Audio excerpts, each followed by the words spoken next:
allegiance to the flag of the United States of America and to the republic for which it stands, one nation, under God, indivisible, with liberty and justice for all. Trustee, any questions, comments?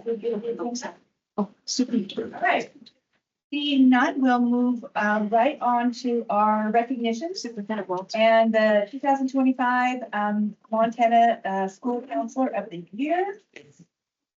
I'm so sorry for the interruption.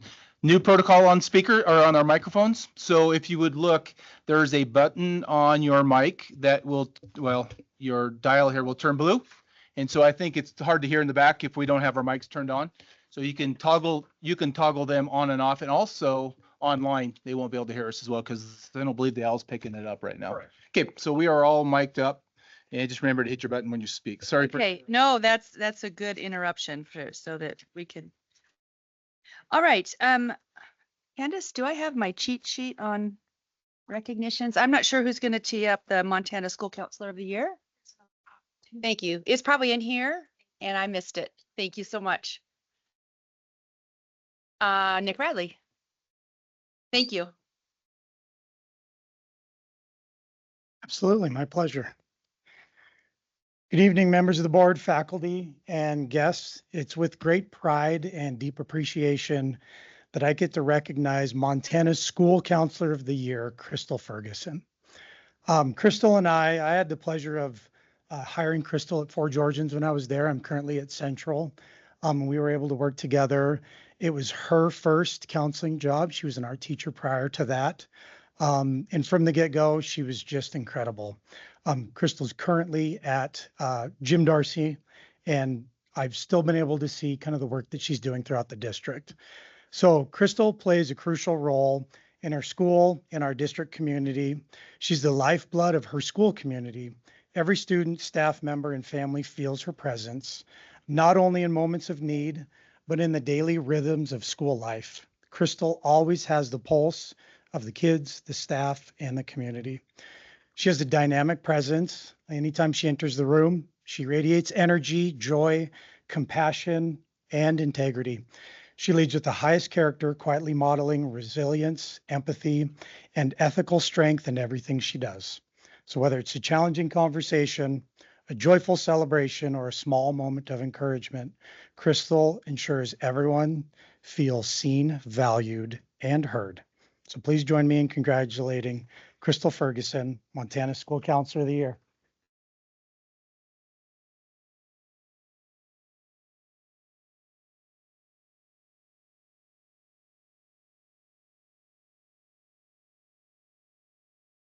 Love to hear a few words from you. If it looks like you're ready. Thank you. Thank you. Yes, I came prepared. Thank you, and thank you to Nick. I just want to say good evening and thank you guys for having me. It's an incredible honor. So I want to begin by expressing my heartfelt gratitude to each of you and your support and for being a part of this incredible moment. Being named the 2025 Montana School Counselor of the Year is a lifetime achievement and an incredible honor. And to be honest, one that I share with all of you. This award reflects more than just my own work. It reflects the values of our school community and the deep commitment this board has shown to supporting the whole child, academically, socially, and emotionally. This is seen every day in our ongoing investment in mental health, not only from all of you, but from Lana Carter and the MTSS grant team, for Justine and all the cool new curriculums that were bought recently to support us, as well as the endless hours fellow counselors have put into creating an environment conducive to brainstorming and building and then rebuilding many directives and ideas in this district. These funded student support services and people have made a lasting impact on the lives of so many students. And I'm proud to be part of a district that leads with compassion and vision. Every day, I get the privilege of working with students, helping them build confidence, navigate challenges, and dream bigger. And every step of the way, I have felt the support of my school communities. I have the great honor of working with incredible people, administrators, and staff that allow me to be at my very best.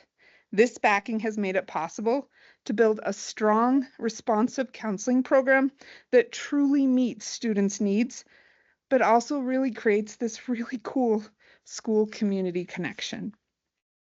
To paraphrase Maya Angelou, people may forget what you said or did, but they do not forget how you made them feel. Thank you for helping me create a school environment where students feel seen, valued, and safe and supported, and allows me to be at my very best.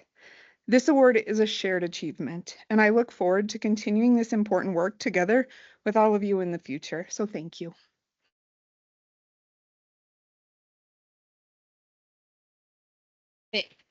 Thank you. I know sometimes people don't understand the needs of social emotional health, but we all know that it's a foundation. And thank you for all of your work. And thank you for getting our kids ready to learn and the ability to keep learning. So we really appreciate your efforts. All right, next up is the National Council of Excellence Award. And if Principal Brian Kessler could come up. Oh, there you are already. Here I am. I'm ready. Before I start with the National Council, if I may just get a little bit out of order, since I won't have a chance to congratulate our biliteracy students when they come up. But I do want to recognize and congratulate all the kids we're going to recognize here next. Earning your seal of biliteracy is amazing and shows a lot of dedication to their academics and opening doors for themselves. And I want to especially thank at Helena High specifically, our teaching staff. They're all here today. Lainey Sund, Carrie Owens, Susan Bartles, Biz Browning, Therese Tucker, Emily Petrick, and Sheila Richmond. If you're ever having a bad day, just come to our language hall and step into one of those classes. And the amazing work that's happening in there will just brighten you up. So I wanted to take a moment to do that before we talk about another amazing group of students. And for the second year in a row, I believe, our student council at Helena High has been awarded the National Council of Excellence Award. So this is something they apply for. And when we put in our application, we have to talk about all of the amazing things that our student council is doing. And in my tenure in administration, working with many student councils, I can honestly say that this is probably one of the best ones that I've had a chance to work with. All of our students are really keyed into building a positive culture at our school. I think people sometimes think student council is just dances or assemblies, which are fun, and they're very open to new ideas with that. But when we've had our chances to meet, they dive deep into like, how do we make our school a better place, and what role do we play in that? Their student voice is amazing. And they also recognize how important it is for us to look at our elementaries and our middle schools and the footprint that we're growing to be Bengals. And so I really, truly cannot think of another group that deserves this more than our current student council. And I'm very proud of them for the work that they've done. So without further ado, I will invite our student council amazing advisor, Miss Samantha Humphrey, to come up and talk about the kids a little bit more. Thank you, Mr. Kessler.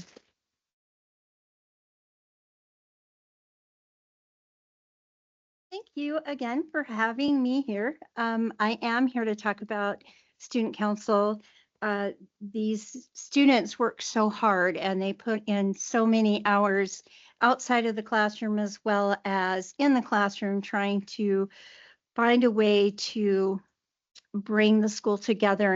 And tomorrow we'll be having our assembly where we'll be installing our new officers, and every one of them wrote that they wanted to hear more, give more of a voice to the student body, which I think is fantastic. Tonight I have two officers. Adela Harris is, you all know her well. Adela, the extraordinaire, can do everything. You were vice president, right? And then now president, and you served another role. A class representative. And then Glacia Lucetti is right here. Go ahead, stand up so they can see you. She is going to be our vice president next year. But for the last 2 years, she's been our treasurer. And so they are amazing young people, they learn a lot about the way Robert's Rules of Order work. And I think it's pretty exciting when Adela comes back and says, I know how this works now because I've been making us do our meetings that way for, years. But anyway, these are great kids and I appreciate you recognizing their hard work and their accomplishment, getting this award 2 years in a row. So anyway, thank you very much.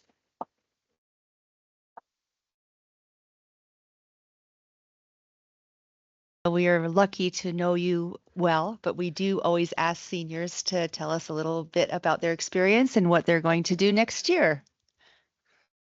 Well, I just decided as of yesterday, actually. I, in the fall, am going to be a part of the Montana State University Honors College studying political science and pre-law, with the hopes to go to law school and 20 million different things, I hope. So, yeah. Go Grizzlies, you're going to end up on that side of town eventually, of the state. You did it. All right. Congratulations. And I did hear that you're a junior, is that right? Okay, we'll pick on you next year. Okay. Next up, the recognition of achievement for the Seal of Biliteracy. And Caitlin Hess.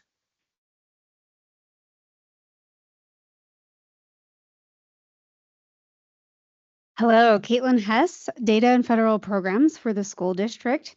I'm not going to talk very much. I'm going to hand the mic over to the person who does all the magic with our multilinguistic learners in the Seal of Biliteracy, and that's Therese Tucker. Come on up. Come on up. So Therese said to me this year, I think we should give the Seal of Biliteracy. I said, great. I think that's a great idea. And she said, well, I think we should give it on ACT Day. And I said, no. But she said, I got this. I think we can do it. And she did. So on the day that we gave ACT and pre-ACT to our sophomores and juniors, we had a select group of seniors who had been taking foreign language classes or who had come in as an English learner and had become biliterate. And they also took the Seal of Biliteracy. And so that's what we're here tonight to celebrate are these students. So Therese is going to talk a little bit more about the Seal of Biliteracy and what it means. Yeah, thank you. I am Therese Tucker. I am the K-12 English Learner Multilingual Learner Coordinator for the Helena Public Schools. And I am so excited and so proud to present to you 21 students in our district from Capitol High and Helena High School who have achieved a Seal of Biliteracy, indicating nationwide that they can read, write, listen, and speak more than one language. And we have students here today who can represent and tell you they can speak both English and Spanish and English and French.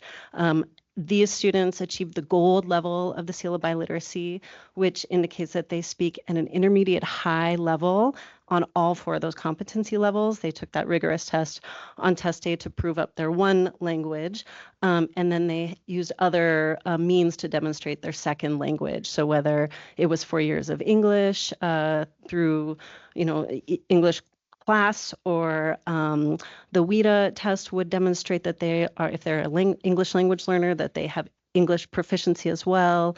The test they took on the ACT Day was called APPLE, which demonstrated that they could speak either their home language, Spanish, or their second language, Spanish or French, in those four skills as well. And so these are strong students who are ready to meet the world in many ways communicatively. And we're really proud of them. This is the first time that we've had a really big crop of students. We want to recognize their individual perseverance and hard work, learning these languages and becoming true owners of these languages. They know how long that journey is. And so we're really proud of them for that. And we want to recognize their teachers, as Mr. Kessler mentioned. We have great teachers in Capitol High and Helena High here tonight. And in these programs, Matt Ling, Sarah Van Stry, Amy Van Dam, Trudy Wood, Susan Bartles, Emily Petrick, Lainey Sund, Carrie Owen, and lots of other great family members and community supporters who've helped these kids achieve this. So we're really excited and proud. This is really fantastic for Helena Schools to have 21 kids. There's a whole, probably another 20 between the two high schools, if not 30 kids who will take an AP test here next week, I think. that would open the door for them to also get, is it tomorrow? So that they can also get the seal of biliteracy and they'll know by July or June. So we're really excited to offer this to these kids. If the students could come up and share your name and your language, and I don't know if you want to pick on them then. I didn't know you were going to get picked on like this. I'm sorry. Maybe that we a- could do, if you're an underclassman, why don't you come up first? And then when we get to the seniors, we'll go for their next steps. I think they're all They're all seniors. Oh, good. We get to pick on all of them. Yeah, come on up. so they can share, please share your name. We have a nice certificate for you, your 2 languages or more if you're headed that way, and then what your next steps are. Should we just come down the row? Anna, do you want to start us off? Yeah. Thanks, everyone. Hi, my name is Anna Sanchez. I earned my certificate in Spanish, and I will be going to Carroll College in the fall. Congratulations. Don't be shy. There we go. I'm Evan Kohlberg. I received it for English and Spanish. I'm going to the University of Montana. Congratulations.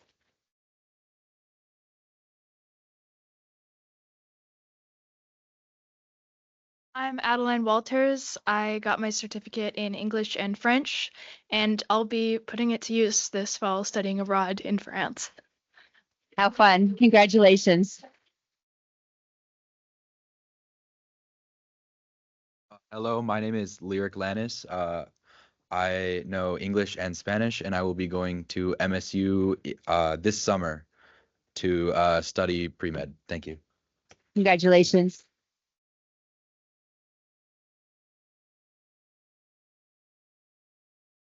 Perla Carosini, and I got my seal of biliteracy in Spanish.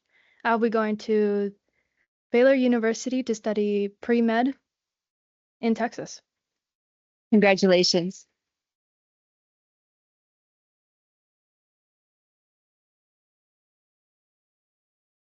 Hello, or should I say bonjour? My name is Hollis, and I speak English, and then I also just got the seal in French. And next year I'm going to University of Montana, where I'm studying music, but I'm also planning to minor in French. Congratulations. Thank you.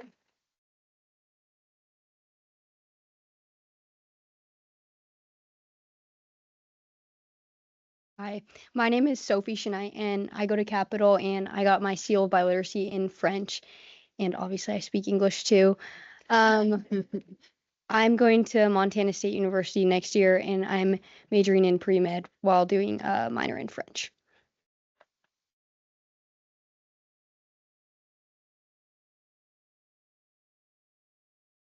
Hi, my name is Liliana Hansen. I earned my seal of biliteracy in both French and English, and next year I plan on going to the University of Utah to study nursing. Congratulations.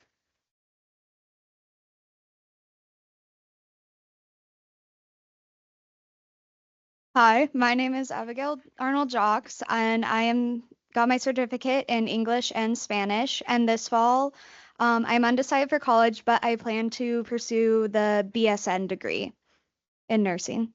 Great. Congratulations.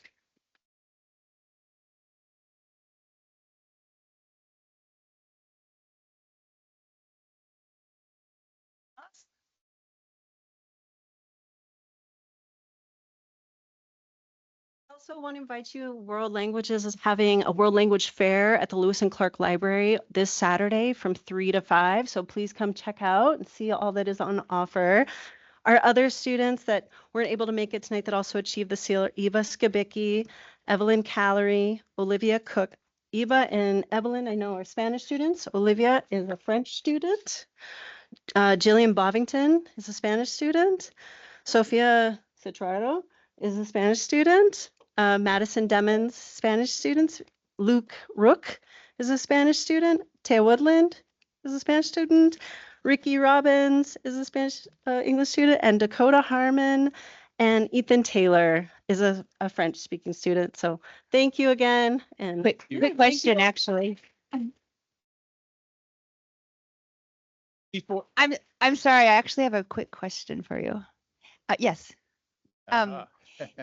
Has there been a change to the language instruction? Or has this always been happening? Have you beefed it up so that we have more bilingual students than we typically have in the past? That's a great question.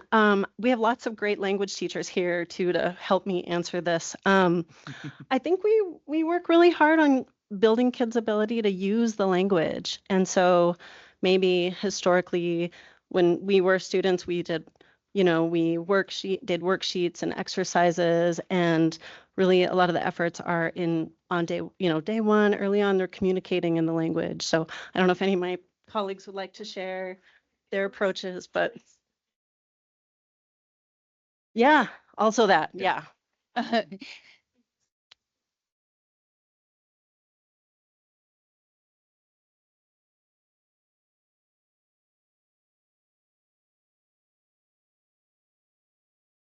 Yeah. Very good. That's great. That's why you have it now that you didn't have it years There before. you go. Not so much that we changed. It's just that we decided to take a national exam that has a national recognition. Yeah. Well, thank you for promoting that. Americans aren't known for our bilingual skills. And so it's really wonderful that, not only is it happening this year, but it actually has been happening quite a lot. So congratulations and thank you so much for leading our district through the bilingual programs. For all of our students that are here tonight, Karen Ogden's outside. She would love to get your picture and post that on our Instagram and our socials. So if you get a chance, I see her waving out behind Mr. Radley there. So get a picture on your way out. We appreciate you. We are so intrigued. I believe we have another question. Trustee Armstrong. First, congratulations or félicitations pour les étudiants français. It's such a, for my family and for these students, it really can be life-changing to learn another language and to understand another culture, another point of view, and another way of being a family or going to school or how you discuss things. So I really hope that you guys are able to find it in your schedule to continue it at the college level. Certainly for my kids, there are national awards out there for you. You can study abroad. You can receive a Fulbright, in which, as long as that continues, the U.S. government will pay you to be there. And you can also go to school abroad. So my question is, I think it's Ella, where are you going to school, or where are you going to school in France next year? Headline. I'm studying at a school called Sciences Po for political science. En Paris. No. No. Outside. À Lille? It's a town called Reims. France, okay. Very good. All right. Thank you. It's very exciting. Congratulations.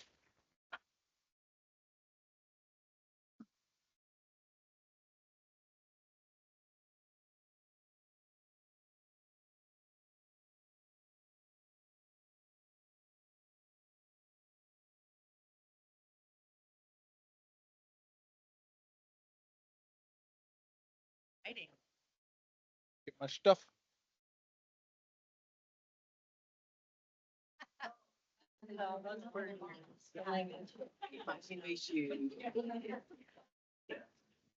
I could have shared mine. Spanish. We're representative in French. As we transition.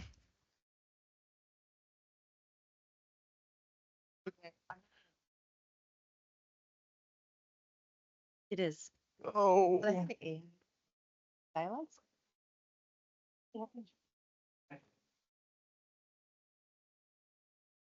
Okay. I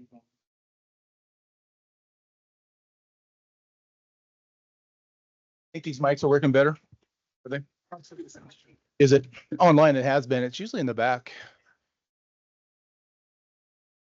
Yeah, if you want to, or Nick can get them for us. Nick, you mind grab those doors just for the time being until they are done with their photos? Trustee Armstrong, I would agree that, as I get older, a second language becomes more desired. I wish that our programs that I grew up in an environment or had in my school district, the opportunity that our students have today. It's, I think we realize how important it is that second language becomes just a necessity as you travel. And so I wish I would have had that, and really fortunate our students have that opportunity.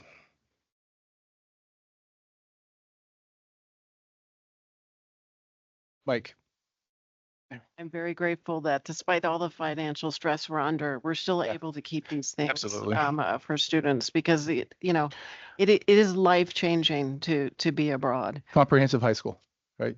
Lots of opportunities for students. Lots. Yeah.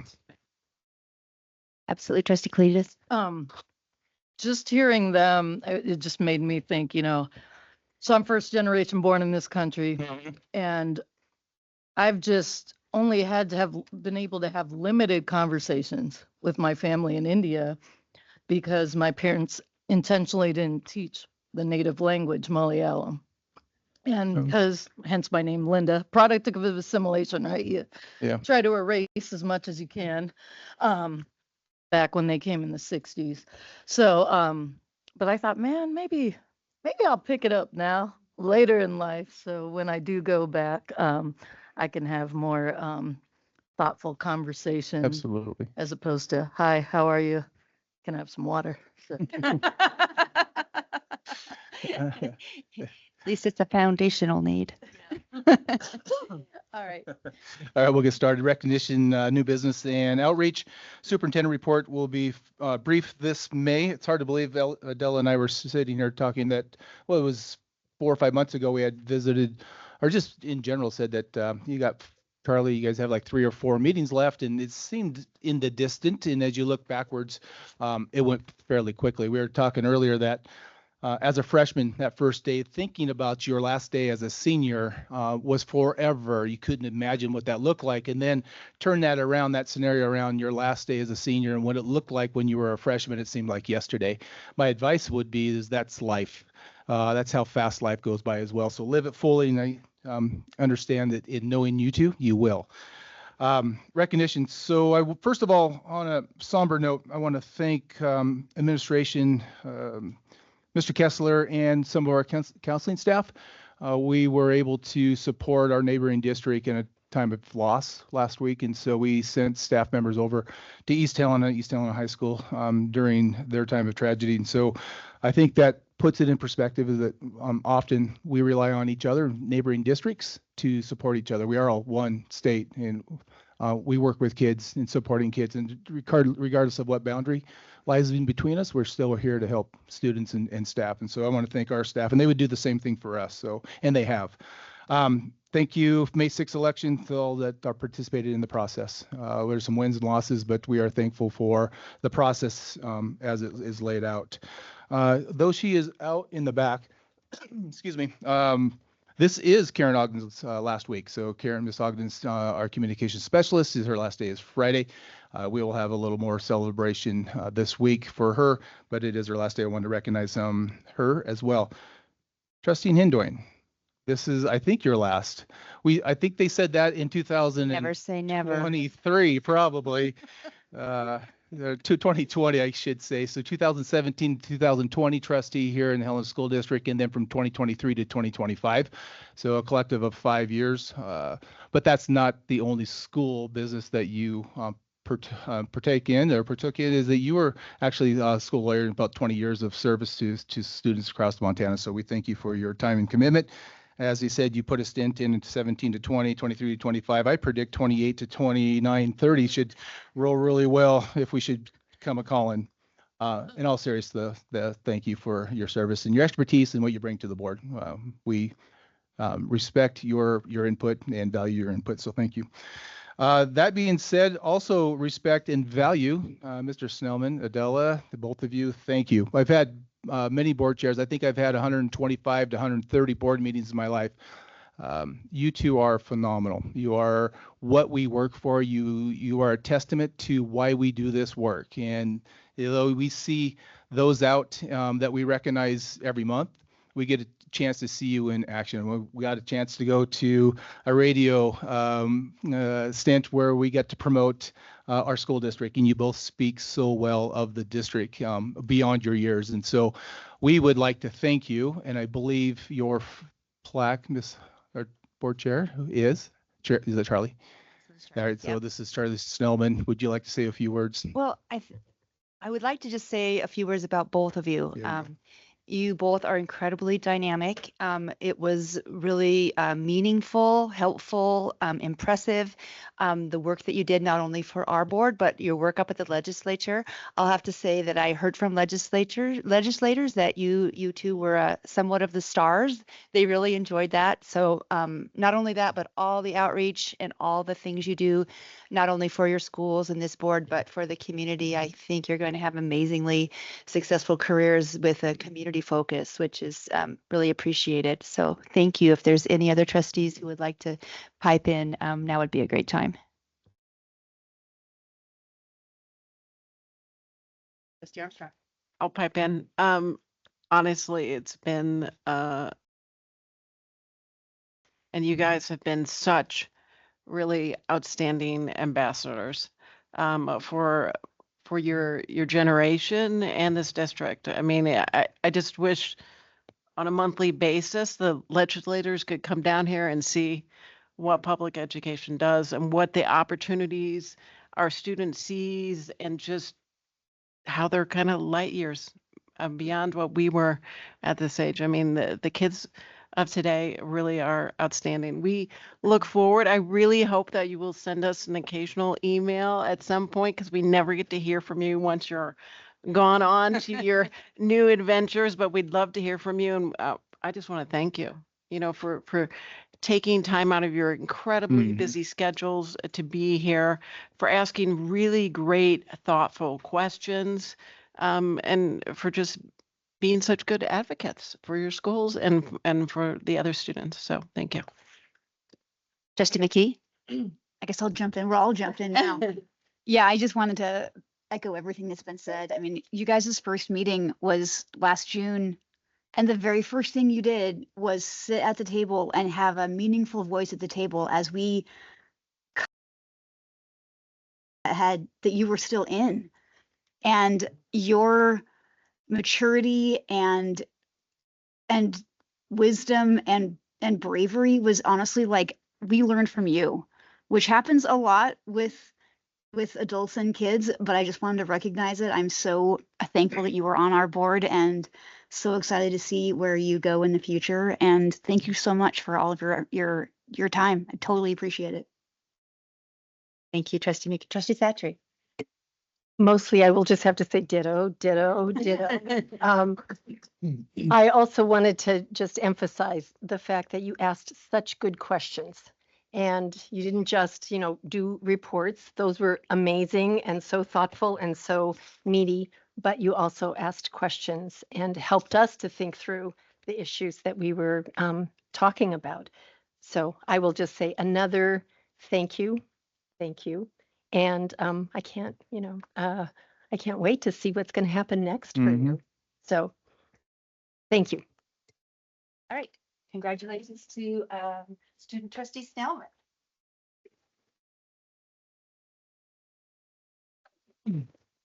And congratulations to student trustee Harris.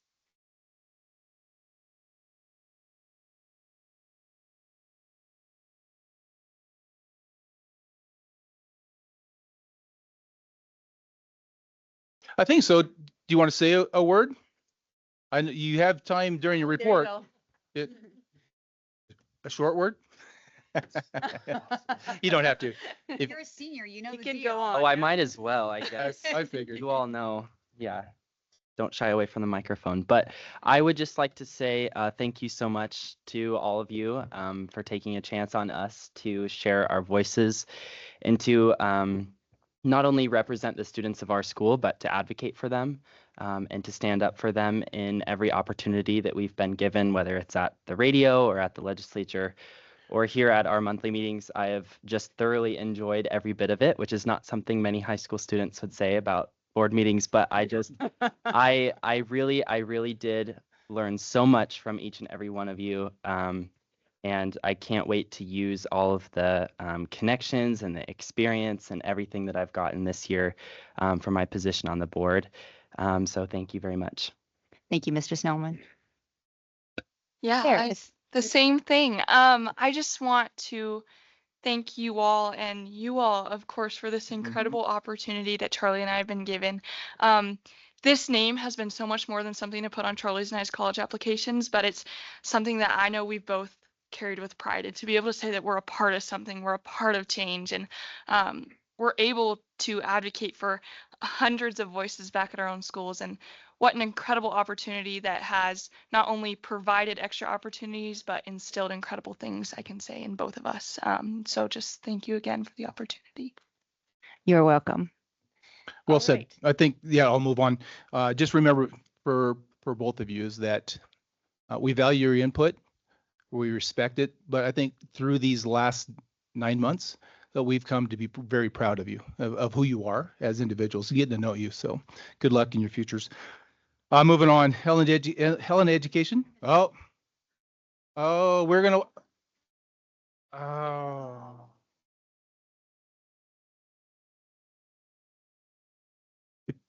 That's right. You looked on that too, Jeff. We ended up leaving some space under that last end for the next role. That's what it might be. Again, thank you. Helen Education Foundation last night, one of the most exciting events, one that's probably a fan favorite for most of our community is the Celebration of Excellence. I was dealing with some family members last night or a situation, so I was not able to attend. It was one of those that you really truly miss. It's an amazing event. Both Lisa and Becca put a tremendous amount of work, and the board puts a tremendous amount of work in organizing that. But it's really a showcase of what education is all about, and that's that professional, positive relationships that are built between staff and students in that connection. And so, amazing opportunity. And I've said this many, many times throughout 3 different states that I grew up in Montana and been in a lot of different districts. I have found no better foundation that celebrates the awards and the work of not only students, but the staff that work with our students. And so again, thank HEF for one of many celebrations that they produce or perform. And last night is one of the fan favorites. So I want to thank both, I think Lisa's here and Becca for their work. Also working on recognitions, 105.3, that's the Teacher of the Month. That is Mrs. Parisi and Moladu. Both out of Central and Kessler were recognized by 105.3. And then there was a host, it seems like spring, there's a lot of recognitions on individuals and or groups. And so I just want to acknowledge National School Principal Day. It was School Lunch Hero Day, and that is important. And you think about what is a school lunch hero, is that's anyone that works in food nutrition. I would remind you that my mom was in that field for nearly 20 years. She was a school cook, and I understand how important that just individually is to not only the school cooks, but also to our students. So it was School Lunch Hero Day, National Teacher Appreciation Week, National Teacher Appreciation Day, School Nurses Day, Communicators Day, which is our very own Karen Ogden. So that worked really well in the May. And there she is. Karen, we recognized you earlier. How about a round of applause for our communication specialist? Oh, she was out taking pictures. And then also National Speech Pathology Day, Pathologist Day. So I have one other one as well. Miss Candace is busily organizing our retirement celebration across the district, and that takes place every spring. We have nearly 30 individuals that are retiring out of the district, and that's from teachers, paras, custodians, SAC workers, counselors, AD nurse, secretaries, office managers, and Helen Education Foundation. So there's a host of individuals that are retiring, and we wish them the best. We will celebrate them next Wednesday at Central, right after school. So if you're able to, please join us. That's on to the other new business. Here we go. So we've had nearly 16 people apply for the vacant position of the athletic director. We finalized that down to 4, and those interviews will take place tomorrow in this very room. Hope to have a recommendation to the board at the next board meeting. And I'm sure that we'll hear from HEA. But the Helen Education Association and Helen Public Schools concluded their consensus bargaining with Diane Groves. We had 2 stints, if you will. We had a 5-day roll or 4-day roll. We recessed and then came back for an additional 2 days. Very pleasant, productive process. And I want to thank HEA and their team, our team, and a really not only just doing business, but also building in, our culture and strengthening our collaborative work together. So it has worked out really well. Obviously, graduation planning is taking place 8 a.m. Capitol High School, 11 a.m. Helena High School, Nelson Stadium. That's June 7th. I believe that's Saturday. And we also have PAL graduation Friday, June 6th in this room, or excuse me, at Helena Middle School Auditorium. That will be at 1 p.m.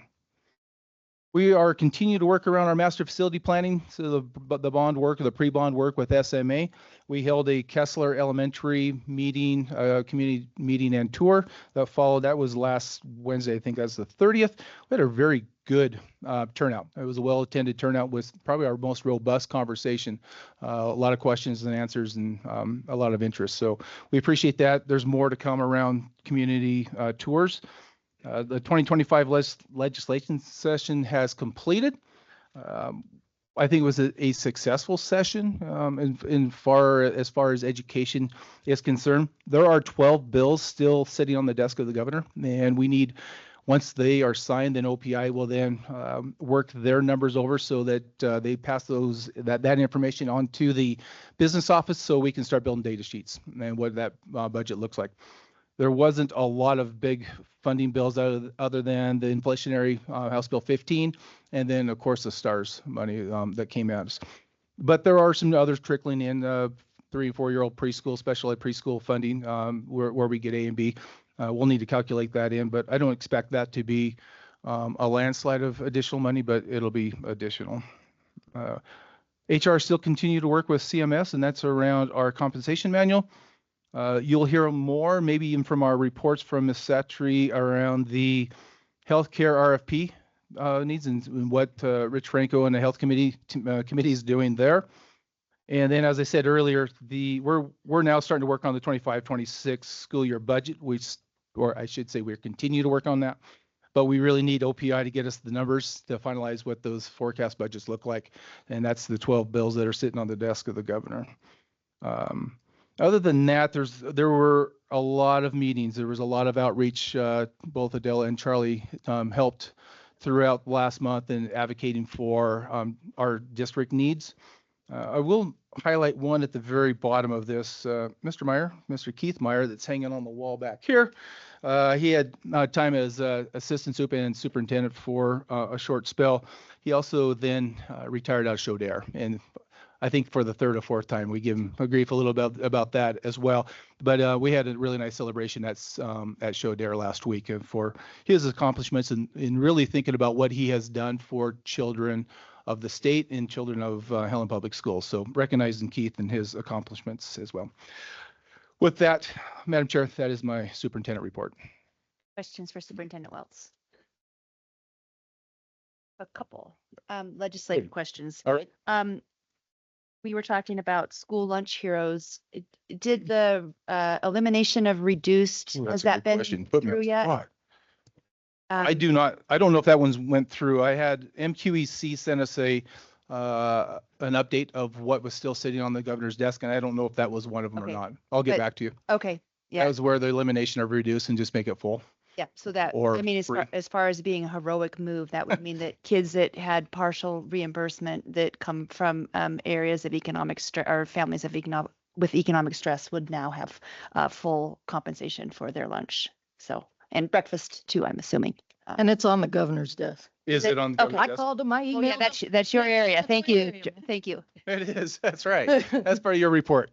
That's why I didn't answer that one. And then the other one that that I'm wondering about is the major maintenance. And doesn't that have a safety and security piece to it as well? There is. That's Linda Rexon's Republican out of Ravalli, House Bill 515.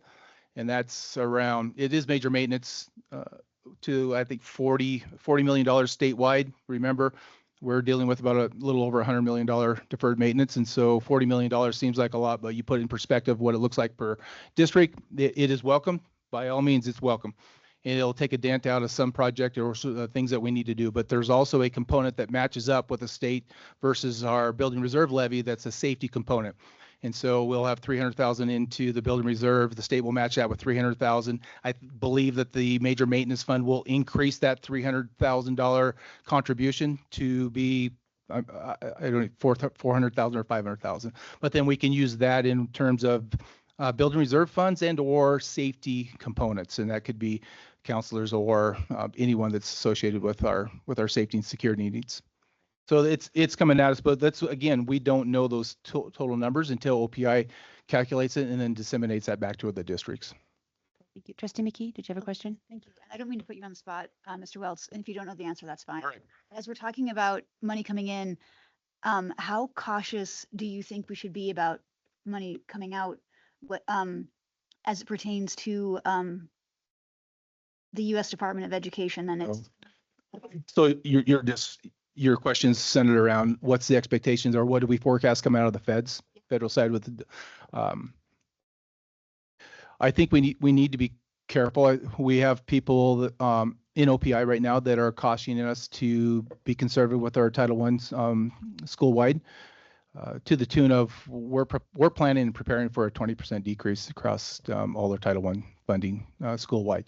So that's, again, that's maybe conservative and there's no real numbers. I think that, as I said earlier in budget and finance, what we do know about what could happen at the federal level is that we don't know what's going to happen. It's still really complicated and it's a scramble. And there's been no guidance from either the federal side or the state side saying this is what it's going to look like.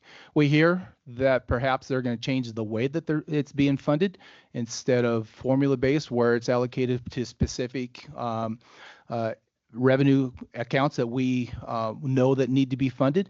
These could be block grants, and then state could allocate those monies to any piece that they feel that's in their vision or priorities. And that's not what we have budgeted in the past. So it could just change how money is allocated back to the districts. That was a question that I had. I'd read, not that I really dug into my sources and their reputability, but that the money from the feds was supposed to be very similar, but then the states had a more liberal way of dispersing it. So when they're talking about a reduction in 20%, is that, do we know if that's the money coming in from the feds is the same, and then we're, as public school people, we're losing 20% to something other than public school? Well, remember, we've seen a decrease in our title funding for the last 3 years consecutively. Part of that is because of our enrollment. So you're based on your allotments on the number of students you have, or A and B. And so obviously when you have less kids, you'll have less finances or revenue. I also think it's going to be a decrease across the board for, as we see, across all federal spending. And so we're expecting that that's probably going to hit school districts across the state, probably across our nation.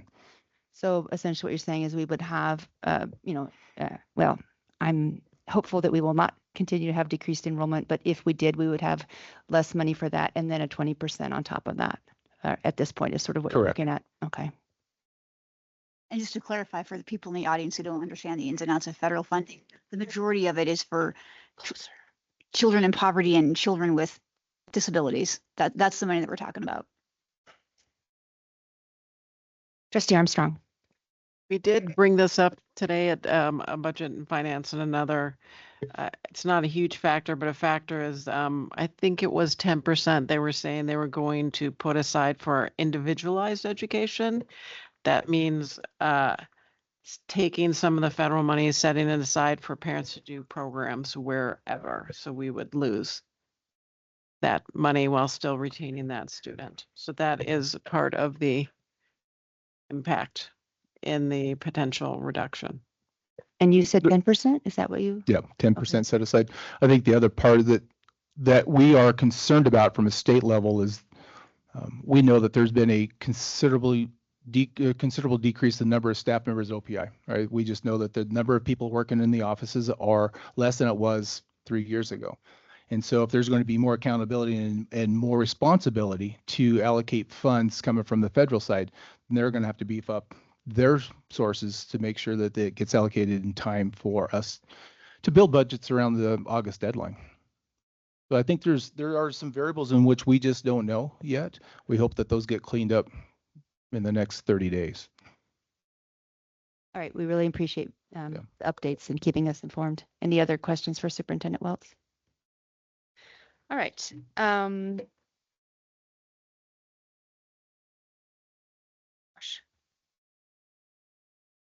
On my agenda.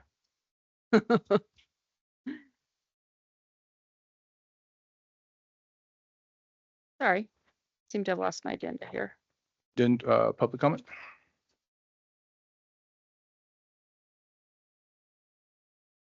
All right, now is the time for public comment. If you have public comment, please signify. All right, good. If go ahead and come on up to the mic, and if you would state your name and your relationship to the district. And how many do we have? Maybe 3? Oh, quite a few. All right. I will go ahead and give you our regular 2-minute time limit. So 3.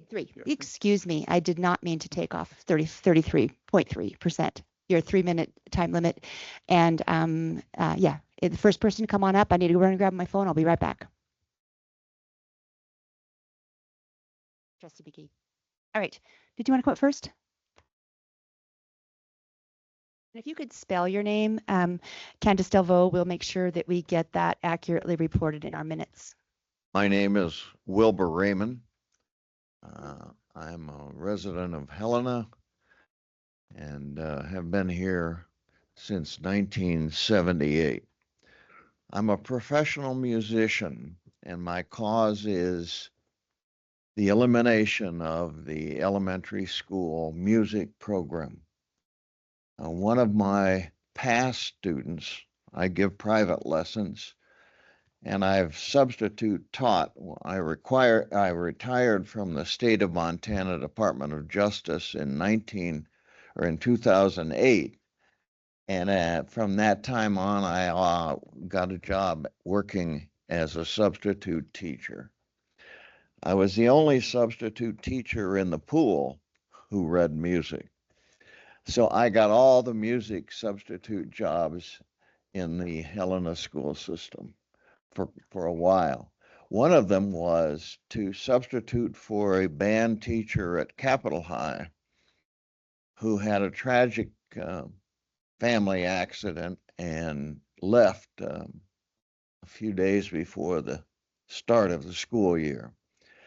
And so I was called upon as the only music reading person as a substitute to go to Capitol High, and I worked as the band teacher at Capitol High from the day of school started until sometime in December, when high school was able to hire an actual certified band teacher. I'm not one. I'm a musician and I read music. But that led me to question why eliminating elementary music was a possibility in Helena. 1 minute, just to remind you. And it's still a question that I have because the last levies failed again. My concern was that when the board and the staff and the superintendent ran a levy again, and it fails again, having worked in politics for a good portion of my life, you can't keep running them and losing them because it becomes a never-ending loss. And so I'm here to urge you to find a way within your budget and within your energy level to get music back in the schools. That's why I'm here. I'm a professional musician for one reason. I started in 5th grade. And that's so important at that level to get your students to have music. And so I'm here again making the case as a citizen, as a musician, and as a part-time educator That's time, I'm sorry. was not my calling, but I did it because it was needed. And I'll do it again if I'm needed. And so I urge staff, the board, to work hard to find a way to fund music in the elementary schools and continue music in the high schools. I Thank you. volunteered at Helena We're going High. to have you wrap it up. Thank you. You're past your 3 minutes. If Oh, you could wrap sorry. it up.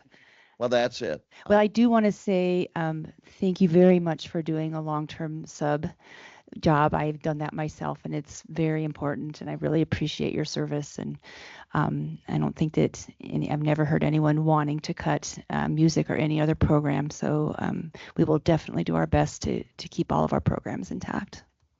So thank you. Well, I hope you can find a way to do it because you can't keep losing levies. It doesn't work. Okay, thank you. Thank you. All right, next person with public comment. Great, come on up. Hi, my name's Began Voles, Beagan, last name Voles, V as in Victor, OLZ as in zebra. I hope that doesn't count towards my 3 minutes. We'll A lot start to it. How about if spell. we start it right now? Okay. Okay. Forgot to start it. Where Oh, there's you a might even get will, ex- You might even get extras. There we go. go. It was totally free. Where there's a will, there's a way. With Hawthorne School, it seems that Helena School District has no will to keep the school open. If the district had spent as much energy trying to keep it open as district officials have expended trying to close it, we wouldn't be here today. The district leans on data to make its case that Hawthorne must close. But when the public has had the chance to better understand where that data comes from, as it did during April's hearing on the possible closure, we found that the data was mischaracterized or flat out wrong. Take, for instance, what we learned about the bus bringing kids to Hawthorne. It is not solely a Hawthorne cost. As I understand it, after the hearings, attendees repeatedly questioned district officials on this point. It brings numerous kids to other schools, but there it was as solely a Hawthorne cost for tens of thousands of dollars, no less. And we saw the same thing with deferred maintenance line items. After Trustee Robeson pressed a bit and others, we learned that some spending to fix things at Hawthorne hadn't been subtracted from the amounts listed as costs. How much of the data that the district is using to make its case to close Hawthorne is similarly faulty? And why won't the district provide its actual budget figures to the public? And what about the avenues that don't appear to have been explored? As others have noted, Hawthorne is located in an opportunity zone. Has the district looked into possible private investment in the school? One can't help but feel that the data and the deck have been stacked against Hawthorne since long before the superintendent officially made his recommendation to close the school. And I won't rehash the details of how the district has presented Hawthorne's closure to the community at large in a highly divisive way, seemingly intentionally aimed at pitting community members against one another. It's just rich kids who are losing their school. They're resilient. They'll be fine. Please stop telling yourselves that. I would note that 20% of kids at Hawthorne are eligible for free or reduced lunches, according to district data, if it's correct. A higher percentage than at Jim Darcy, and nearly the same percentage as at Jefferson. Let's please also keep in mind that financially well-to-do kids can also need special education, and they struggle with change. Give kids another year to adjust to this huge change and keep Hawthorne open for at least another year. Thank you. Thank you. Next. There further public comment? I know I saw several hands. Yes. Come on up. Thank you. My name is Sarah Perry, Sarahperry. I apologize. I'm coming from high school track practice, so it went from being cold and wet to now being in a sauna here. So I wanted to make a comment on the proposed boundary changes and recognizing that there's definitely an imbalance in numbers and some change needs to happen. But I wanted to pose some questions because any boundary changes need to be thoughtfully and responsibly approached. Otherwise, we're just creating new imbalances and issues. And so when looking at the maps that were presented, that I understand there's a lot of work that went into those. I'm a biostatistician and a public health educator. I know that crunching numbers, there's so many considerations to be made, and I'm not questioning that there haven't been a lot of really thoughtful considerations made in proposing those boundaries. But a few things stuck out to me that could be potential imbalances and issues, not in numbers, but in other ways that could negatively impact students in schools. And one would be potential demographic and socioeconomic imbalances. It's really small on here, but if you look at the capital boundaries, that span out and CR boundaries that span out into the valley versus the Helena High ones that are tight and smaller, where there's denser population, there's inherent demographic and socioeconomic differences in those areas. And by grouping them together in such a way for future could be an issue. And so taking, for instance, areas that are in town away from the capital and CR boundaries, you leave just a very small slice of the urban area of Helena being capital and CR attendees, and the rest all going to Helena High. And I can't, for the sake of time, get into some of the issues that go with that, but I would encourage you all to be a little bit more creative in looking at those boundaries and assigning some of the outer valley to Helena High, because that would enrich both schools to have that diversity. Also, for sustainability reasons, we want people to be walking more. We want people to be in cars less. Drawing the boundary 2 blocks east of CR and sending those students who are just 2 blocks away from their middle school in a fairly walkable neighborhood. Not all of the streets have sidewalks, but a lot of them do. And sending them then instead across Benton and through commercial areas. So they're going, if we think about Hawthorne, for instance, it's less than a mile from CR. So all that neighborhood there, less than a mile, that is outside of busing boundaries by the school standard for middle school. So those are all kids. Many of them walk in groups if you're ever in that neighborhood after school. They're now going to be more than a mile away from their assigned school at Helena Middle School. Again, having to cross through downtown. A lot of parents aren't going to feel safe about that. Their kids walking through downtown, crossing Benton, which is incredibly unsafe from a pedestrian standpoint if you've ever tried to cross Benton on foot, and through commercial areas. So again, it's not sustainable or safe. Even though students will be grandfathered in with siblings or have the opportunity to apply, that could be taken away at any point, and it's no guarantee. So please think about demographics, You could wrap it sustainability, up, and please. safety. Thank you very much. Ms. Perry. Our next person for public comment.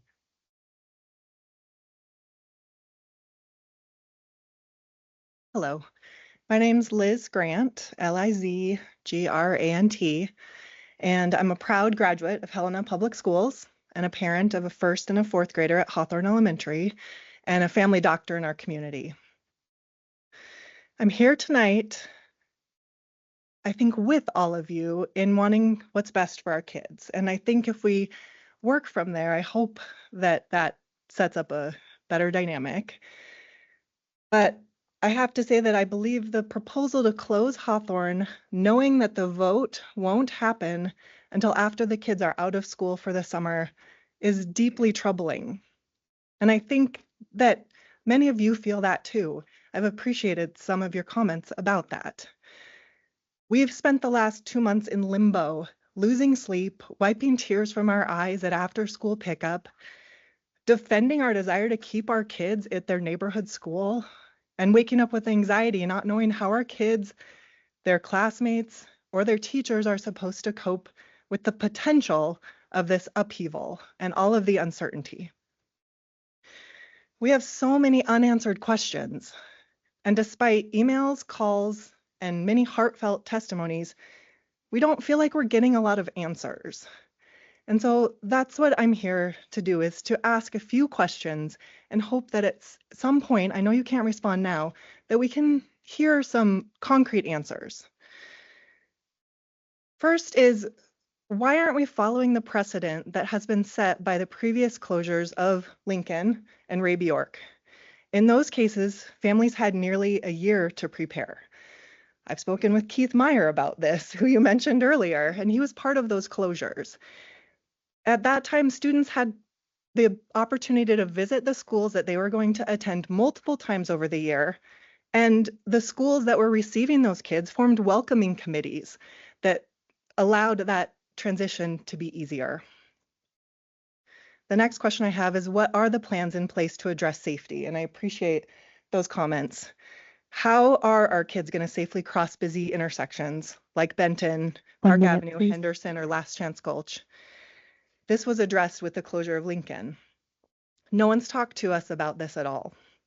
How are you going to support the students with the difficult transition, especially our vulnerable students? Mr. Jones has come up here and talked to you about how harmful he thinks this rush timeline would be.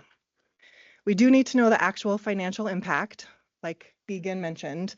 Those facts given at the public hearing weren't accurate, and there's been no communication with us about correcting those. And finally, what's the mental health cost of this chaos? Today's fourth graders were the COVID kindergartners, children who already endured trauma, fear, and instability. You could wrap it up, please. Letting them finish fifth grade at Hawthorne would give them the time and stability that they deserve. Thank you for your time. Thank you, Ms. Grant.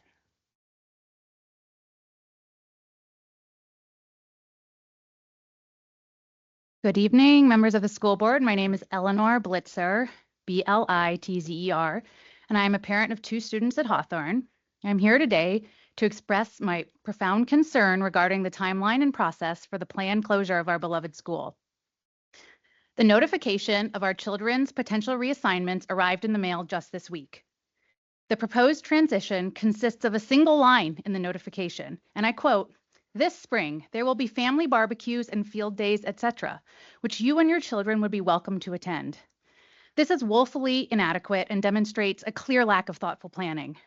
We are not at the beginning of spring. We are rapidly approaching summer break, with only 3 full weeks of school remaining.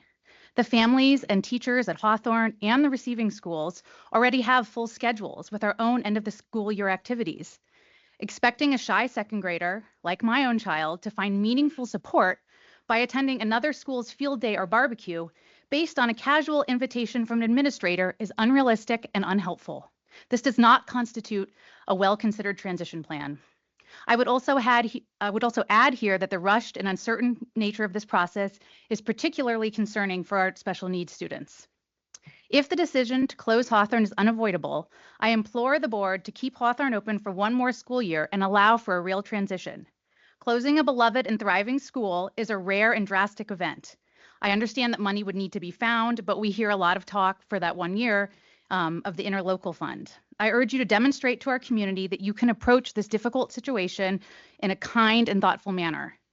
It is also imperative that the community be giving a meaningful voice in developing the appropriate transition activities. And this is to piggyback on Liz's comments. To date, there has been a significant lack of communication from district offices.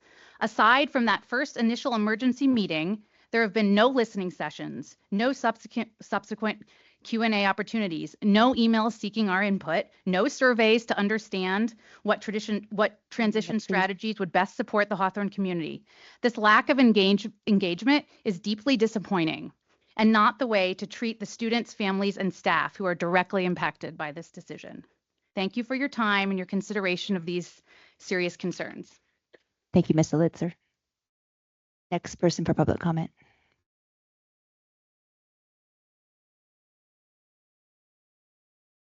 Good evening. My name is Lisa Richett. It's R-I-C-H-I-D-T.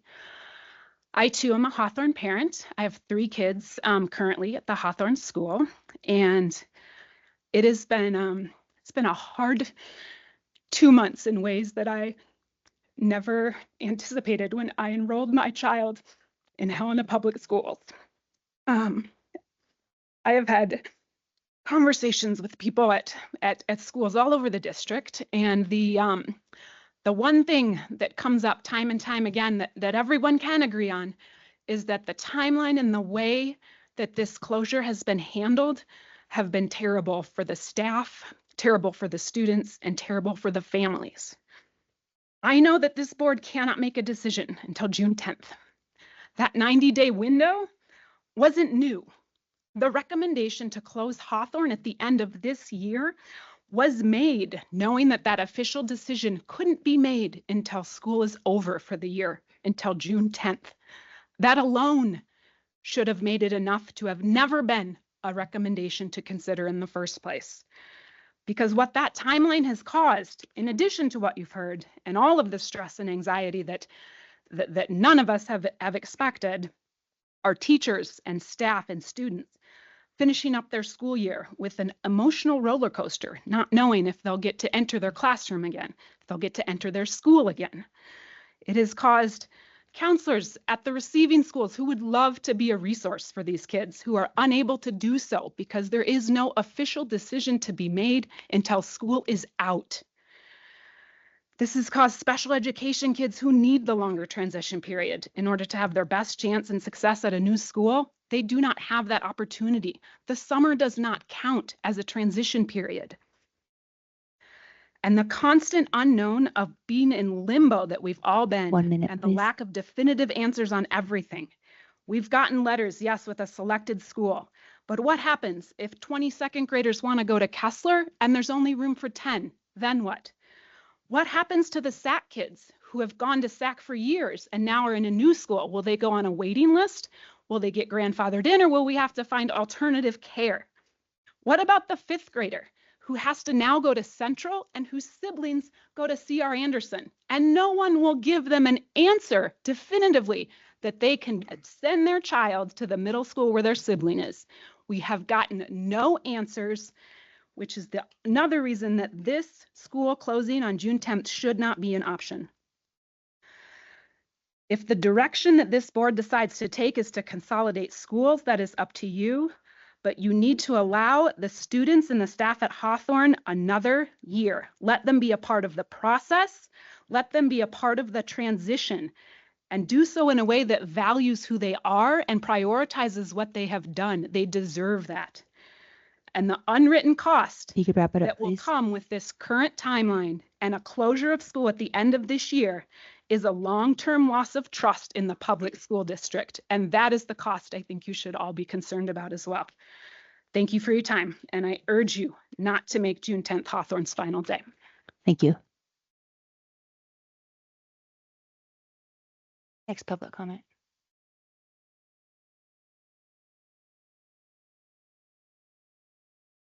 Good evening, Board Trustees. My name is Christy Klein, Klein, and I am both an employee and parent at Hawthorne. I'm going to be honest with you and say that my mood fluctuates between being devastatingly sad and incredibly angry.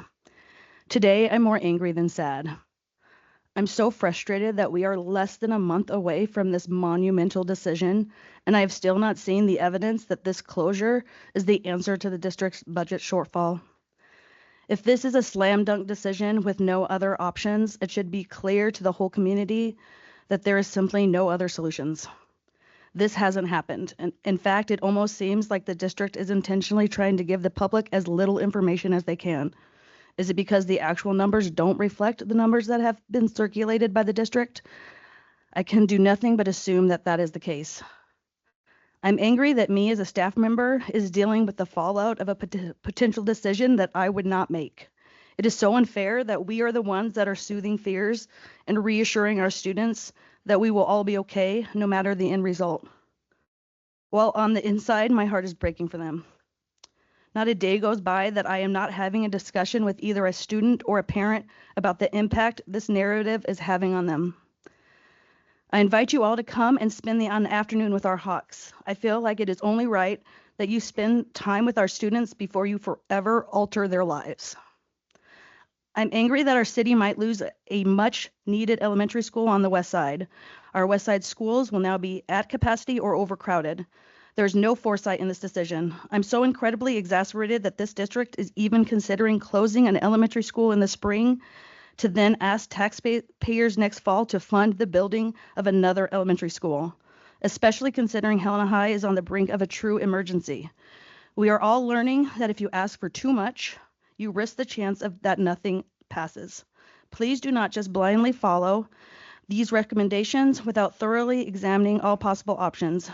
There are more than just 3. I want to end tonight with the prediction that if this board makes this decision to change the fabric of our community forever, this is your legacy. It's not a good one.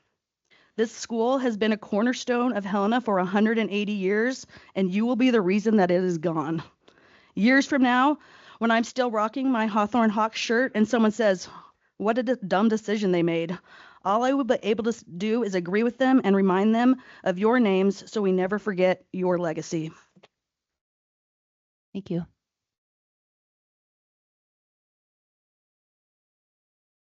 I'm Hannah Warhank, Warhank. I'm a parent of a Hawthorne kid, if you couldn't tell by my subtle t-shirt. We've been told that the reason that Hawthorne needs to close is because of the financial situation of this district. Well, I went to the budget committee meeting today, and I'm sure you'll get an update, but it sounded like good news.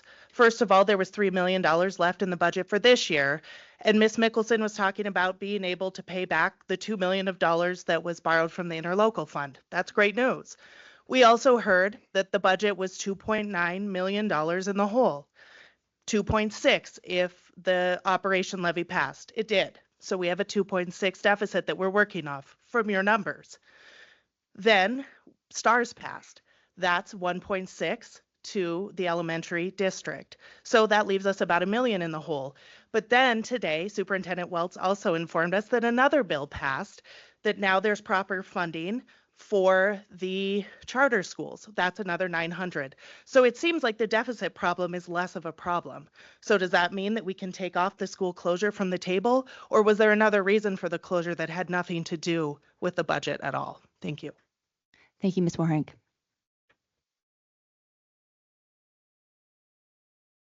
Is there any further public comment?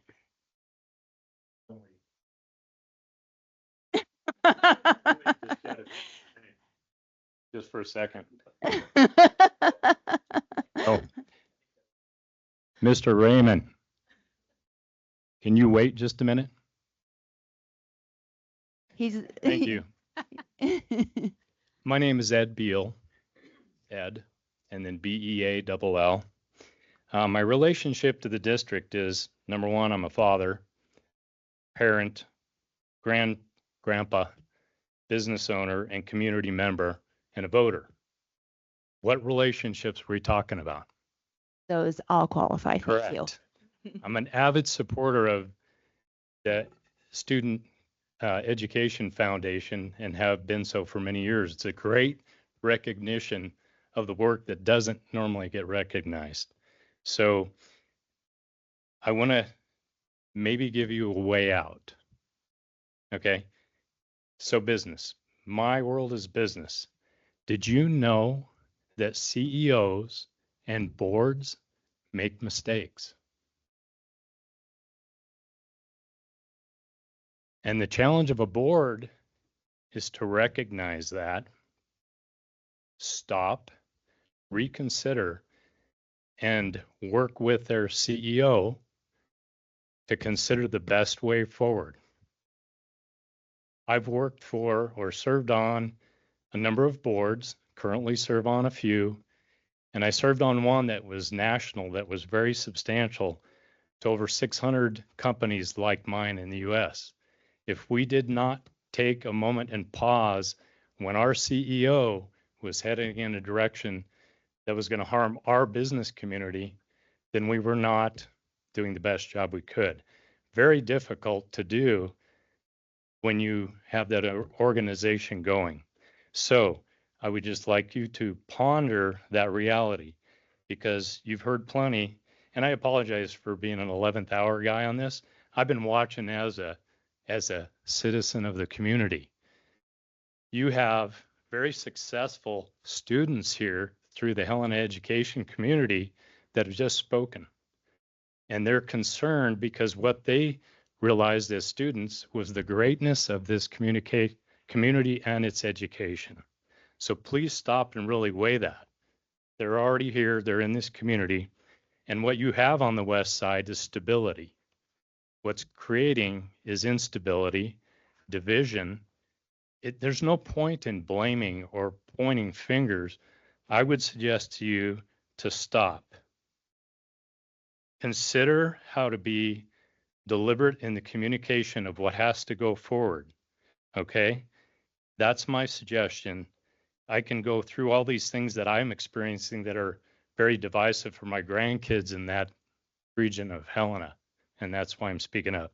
Usually my wife would do this with Mr. Meyer, who you spoke of, when he was a principal. And the great thing is he was able to stop and listen and address the things, and they became much less of a problem. Okay?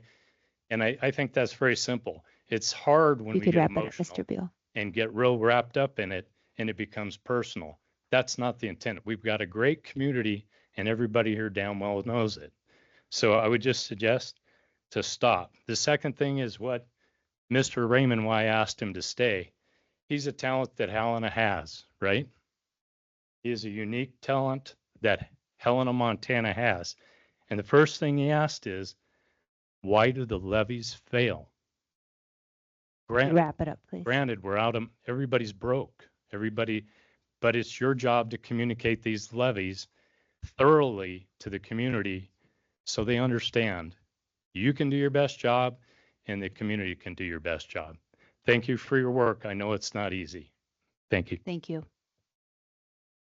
Do we have any more public comment?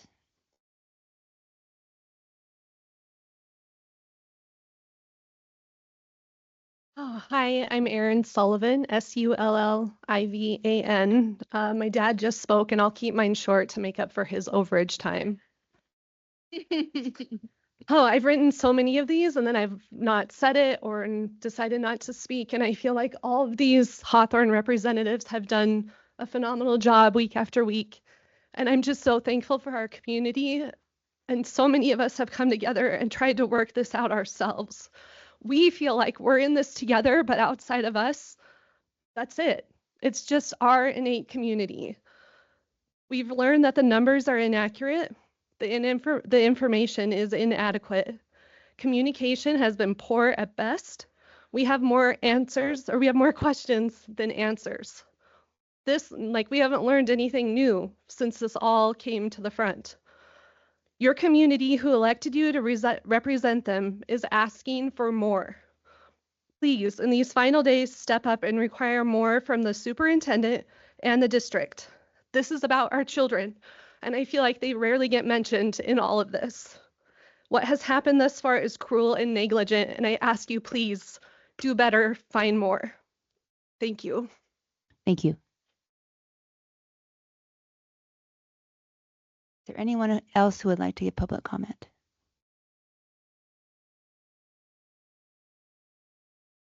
Good afternoon, evening, Chair and members of the committee. My name is Mafi Funk, as in Uptown, and I am the parent of two Helena High School graduates and Nana to a Helena School District kindergarten. I just want to thank everybody who ran for the trustee positions. It's a thankless task, running and serving, and congratulations to those who won. I have a slightly different take on the levy. I am so grateful that this community decided to run a levy, because there were a lot of AA districts and districts across the state that didn't run levies because they're all still traumatized from last year's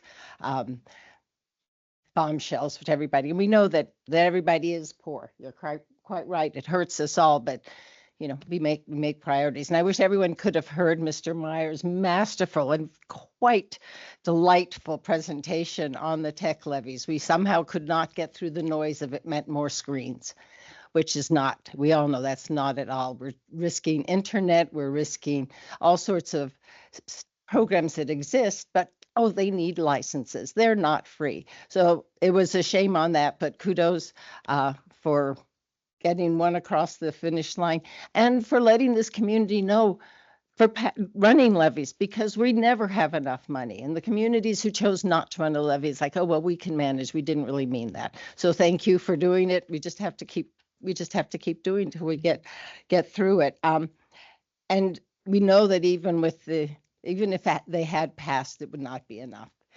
So we got to really show up, and we here in Helena really need to show up during this legislative interim and advocate for appropriate funding for our public schools. They have to change it. Some good things were actually done. This was not an absolutely terrible legislative session, but it's not enough. It's nowhere near enough. It has to be redone. It hasn't worked for 10 years, and now this is our opportunity. And so, yeah, we all of you, these fabulous voices, get up there and advocate, because we live here, and you can do it on Zoom, but it's more important when we show up and let them see our faces. And if I would encourage, if you have questions about how to testify, if you really want to know how to change hearts and minds, I urge you to ask student trustees, Walters and Snellman, to give a workshop, because they knew how to change.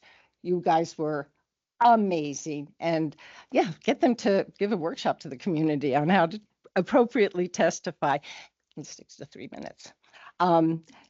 The You last still have thing, 5 more seconds. I have 9 more seconds. Well, about 5 now. Okay. Okay. Very quickly, just a huge shout out to Trustee Claytis, because that ERP is her baby. She's been working on it for 6. This is the 4th session, and it finally got across. And they killed it in the Senate, and they got blasted out. So kudos up the wazoo, Linda. Thank you so much. Thank you. Is there any other people who have a public comment? Online. Okay, if you're online and you would like to give public comment, make sure that your hand is raised. Who do we have? Tracy Swingley. Tracy Swingley.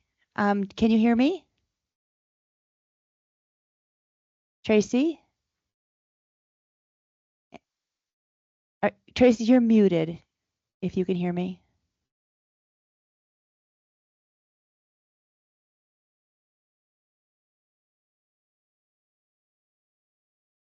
If we have another online, I can come back to Miss Swingley. Can you hear me now? Oh, I can. Thank you, Tracy. Okay. Sorry, guys. I'm trying to No operate worries. from home off of a laptop and my phone. So not as tech savvy, which is probably a reason I wish that the tech levy went through. This is Tracy Swingley, SWingley. I am a Hawthorne alumni, Hawthorne grandparent, and just a citizen. Overall, looking at all students as a whole, I think you all know my stand. I've been a huge advocate to keep Hawthorne open, but even bigger is the priority of all the students, all the teachers, all the staff, and all of our community. I do want to say thank you to the board, the chairman, the superintendent. I know it's not easy. And having witnessed over social media, the divisiveness and the tenuous conversations, it's hard. It is not easy. I know that Jennifer has tried to mediate and offer, as has Janet, Siobhan. I know the efforts that have gone into this. I do want to make sure that that is recognized. We're all trying. I'm still standing strong for Hawthorne, so I do have questions. And I am an advocate to not close it permanently, but if anything, again, on the stand of a year, as you started out with Perry talking about the sustainability of walking and how important that is and the safety. So I think because these things have not fully been vetted out, it is gravely concerning that we are screaming into a finish line on June 10th. With that, and with the district boundaries, the first draft coming out, and that's already been pointed out with Grant Street, that you could literally throw a golf ball and hit it, but yet those kids would be walking to Helen Middle School. That concern, the fact that you have so many that are emotional, saying, is there any other things that we could possibly bring to the table? So even if there is a thing of saying, all right, we'll give it one more year, our plan is to close it. It does give the special ed, it gives the teachers, it gives the students, it gives the families. So that, but I do have the question on when the letter went out and they could choose between 1 minute, schools. please, Tracy. You bet, thank you. When they could choose the schools and Kessler's an option, my understanding is a lot of that is the hope that the bond would go through. But if that doesn't, and we're not able to propose a bond, watching that just pennies for these levies that didn't go through, that is concerning. So it feels like there's a lot left on the table. And the final thing is, if we have another year, I really hope that we can bring back together the divisiveness that has occurred. I don't think it's intentional, but it's occurred, and we can't go backwards. All we can do is forward. And I really feel the people on the board have the best at heart for our students, for our teachers, and we need to come back together. That's all. I appreciate you all. Thank you, Ms. Swingley. Is there another online, Candace? Okay, this is the last call for public comment, either in person or online. All right, seeing none, we will go ahead and move on. New business, consent action items. Trustees, are there any questions or comments on the consent action items? All right, seeing none, is there a motion for the consent action items? Chair Hathorn, I move approval of consent action items as presented. Motion by Trustee McKee, is there a second? Second by Trustee Satry. Any comments, trustees? Questions? Is there any public comment before we vote? All right, seeing none, all those in favor, please signify by saying aye. Aye. Aye. Opposed? Motion passes. What are we? We're full, aren't we? 8-0. Thank you. Okay, items for action. The first one, approval of energy performance contracting board resolution. Mr. Verrill. Hello. Do I have to push this button to talk, or are we good? Okay, good evening. I'm Todd Verrill. I'm the facilities director. I have two things for you this evening. The first one is a board resolution. So in the interest of public transparency, I'm asking the board to approve an energy performance contracting resolution. The resolution explains that the district will follow Montana Code annotated Titles 20, Chapter 9, and Title 90, Chapter 4, which Chapter 20 is for education, and then Chapter 90 deals specifically with energy performance contracting. If approved, I intend to post a request for proposals, an RFP, to 3 DEQ-approved energy service providers to conduct an investment-grade energy audit of all of our facilities. This will determine whether it makes financial sense for the district to then procure an energy performance contract in the future. You should have hard copies of that RFP in front of you. It follows all the guidelines set forth by DEQ. It's pretty extensive, and it explains what we're going to ask this audit to cover, which is essentially anything that we can that energy efficiency will help us save money doing. HVAC, lighting, windows, insulation, all those types of things. So is there any questions about the resolution? Yes. My question would just be, I know we've done a lot of things regarding energy conservation, whether it's lighting or other things. Have we not done an audit overall before in the districts? So we've done it kind of piecemeal at each school as things arose? Correct. Yeah, that to my knowledge, we've not done a facilities-wide energy audit. And what this will do is inform us whether or not we want to move forward with an actual energy performance contracting in the future. Any other questions? Do we, as a school district, qualify for any of the free services for energy audits? Yes, to a certain extent. So Northwestern Energy does offer certain programs that we could take advantage of. DEQ also offers low interest loans, which we might package as part of this if we move forward with an energy performance contract to enter into an agreement with DEQ for low interest loans to help pay back the investment we make in energy conservation measures.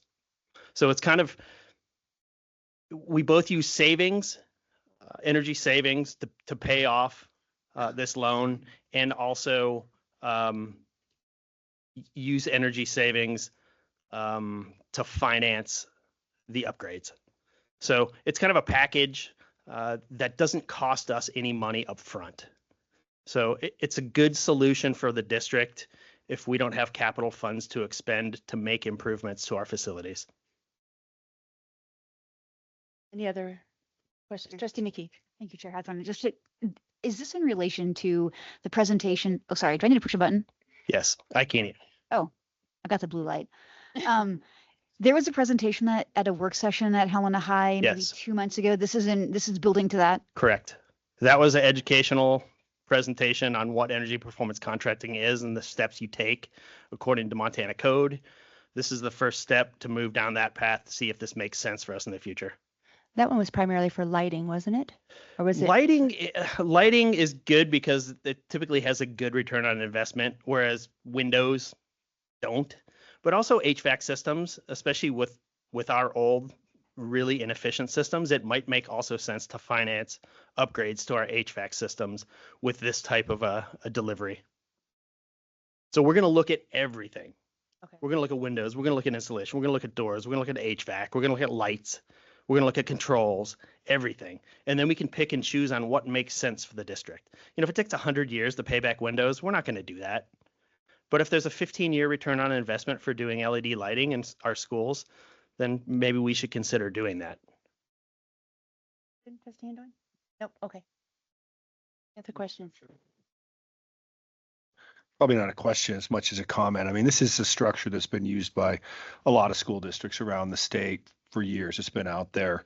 And as we talked at the work session at Helena High, we've gotten kind of brushed up against it over the years. And I think just have now had this other opportunity to take another harder look at it. And at the end of the day, I mean, all this really is a procedural requirement under the statute that was created to allow for energy performance contracting, which simply means that, and the first step being here, a really extensive audit, because it's as important to the contractors to know that they can make this work. And so it's in the sense of being able to identify in really hard dollars what you might be able to change, what that's going to cost, how long it's going to take you to recover that back. But over the same time, you really, you're not spending any more on your utilities than you already are. But it's just like putting solar on a house over time, you begin to, see the long-term investments come back. And so that's why, to your question, I mean, these are pretty intensive audits because they matter to the contractor when they come back, because they're guaranteed.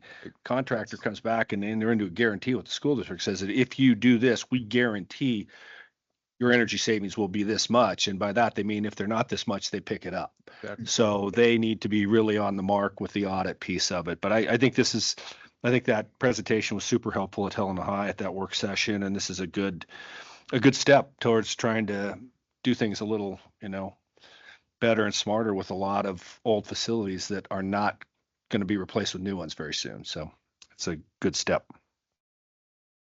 Sounds to me like it's a minimal, if not almost very little money up front for potentially long-term savings. So there is one wrinkle. If we do an audit and then we in the future say we're not going to enter into a contract to do a performance contract, then we will have to pay the bill for the audit.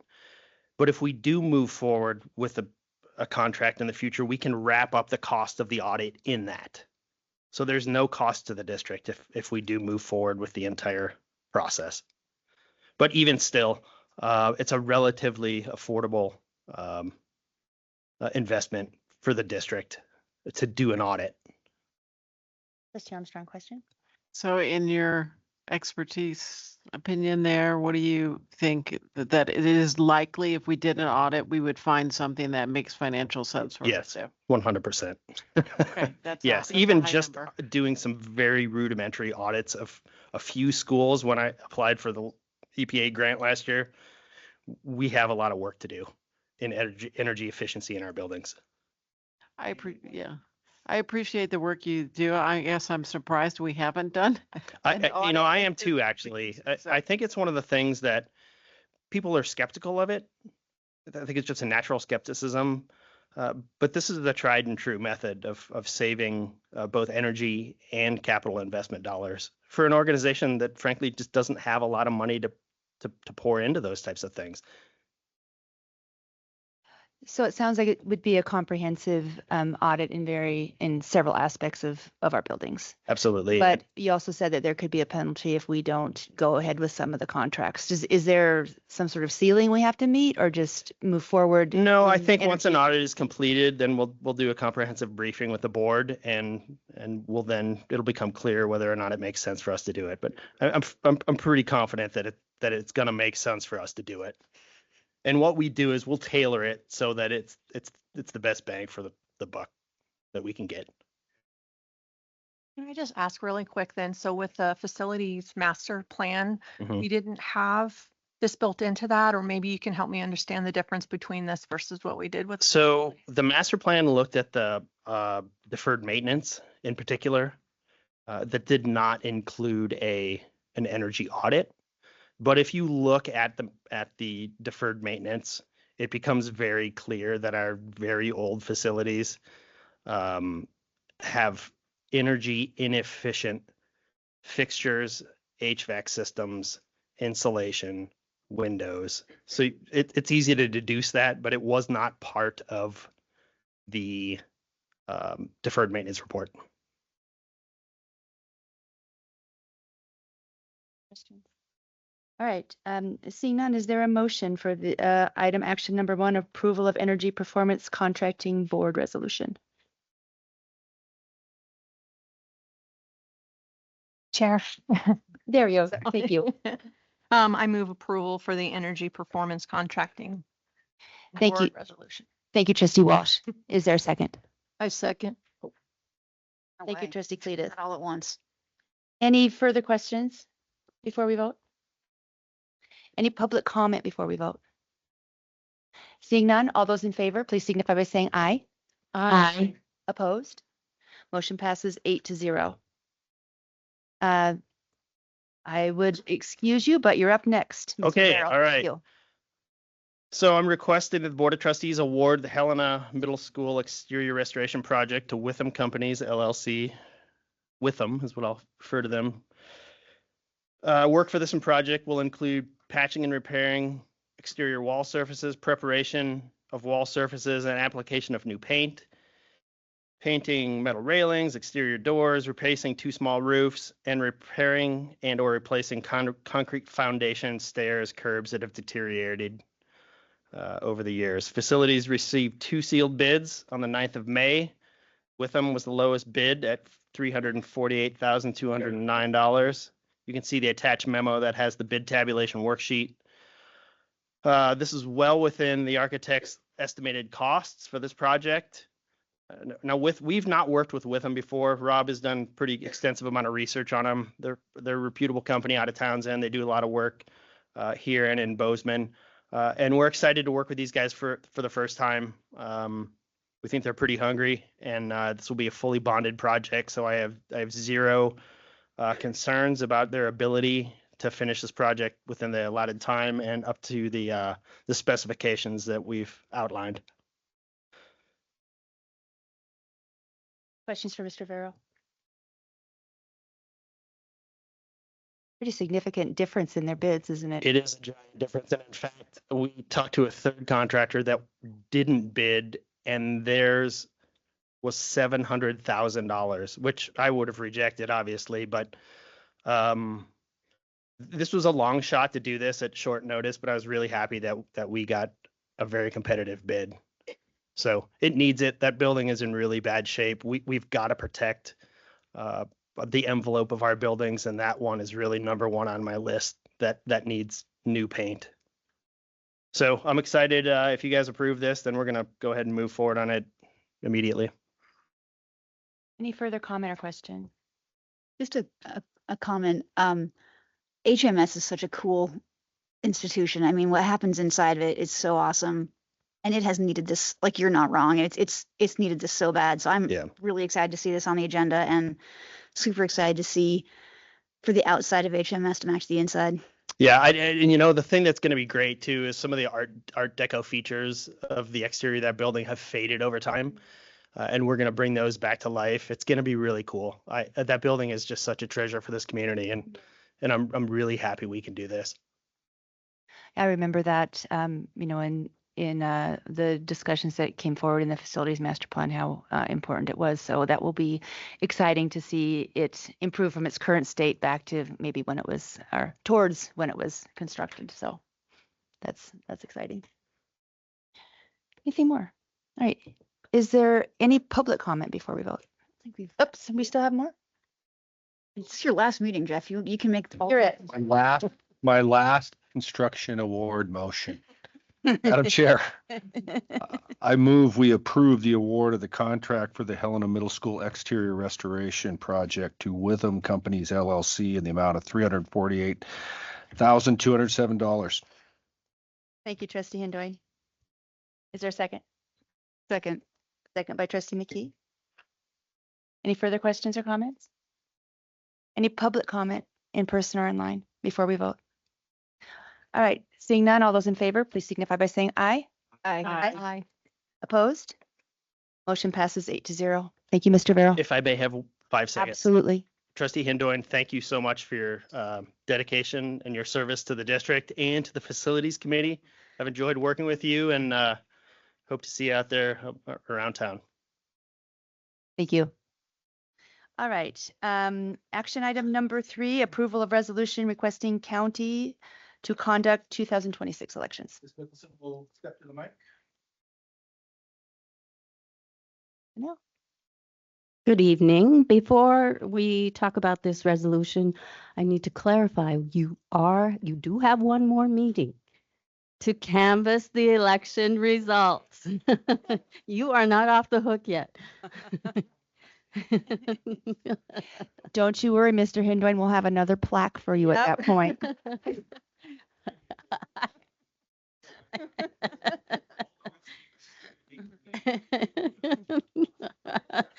Oh, I'm mad at you. You have before you a resolution to request the county to conduct our elections in the 2026 fiscal year. I think they do an incredibly good job, and it really kind of provides protection to us. They do request that, you know, before we have any special elections, we agree on a date, which I think we already have, if in fact we move forward with the bond. But they're fantastic to work for and just worth every penny we spend. So just to clarify, when you say the 2026 fiscal year, that's the 25-26 school year. Correct. Next Okay. year. Any questions for Ms. Mickelson? Do I have a motion for the request of the county to conduct the 2026 elections? Chair Hathorn, I move that we approve the resolution requesting the county to conduct our 2026 elections as presented. Thank you for the motion, Trustee Satry. Is there a second? I'll second. Second by Trustee Walsh. Is there any further board comments or questions before we vote? Any public comment, either online or in person? Seeing none, all those in favor, please signify by saying aye. Aye. Opposed? Motion passes 8-0. All right. Here's my next. I'm having a bad night. There's the rest of my agenda. Thank you. All right, items for information. Ms. Ridgway. Looks like you are going to be informing us on a lot of policy 5000. So I do want to note one change that isn't noted on your copy. On line 26 of 5055, it should be a refundable sick leave fund. That change just wasn't noted. So we're bringing forth 5055 to clarify and align with Montana statute that particularly as it relates to bereavement leave is allowable for those who have it spelled out in a collective bargaining agreement. For others, it is not. And so we had some cleanup to do because we have groups that aren't under a CBA who we were giving bereavement leave to. And in order not to reduce their benefit, we worked with BIA and just changed the language to call it personal leave. We also clarified who qualifies as a family member for both sick and bereavement leave. So those are the major changes, some citation changes. You'll see some citations that are now legal citations that are no longer relevant. So, questions? Hey. Still late outside. You guys should be perkier. Policy 5085, substitutes and student teachers / interns. It's just a matter of, again, clarifying language. Lines 16 and lines 18 and 19 were one paragraph and it was creating some confusion. And so we wanted to be clear that substitutes for classified positions will be paid by the hour. And then when a classified employee is called upon to substitute for a teacher, the teacher sub rate shall apply unless the classified rate of pay is higher. So it's really no change in language, just clarifying by splitting those two sentences. The last one before you, 5051, insurance benefits for employees. We had language that was not correct, frankly, that said a medical examination, if you got a medical examination, you could enter into the health plan at off times, and that is not allowable. So that was stricken, and the language on 14 and 15 was added. Any employee who desires coverage through the district after the employment period deadline can only do so through a qualifying event. So, and getting a medical exam is not a qualifying event. So, questions? You'll see these again. Nikki, thank you. Just a clarification, and I think I understand what this means, but essentially if you waive coverage at the beginning of the year, the coverage year, you can only opt back in again if there's a qualifying event. Correct. Basically, it's kind of conforming to pretty restricted state law. Yep, correct. Okay. Yep. All right. And I too would like to thank Mr. Hendoin for his service to the policy committee. Thank you, Ms. Ridgway. All right, reports. Student, oh no, I'm sorry, number 4, items for information, boundary recommendations update, Mr. McKay. Be our second kind of will communicate boundaries. I think it's important to note there's still work to be done with our boundaries as we heard tonight. Say implementation, it's working at 26. There's some flexibility in it, but I think we're still working through our needs to balance the district for us, east and west side. So this is Mr. McKay, our team's attempt in doing so, and yet still early enough in the process that we'll get recommendations and guidance. Mr. McKay, we ready? Okay. Thank you. So this presentation is similar to the presentation that occurred in the work session at Helena High School at the end of March. Gary will be my driver. This first map, kind of start with a map and then go into the why second. This first map is a map found on the County Superintendent of Schools website. This is the surrounding school districts in Lewis and Clark County around Helena. And so pink could be the Helena School District, High School District, Canyon Creek School District, that Trustee Walsh, our high school representative. This green one's Wolf Creek. But this pink one's us again, and this is East Helena, which formerly used to be part of our district, right? So kind of the lay of the land. There's some elementary schools called out in this map, but you can see that. So that map will come up again. So the next slide, the why, the when, the how, the what, kind of a thing. So then this is kind of my version of the what I hope to accomplish in this explanation, so that I hit the target for that. So this presentation is a lot about changing the east-west boundary line to balance middle school and high school enrollments. The reason to make the shift, so I'll just read it, is to ensure equal student educational opportunities remain an option at each high school and middle school. If we do not change, students on one side of town will have more class opportunities than the other side of town.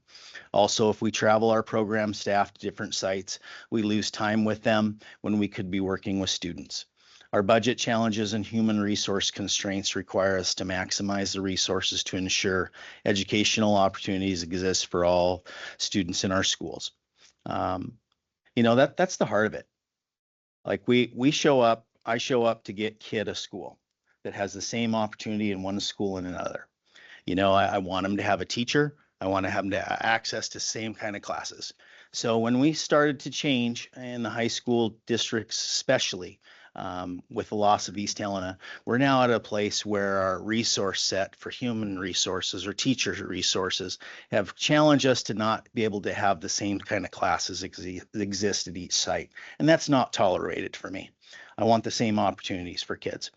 The reason why we're going with an east-west line proposal is really to avert and avoid the mistakes of the past. And I'll go into that in a little bit later. Mistakes of past districts. I'll call out some oral historical examples of those so you understand what that is and why we're choosing the approach to move our east-west boundary. So that's a thing to talk about eventually. This is a gradual transition. It won't start right away. So it would begin for the 26-27 school year. And so then this is where flexibility comes in. Boundaries, we know, it's a difficult thing. It's a difficult thing for people to change their life plan. We know that it is. So we know the flexibilities allowing people to progress through some of what they've planned, and to offer that is something we've done for years in this district and would continue to do. One example of this is current fifth graders would go to their current middle school that they're planning on going to. So if they're a fifth grade and pick the school, say Fort Georgians, if they were slated to go to a different school the next year by this proposal, they would still get to go to the school they're planning on going to. So that's not changing that. The sibling rule is something that might have been discussed earlier in public comment, but this was proposed in the end of March. So families with children in, let's say, a West Side feeder school system, they already have kids in that feeder system. With the sibling rule, they would be allowed to continue in that system. Same with East Side, if there was a change. So if they were historically a family on the West Side, they would get to continue with that. So that's kind of been the plan initially.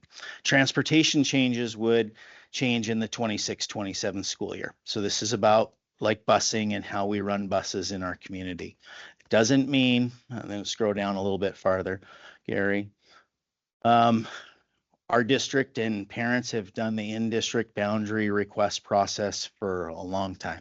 It's been in place for eons, I would imagine. I don't really know how long, but this is kind of the process where parent makes a request to attend a certain school. We take the request, we wait to see if we can fill that request. We usually do it on certain timeframes, in May if we can, for sure in early June. And the goal for that is if we know what the family's request is on the front end, we're able to get potentially teachers to that school so that there's a teacher that exists and there's class opportunities that exist. So the boundary exception process is essential, because when you come to the problem or the situation, your number one goal is to get everybody a teacher, everybody a classroom. So then this process has been used for years and it helps us plan. In this presentation, we'll also talk about what is the student population projected to do in our county. Not my stats.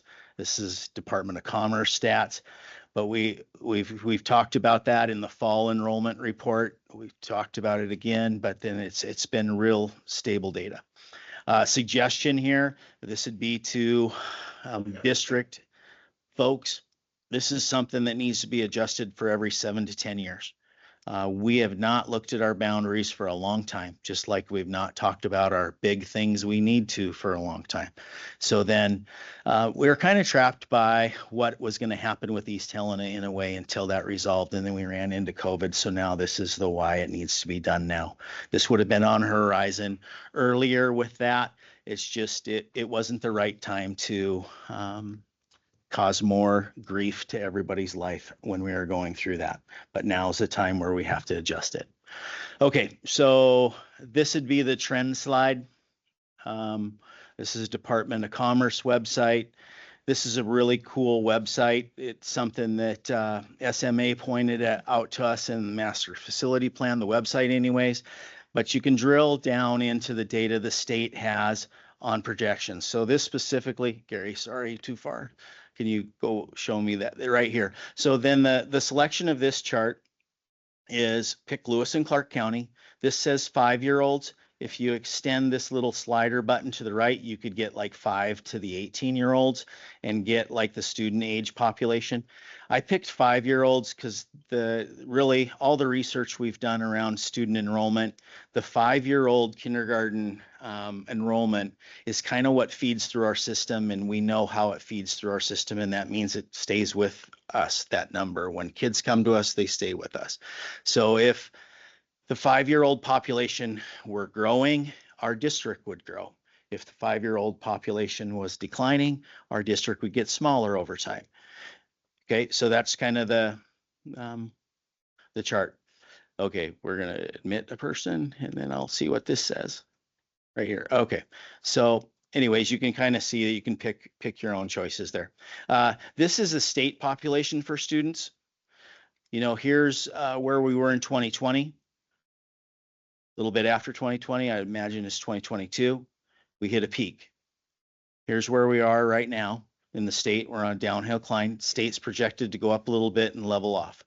This would be the amount of 5-year-olds in our state. Then when we pick our setting, population for our county, okay, same trend line, but we don't go back up.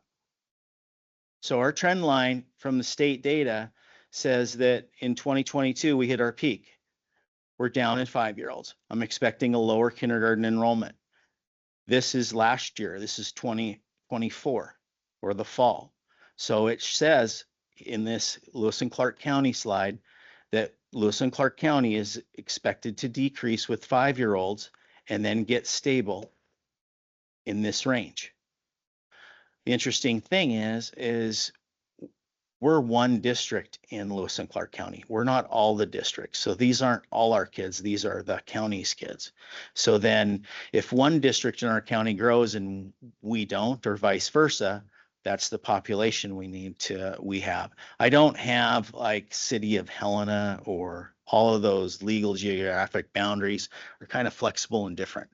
Meaning the City of Helena's boundary is different than the Helena School District boundary. They're different legal entities. So anyways, this kind of shows that we're going to get to this stable point of kindergartners, but it's lower than what our kindergartners are today. Okay. Here's just a bigger view of that so you can see numbers out to 2040. Okay. Okay, next slide, Gary. Okay, here's that map again. Distances, this is interesting. I kind of wrote them down. I might be guessing a little bit here, but the distance from C.R. Anderson to Helena Middle School is 1.4 miles. The distance from Helena High School to Capitol High is 1.8 miles. The distance from the interchange, South Helena interchange to Marysville is 21 miles. Our district covers a big expanse and our schools are close together. Majority of them are. So then we didn't build these schools this way, but this is the way they are. And so then working on this, trying to make sure every child has a teacher and an equitable, equal program is kind of the goal. So Gary's doing, okay, so I have a better map in here, but the east-west line, Gary, can you zoom out a little bit? You probably were guessing what I'm going to say. So the east-west line, it's In the north version, it really goes up towards York. East-west line would be the line between Capitol and Helena High. It comes down through Lake Helena, down the causeway, hits 10 Mile Creek for a while, heads towards Rossiter. Now scroll down, heads towards Rossiter, doesn't quite make it to Rossiter, then goes through, I would say east of the Pleasant Valley subdivision, Grassland subdivision, and then heads for the Gulch and straight up. So then the boundary between Capitol and Helena High is really heavy in geographic mass towards the Capitol High side, especially since when we lost East Helena, which used to be ours. So the Helena High boundary is a narrower sliver of land mass. And so then shifting the boundary east to west is the proposal. Okay, next slide.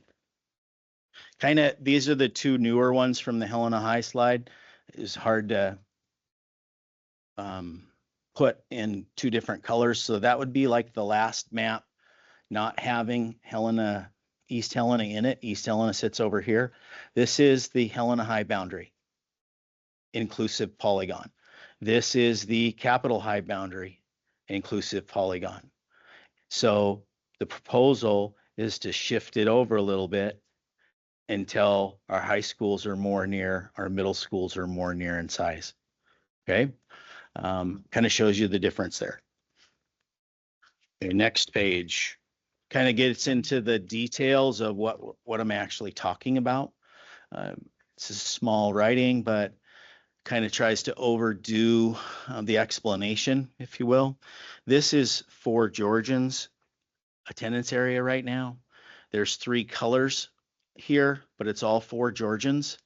This is the, if I get these names wrong, somebody will correct me, but this is the Treasure State Acres subdivision. This is the majority part of Fort Georgians. Fort Georgians itself is sitting right here. This lighter blue is Bill Roberts Golf Course. So then you see that Fort Georgians, really the school is oriented in the very far south of the boundary area. We have a lot of schools that have an edge that's near, like their boundary area is near the edge. It's kind of how it goes. This pinkish colored area is the Tree Streets neighborhood.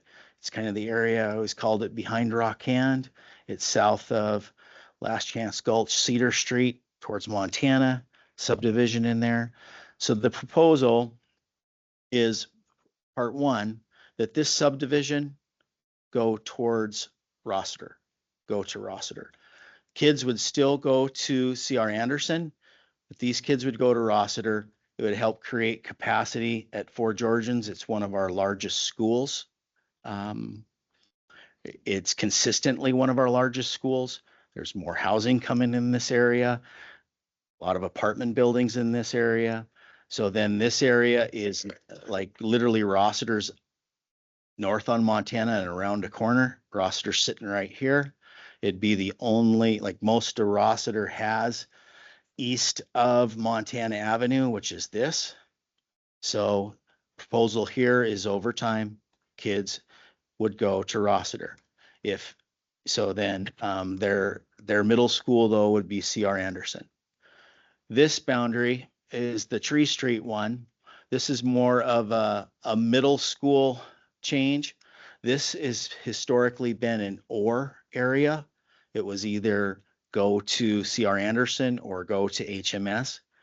Kids chose.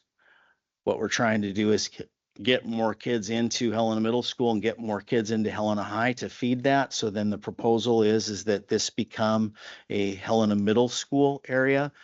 What it would be is an example also of a split elementary attendance area. What does that mean? Kids after 5th grade, some of them would go to Helena Middle and some would go to C.R. Anderson from Fort Georgians. This is pretty typical in a lot of towns, especially since we can't really move our schools.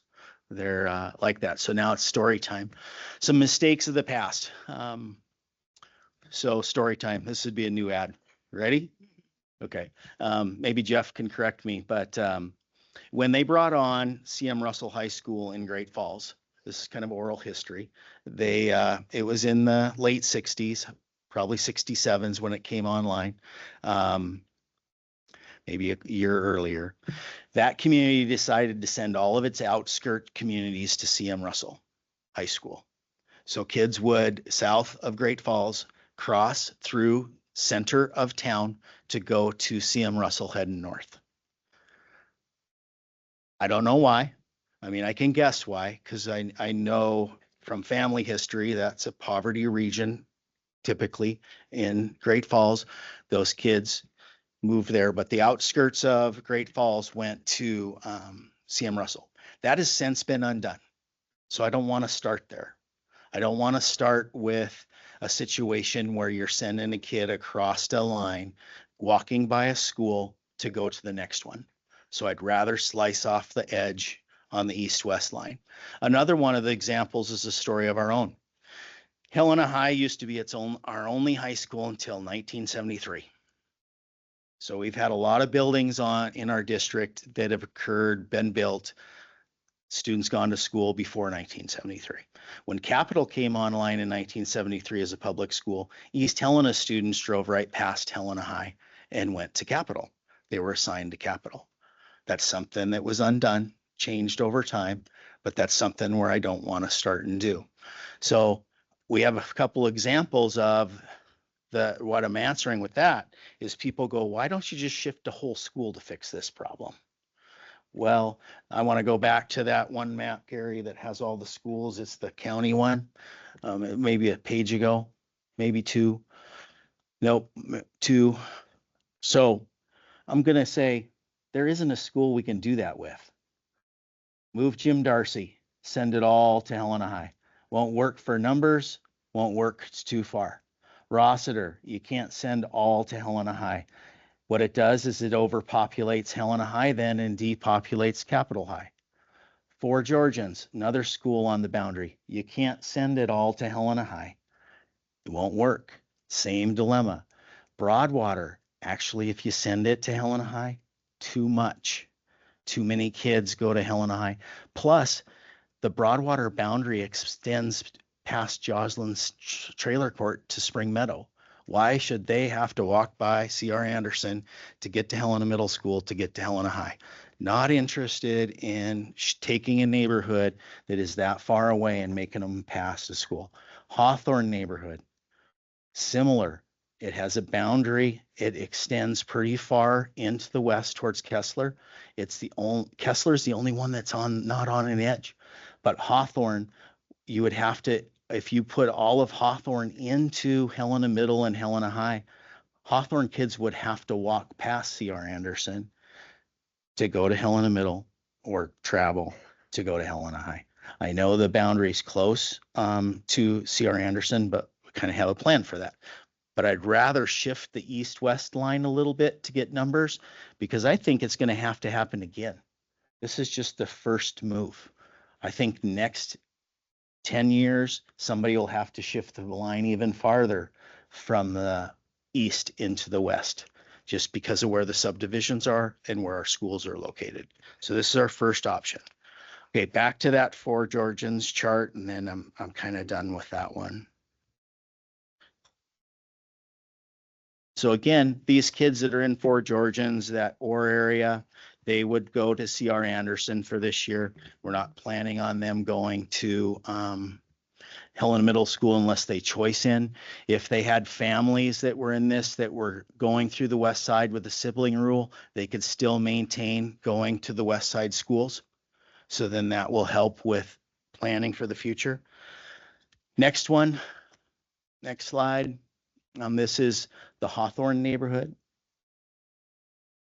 This is the mount, it kind of surrounds Mount Helena. I don't know how many school districts have a mountain that also defines what we got going on, but that's kind of a geographic barrier for how our thing's situated. So the proposal here is that these kids in Hawthorne area, this is Grant Street. C.R. Anderson is about right here, a couple blocks in. that these kids would go to Helena Middle School for Hawthorne. These kids would go to C.R. Anderson. Again, the sibling rule applies, meaning you have family going this direction. C.R. Anderson have gone already. They would get to go to C.R. Anderson and Capitol High. But then for us to make a change, we're trying to get that line to go from the east into the west. And so that would be the proposal there, that this line would say Helena Middle School and then Helena High on the right. The left would go C.R. Anderson, Capitol. Okay, so that's another example of a split from elementary to middle school. The fourth one, next slide. This is three parts. The reason why is we want to know student populations in this area. This is Jim Darcy. Jim Darcy School sitting about right here. It's one of those schools we've talked a lot about. The whole thing could have fit right. Well, actually, the whole thing when we built it originally could have been the student population so big north of that the school wasn't even located where the kids were because the density for that. So I'd like to create some capacity at Jim Darcy, meaning it's going to be a neighborhood that renews and has children in it over time because it has that kind of housing. The proposal here is that this greenish colored, the blue color north of Lake Helena along Ferry Drive, the east portion of this would go to Warren School. Okay.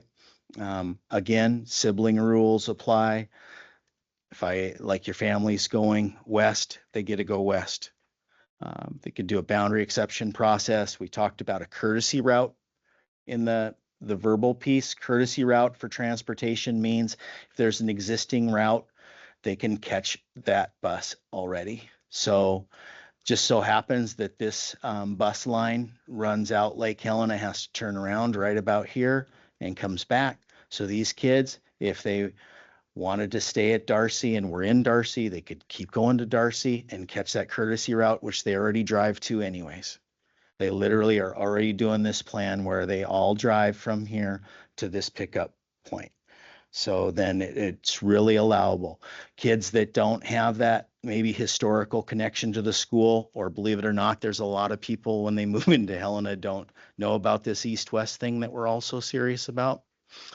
They really don't, and they just want to know which school they're going to go to. And so then transportation would be provided to Warren, and but it's not real, it's an increase. This bus used to go right to the fire hall here. We're talking about running the bus another mile or so to that turnaround spot, the one that goes to Warren area already, and making that happen for that neighborhood and getting some more kids to the east side. Okay, so kind of explains that one. Those kids in this area here would go Warren, HMS, and then Helena High.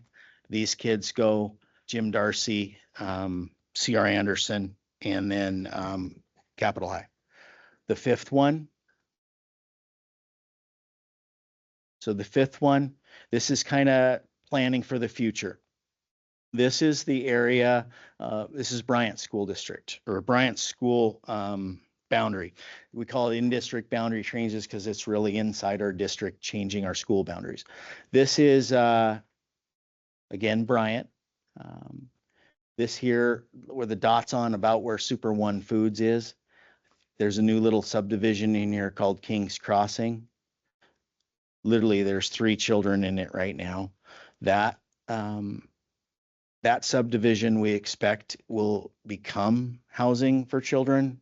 We don't really know yet, but it doesn't make sense. Logic says it should just be one of those things that we send those kids to Rossiter, because sending them to the Bryant is not as easy, not as close. It would help Rossiter's population grow, which is declining, and Bryant's is pretty stable.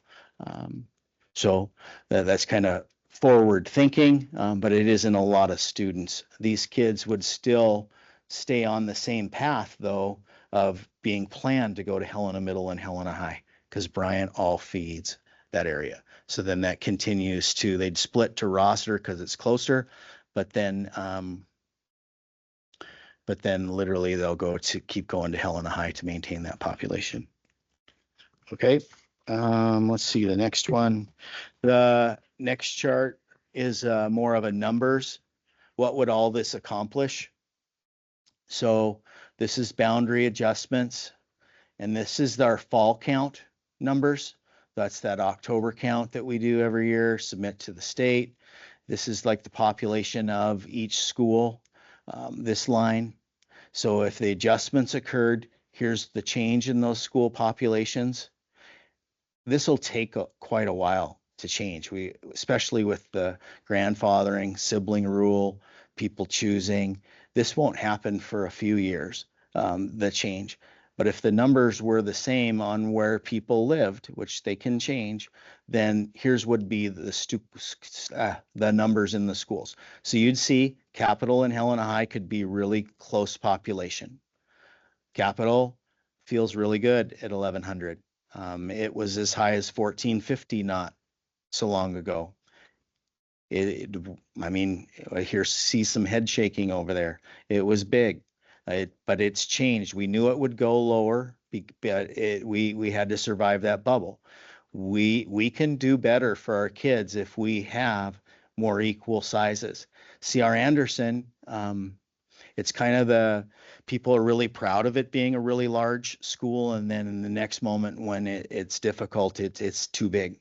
So then the part where these numbers work really well for teams at both schools, like Helena Middle School, for example, has been partial teaming it for a long time. They actually have lost the teaming with our last staffing cuts. So, you know, the part where, yeah, I'd like to get teaming back, and that means if you have equal amounts of kids and you can get 140 kids in a group on a team, then you can have 4 teachers per team. That really doesn't work out well for Helena Middle. C.R. Anderson wanted to be 3 teams. 3 teams is too big for that school. It doesn't work well there. It's a 2.5-2-team school. So then you try to build middle schools around that team number with like 140 students max on a team. So we need to get them more equitable. Helena Middle School can handle 795. When I was a principal there, I had to get up in front of the board and I cried because I wanted more kids because I wanted teams, but we couldn't do it because we had a lot of other programs in the building then. Those programs aren't there now. We had all the district coaches, we had OTs, PTs, we had some partnership offices, we had computers, we had technology in that school at that time. We don't have those things in that school. So now it can handle 795 just fine, and it can have more equitable teams. So the desire is a better educational program within the resources we have at both C.R. Anderson and Helena Middle. Provide some capacity. Warren should be a 3-2 school. It's currently not, and kind of leaves out the chart there. So last piece, getting towards the end again. I believe that's a repeat. This is the new pieces. I almost didn't see it. I realize this is geographically, these are big. Not a lot of kids out here in Mount Mitchell and stuff like that. But anyways, these little marks are actually the proposed change areas on the east-west line. This is the part north of Lake Helena, and they're hand drawn. Sorry, we don't employ like the people that are really good at maps. Cartographer. Right. And so then this is hand drawn, but this is the part north of Lake Helena. This would be the Tree Street change, and this would be the in-town Mount Helena Hawthorne neighborhood change, and then it's in both maps. So that's where the proposed line is. Someday, I'm really predicting that if this doesn't work, that we'll do things like use the interstate as a dividing line. It doesn't work perfectly because Jim Darcy's out there close, but it might be things like that K Street subdivision out by Rossiter or Pleasant Valley needing to go east, which is that area out around Flowery Drive, Sierra Drive, that kind of thing. going east as opposed to going west. That would be the next slice I would take, or start to slice off a little bit of Broadwater's neighborhood for that. So that's kind of projecting into the future a little bit. Next one. This was a really poor slide that we had in March.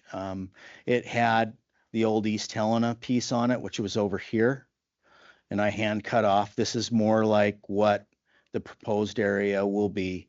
This is Capitol High, and then the red with these three pieces in the blue would become Helena High's boundary with these changes.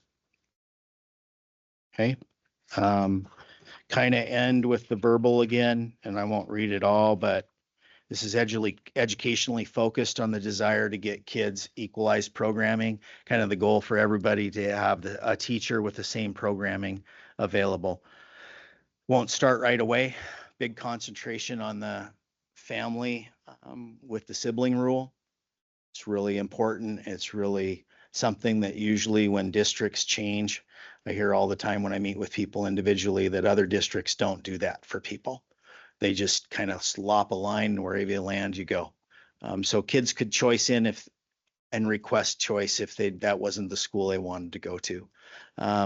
Transportation won't be even, they'll be planned during the next school year for the following year. Our population for children, it really isn't changing in our county.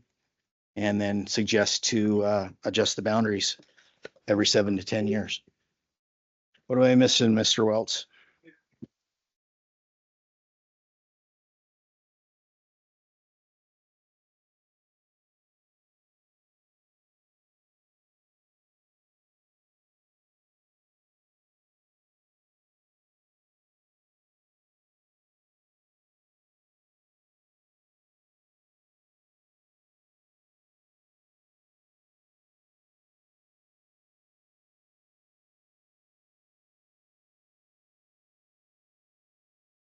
A lot of times administration will hesitate to even talk about boundaries because it's one of those lightning rods. But I think if we are open and honest about the dynamics of communities, we should be talking about what it looks like and how it affects our district when construction projects are built around town. So I think this is the genesis of that process. It's not going to happen overnight. It's going to take a while for that to take place, and there's a lot of flexibility for our counties. Thank you, Questions? Mr. McKay. Yeah, questions. Yeah. Trustee Armstrong.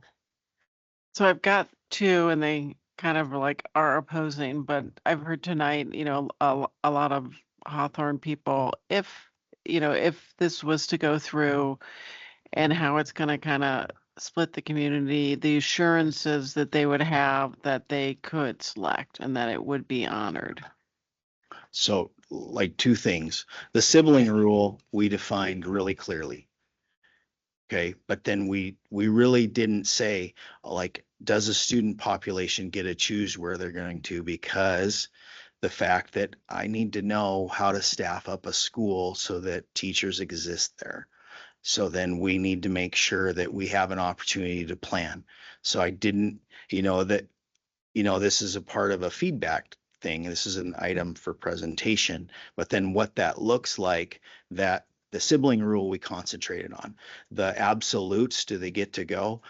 I do want to know that. We've been really successful as a system at offering most in-district boundary requests over time for a long time. But if, like, when C.R. Anderson is above 1050, I'm supposed to have an extra principal there. Things like that. It costs funds to grow those things. So if we want to make sure we can staff it appropriately to accreditation standards, we have to know our numbers. We have to be able to do some of the things we actually do in elementary schools or have for years. Case in point, when Jim Darcy filled up, those kids would be overflowed because there wasn't a teacher that they could have there. So then I don't like to go with an absolute answer when I don't know if I can absolutely make it work. So we are obligated to give every child a school in our district. So then the overflow plan or the optional plans of where they would need to go, we have to have an idea for. So, yeah, we didn't put that like concretely. The other thing is things change, like for kids. You could literally find your best friend in 4th grade and you don't know when that's going to be. So then I really think that I don't want to put people in the place where you have to decide now what your future is going to be 2 years from now. Yes, I know you'd want to be reassured with that, but literally you might go to the school and then go, I actually really want to go with my new best friend to that next school. You don't know. I don't want to position people to have to make that decision now. So, So- oh, sorry, just to summarize, if a family wants to send their kid to a school that's not within their boundary and that school is open and it has open slots, then that will and can happen. It will. But if that school that they want to go to is full, then you cannot necessarily honor that request. Is that? That's correct. Okay. And then the other part of that is we evaluate those based on programmatic needs. Like it's like, do I have, and we talked about this a lot last spring with out of district boundary process. And when people choice into our district, we have programs for everything. So then it's twofold. In-district boundary requests are evaluated on whether we have those kind of programs for what you're requesting at that school. Are they full? Do we have seats in that school? That kind of thing. So would an example be, say, a functional life skills? Yes, it might So we be. don't have that at every school, so that don't. person would get priority where we had a We functional need life to skills. match the educational delivery with what the needs too are in that. Or we'll have kids that, let's suppose when Capital was high, they literally couldn't go to Capital because it was too full when it was 1450. They could, but they couldn't pick that exact honors class because it was full. If they were going there, they had to take a different selection, and they need to know that on the front end. So then this is about making sure you can plan and get kids that are in that boundary that experience first. And then, yes, if there's open seats, we've always allowed that to happen. What if let's just say that we did decide to close Hawthorne or start shuffling kids and you only have so many slots. Like, how do you determine, is it like order of application or how do you Yeah, determine? we do a time date stamp on the request. So then the part where, meaning they put a district request in. Yeah. It was on June 1 at 10 o'clock and somebody June 1 at 11 o'clock. You know, you have to make a decision, like that first preference, first in would get that open seat. Now, what if we make a decision and we make a decision June 10th? Are we going to penalize? Are we going to No, penalize? I just So how gave you- are you no, gonna? I was using the word, say the bad. June word, not in association with the June 10th decision. I'm just saying we time date stamp boundary requests. Right, but what I'm saying is everyone has to wait until we make a decision. So what if am I making sense? I think so. So like if we make a decision that other people have already put in, but based on our decision, kids now have to switch schools, right? They're not. So we haven't authorized right now out of districts or in district transfers in the elementary because I'm holding on to those so that I make sure and not make a mistake on this. So then like in June, like we do that in the high school also. So we have different timeframes. So believe me though, we'll have open seats in a lot of our schools, no matter what, in June. And so then I need to know the puzzle pieces to be able to make it work, but we're not putting in, like, we're not giving up a potential slot in a place that could be designed for a kid. Same with staffing. We're not making a mistake or building out where teachers are going to go until we know lots of things. Okay, so yeah, I just want to make sure, like, if we're forcing a decision by a family that we are in some ways giving them extra points in their application, am I making sense? Yeah, okay. And okay, so now the complete opposite. you have all this flexibility, and part of the issue, and I know this happens every year, is like there's a few classes we can't offer at Helena High. There's just not the opportunities because there's just not enough students in the body wanting that, like AP stats or something like that. If we have all this flexibility, how long is this gonna, how long are we gonna be having unequal opportunities? Because if you're grandfathering, based upon Right. siblings like that, what is the time? That's why I was mentioning the part where the line might have to move some more, like until the numbers get to where they're gonna be. Otherwise, it's literally, yeah, I think you're asking the question of if it's a complete choice district, it's just how many people are you gonna staff at that school? When it's full, it's full. First come, first serve. But boundaries are better because it helps the transportation system. It helps kids that like might not have advocates, make sure they get a school that's in a boundary, that kind of thing. So yeah, it is a flexibility, but it's also one of those things I think it's important to do because people have life plans of this is what they were planning to do. So we know that the change is hard. And I think it's one of those things that it will take time no matter what. And we'd rather have like a community understanding that we're trying to take time to do this and help make this happen, even though we know it's hard, because then that is the best chance to have best relationships in our town. So I think the slower roll with it is the way to go. The family I had in this morning was like their former school district changed the boundaries, and it was in Pennsylvania, and it was what it was, and you had to move the next year, and that's the way it went.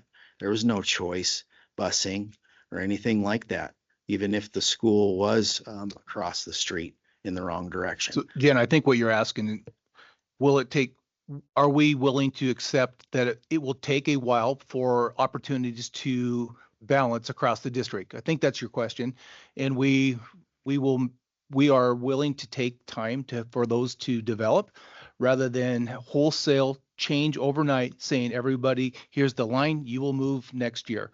And I don't believe that's the right way. I think our families need time to adjust for that one. Yeah, I think sometimes like it's kind of ad hoc that we hear about not as many opportunities in Helena. So it hasn't actually been spelled out what the impact of this imbalance is. I just know it's out there. I just don't know the amount of classes or the severity of it. So, but I do. Well, actually, a great question. Yeah. It came about, like, if you think about the amounts of, in a smaller school, a teacher has to teach 4 things versus 2 things. It came out in like the stress of our staff on having to do multiple different assignments, things that we agreed we were going to try to do better for next year with our budget cuts, things like that. Like they had multiple more preps at the smaller schools than the high schools to offer the same things. They have to have multiple more teachers doing the club advisories to do the same amount of clubs. The teachers are game for it. I'm not blaming them. I'm just saying that we can do a more equalized approach of preps means how many classes they have to prepare to teach. So then we definitely have an imbalance going on with that. Some of our middle schools, like they don't have the same courses and they don't have many electives in them. Like they don't get choice. So then they literally don't have the same elective package between the school. That's not what we want anymore. We can't do that. We got to try to get that more balanced. I think it's helpful when you flesh it out like this, because it would not have occurred to me that you have to do more prep periods. That's not something the average person would think of, but it's it's a crucial part of it. It is. So I think the more that we can flesh out. We literally, with our changes anyways, Yeah. like coming in this year, the music PE challenges in the elementary, the high school challenges and the being forced to teach 6 out of 7, those are not, we knew that was the solve for the short term, but it's not the long game. So we wanted to try to fix that. And so then to get opportunities the same, I would like to have a common course catalog at the high school. That really could be controversial as well. But then that says that we have the same things at each school and we make sure that happens. So, but I'm not on that yet. I just, that's my desire to make sure kids have the same opportunities. Trustee McKee. I wanted to bring up something that you'd mentioned, Janet, and Adela and Mr. Kessler would probably know better, but we're not losing like AP classes at Helena High. There was consolidation of some music offerings, but really and truly, you hit it on the head. It's like teachers just being worked to the max. I mean, I know good teachers this is their last year. When we went to 6 to 7, and then they have to do more, and they're already being overburdened because there's just not as many of them. I mean, they're quitting, and that's what's happening. I had a couple of questions, and then I also, did my computer turn off? Oh my gosh, sorry, let me pull this up. You'd asked about, or you brought up moving kids into who are currently at Jim Darcy and going to Warren, and I'm sure the answer is yes, but like there's definitely a capacity for kids at Warren like that. Yeah, so it's so in that 3-2 language, so it's a 2-section school is our smaller elementaries. Most of them are 2-2s, not all. Warren is a 3-2 design. Okay. 3 kindergartens, 3 first grades, so on, and then 2 of the upper grades. But it's really operating at a 2x2 right now. So it has the capacity to grow.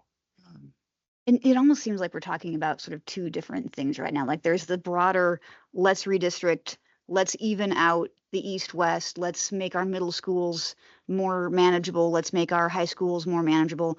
And then there is a very sensitive and painful sort of separate conversation about Hawthorne. And I don't know what the ultimate resolution of that will be, but like it would be my desire as a board member that is handled with the utmost care. Like that is a unique situation. It's not like peeling off the tree streets. And I know you guys know this. I'm just sort of saying it out loud so that everyone can hear it. Like this is just different. It's not the same. And you've already said it casually, but I would prefer that to be handled with just a great amount of care because it's so unique and it's super painful. So I just want to get that off my chest and just say it out loud. I also wanted to commend all the work that went into it. I mean, our district is kind of weird. Not everyone understands it, but we didn't even build most of our schools. I mean, we're multiple districts coalesced into one, but we didn't also build Capitol High. So where they are on the map, Helena Public Schools had less input in than it seems today. So trying to like balance the population of a community that has grown and has absorbed smaller districts and trying to make everything match, it's not easy. So I commend all the effort that you put into it, Josh.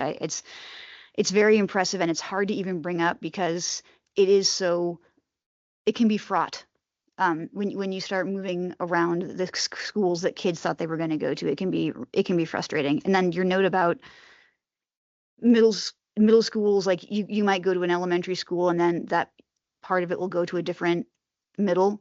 That is very common in Billings where I grew up. So it seems weird to us in Helena, but it is something that happens when you are tasked with balancing opportunities, and you can't help where kids live 100 years after the schools were built or 40 years after they were built. And I also just wanted to just make a note about one small thing, that this is a really difficult moment that we're in, and it comes on top of years of difficult moments. But the reason that this was put into notes, at an earlier meeting was not to hide it. It was to give people more time. Tonight was the noticed item for information, legally required time to talk about this. Mr. Welts wanted to get it out in front of Helena sooner. That's why it ended up being in a superintendent report. There is no effort to hide it. I hope everyone gets super involved. I hope Hawthorne families continue to share their stories. It's a very difficult situation. No one likes to be in it. I totally welcome you all into the process, but there is no effort to hide the districting and the boundary attendance lines. Like it came forward a month ago so that we'd all have more time to look at it. And I think, I hope we get good ideas back from our public, or at least heartfelt concern if we can't solve everyone's problems. So anyway, thank you.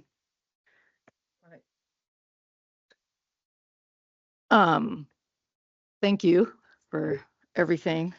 you're doing and all the information you've provided and dissecting, especially with all your experience. But I'm not gonna lie, just like you said, this is painful for me to hear in the company of Hawthorne parents and talking about future plans and not wanting to pass one, not having this school parent or kids going past this school to go to another school. So I understand why you're presenting, but it's not lost on me how it must be landing a mix of emotions, including frustration, anger, irony, whole list of words. Okay, so, can somebody submit a request and have it time-stamped before a decision is made? Can they jump on that? Or let's say the decision is we close Hawthorne. Can people already be putting things in place like, hey, I want to go to this, I want my kid to go to this school? Yeah, so I guess a letter was sent out by me, my office, last week, probably arrived Monday or Tuesday, like yesterday or today. Okay. So folks, they might have gotten it on Saturday. Who knows on how the US mail goes. But that said, here's the projected placement school and then if you want something else or want to request something else, what would that be? Okay. So then trying to open up a line of communication. It didn't talk a lot about the other things because then it was a single purpose kind of a communication, because if you put too much into it, I didn't want to get lost with all the other things that are there. So then this was, what are you interested in? And for me, it's kind of like, if I know the parameters of the puzzle, I can probably find help in making that happen if I can get it. So then we're getting those back on, people can write out their situation, or some people are like, I think it's wrong. But it's opening the door of the communication so that I can communicate back and go, how does this work? How will this work for you and your family? So that we can do that. But we had to kind of get out what do the addresses say? We have people that have like children, like families now have different designs. One parent might think one thing, one parent might need to think another. They might live in different places.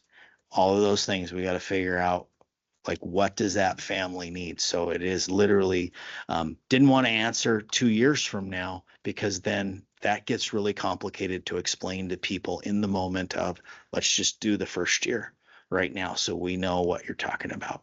And then if you want to ask the second year question, what's that mean for me and us and our family? We're prepared to answer that as best we can. But I really wanted to get out the first communication on what would it be if the board decided on Hawthorne in June, what are we talking about for the fall? And then what does that look like? So then literally that was that. So the answer is, yeah, they could request that, and then people are getting it back to us in a variety of ways, hand delivery to some digital, and then we're literally putting them in order. What I didn't want to have happen is people think like trying to work out school trades themselves. Like if I swap with a family between Kessler and Central, no, we don't want them to do that, because then we want to make sure we help figure it out with them. But if they're only because there's people that can have advocates for that and people that don't, but we literally can figure out the puzzle if we just know what the family's interests are, and we will get really close to that. And if we can't figure it out, we would talk to them. Some folks want to go to other schools altogether than the ones we were thinking of. So we need to know that too, and then find out the seats where they're at.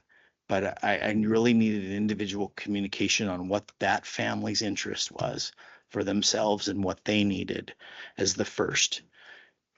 And then they might, people do it the way they do it, but that's really the intention of that communication. And it's not this is an if. It's all communication based on an if. We don't know. I don't know what the answer is. I'm supposed to try to plan something that works for everybody, regardless of what the answer is. So that's my goal. So so these communications are occurring right now already, you're saying? Yes.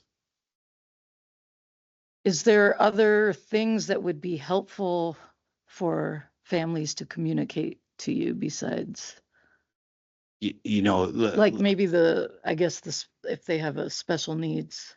yeah, or they want to know what does it mean? Like I don't think that maybe everybody knew about the sibling rule that was talked about in March. Okay, that might have been a big thing for them. Or what does this school have the needs for my child? I've been talking to families when they reach out to me. But we have many on our team that can have that conversation and help folks. So we need to make sure we do that. All trying to adhere to the 9150 policy of, how do you do formal transition activities when you don't have an answer yet? That is really hard. So then this is why it's all an if now. One last question. So, there's a big task for you all, like a quick turnaround if the decision is that we close it. I'm game. Yeah. We'll make it happen. I want to say we launched Mount Ascension Charter School. We launched a lot of things last summer. That was literally, it was a large lift. This is the lift I'm dedicated to making happen, and our team is for this district, if that's the decision, and it will, we'll work through the summer like we usually do on making sure that happens well for people. The team's ready. Our schools are ready. Regardless of what the decision is, we will do what it takes to make it work. Thanks. Yeah. Trustee Satry. I have two questions. One is just, quite logistical, I think. So when we're looking at the Capitol High boundary and the Helena High boundary, I'm thinking about one of the earlier public comments and thinking about how the Helena High boundary is so narrower and very much more concentrated and urban, and there's a lot more sort of rural area in the Capitol High boundary. So I'm just curious about, very specifically, this little panhandle. Why is this little panhandle stuck out here for the Capitol High boundary? I'm just curious about why that is. It's the way the counties were built. Like if you, okay, it could be an error on a map. That's always possible in a polygon. But then it does match the. Yeah, it's just right here. You're talking about the Capitol High side? I'm talking about where the Helena High and Capitol meet north-south. Yep. The good news is there's not. There's probably 0 kids in that part of the forest. In that little panhandle. Okay, that's, Right. I was curious about that. And then just more broadly, just that suggestion about being able to include more of, the Northern Valley over to the Helena High side. And you said maybe that would be something we'd adjust, and it might even be over towards the interstate at some point. Yeah, so then Curious about the short-term thinking is the proposal to move part of Jim Darcy to Warren. And remember, Jim Darcy is our biggest school in the valley. Rossiter is not our biggest school. It's been losing population. So then to slice a piece of Rossiter off right now doesn't really make sense for Rossiter's sake. So then if Rossiter grew, then I would suggest that we'd move the east side of the interstate more towards Helena High. But right now, Rossiter is under capacity and not filling because Jim Darcy's not outflowing as many kids. So then that's why I wouldn't change Rossiter at this time, because then Rossiter would be, we can't have it be below 300. That doesn't work for, or we're transporting that K Street subdivision or the Treasure State all the way in town. I wouldn't do that right now. In that subdivision north of Super One. Right. Going I north. wouldn't. I would think it's an area to watch. So when we were doing the study of like trying to find, looked at all the numbers on the edges and where everybody was to kind of see what neighborhoods would actually help change over time. And then that would assume that. So I wouldn't change that North Valley much out there yet, but I would take part of Jim Darcy as part of the proposal and move it to Warren. But I wouldn't come in and touch the Rossiter one yet, succinctly, because Rossiter is smaller than it should be right now. Okay. Okay, thank you. I also did want to say thank you for all this work. I mean, there's been obviously a lot of thought and so many moving pieces. So my other question piggybacks a little bit on something that Jen said earlier, and that is, encouraging people to provide feedback. We've been doing these meetings for, pre-bond work, et cetera. Is there an opportunity besides just our official board meetings for people to come together and have just more dialogue about what the proposal is, and also, just as Janet was saying, gaining a better understanding of what is the big why behind this, to try to really create more similarity, equality between, the balancing numbers, but also programming. Is there going to be opportunity for that between now and when this becomes finalized? Because I think our timeline was to have the board vote on this proposal when? Late summer. Late summer, okay.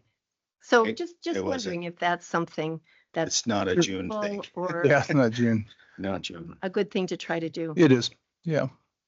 It'd be like next August or at the earliest. Okay, yeah. Thank you.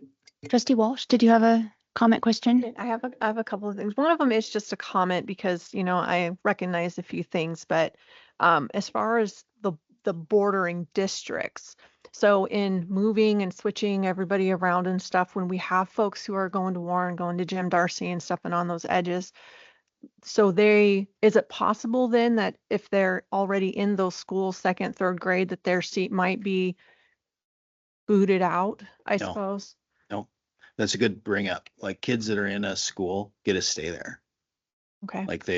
Yeah. So then like that proposed area north of Lake Helena, if they're a second grader at Darcy, they get to stay into third, fourth grade. They get to matriculate that way. So this is new enrollment.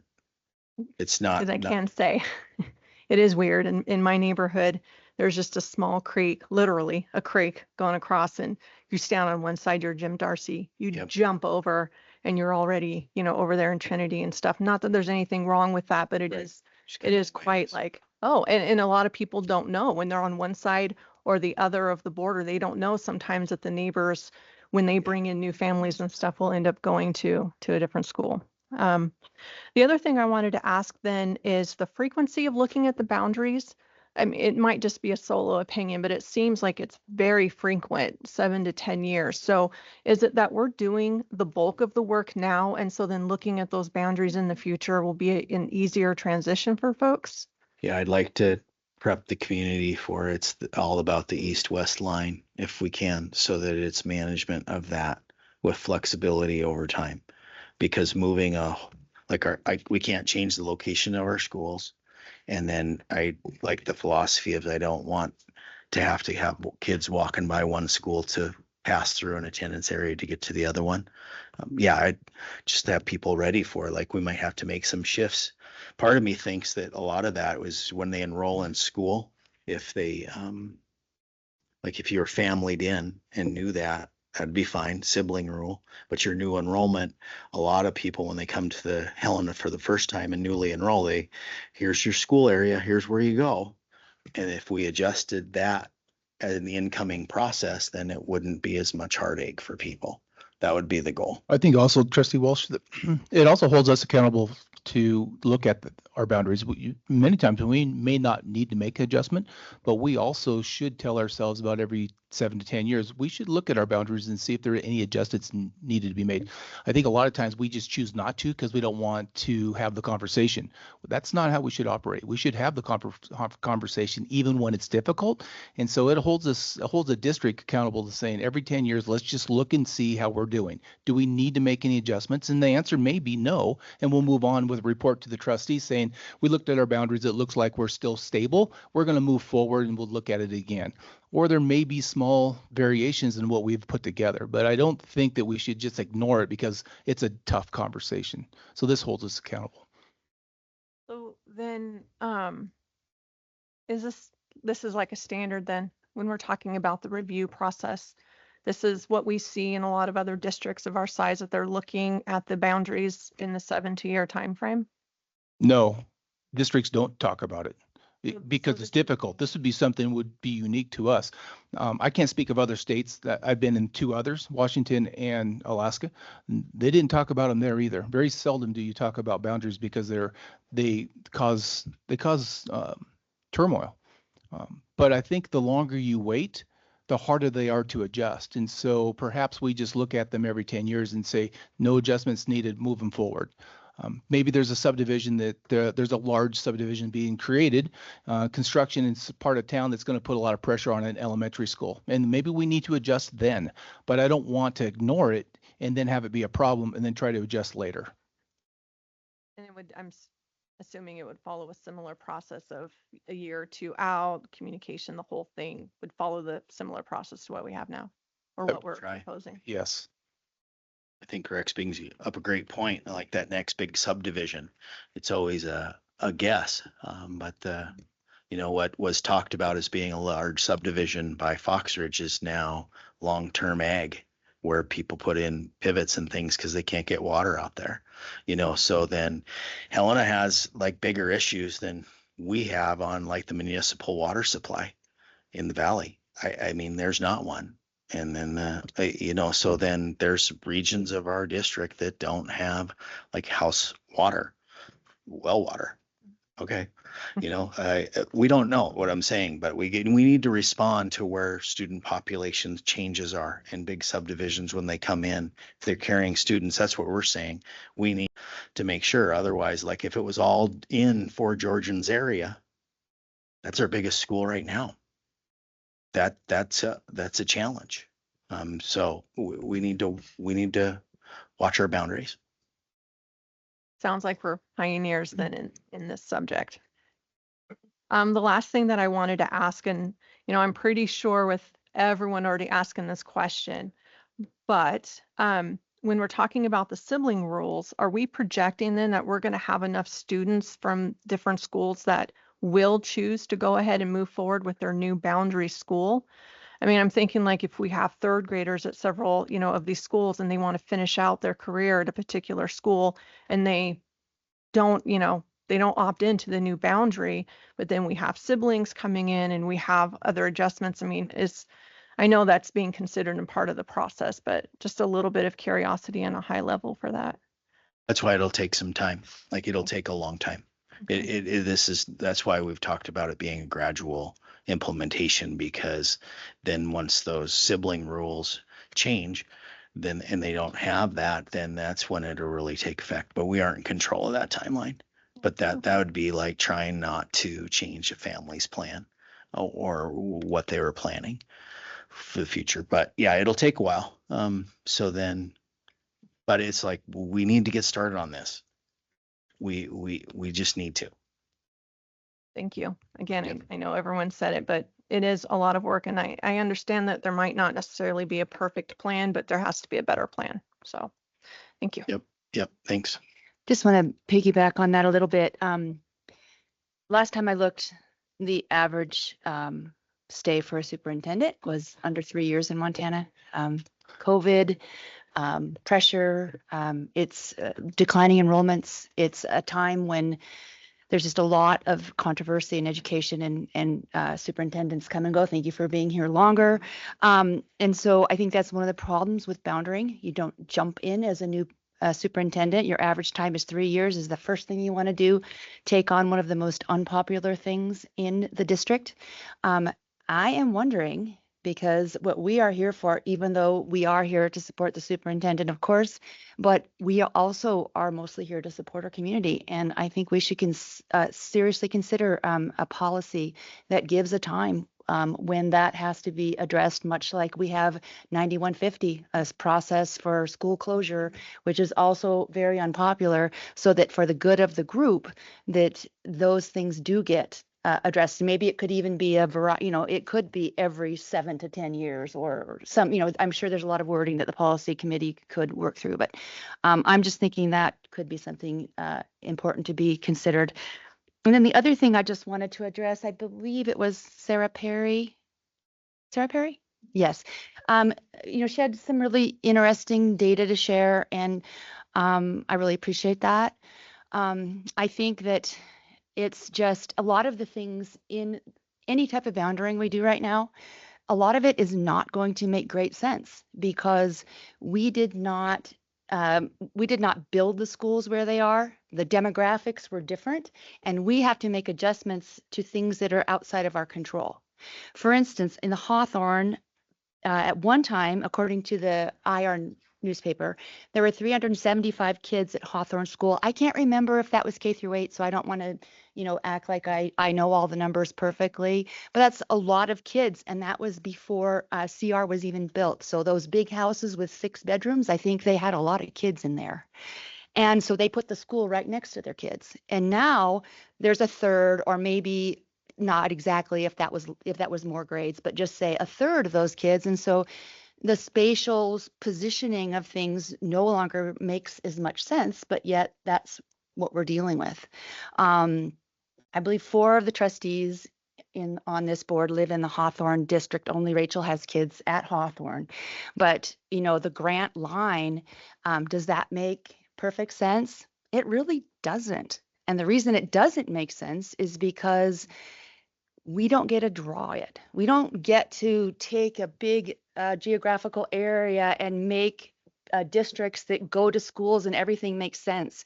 We have to take the parts of an uneven growing demographics and existing buildings and try to fit them in as best we can, at the same time being able to provide educational opportunities for all of our students, and also reasonable workloads for our teachers. So I guess I would like to say that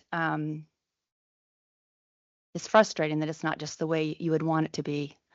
But I don't think it's possible to jump in so late in the game, not that we had any choice whatsoever, and try to make it just right. It is impossible, I would say. And I applaud trying to get this work done and doing it the best that we can. And there could be some other choices that may, coulda, shoulda, woulda. But right now we have a starting spot, and we can take public comment and go from there. So, Trustee Robinson. So, ignoring the elementary decision coming up, just talking about middle school here. Feedback from somebody who lives in the area, walkability is my #1 priority in life. And this is like a kick in the face for the people that bought a house 2 blocks from CR and then to be told, like, sorry, you're going to have to go to HMS instead. So that I feel very deeply in there. Your chart at least makes it sound like 50% of the students that will move from CR to HMS are coming from this small area here. So there's a lot of people that are going to be very affected by this. And maybe it's not as big of a deal to most of them, but to me, it would really hurt. And like a lot of the other boundary adjustments are people that drive anyway, but these are maybe people who were hoping their junior higher the middle schooler could walk after school home and back, and that's maybe not possible under this. I would want them to do a boundary exception request.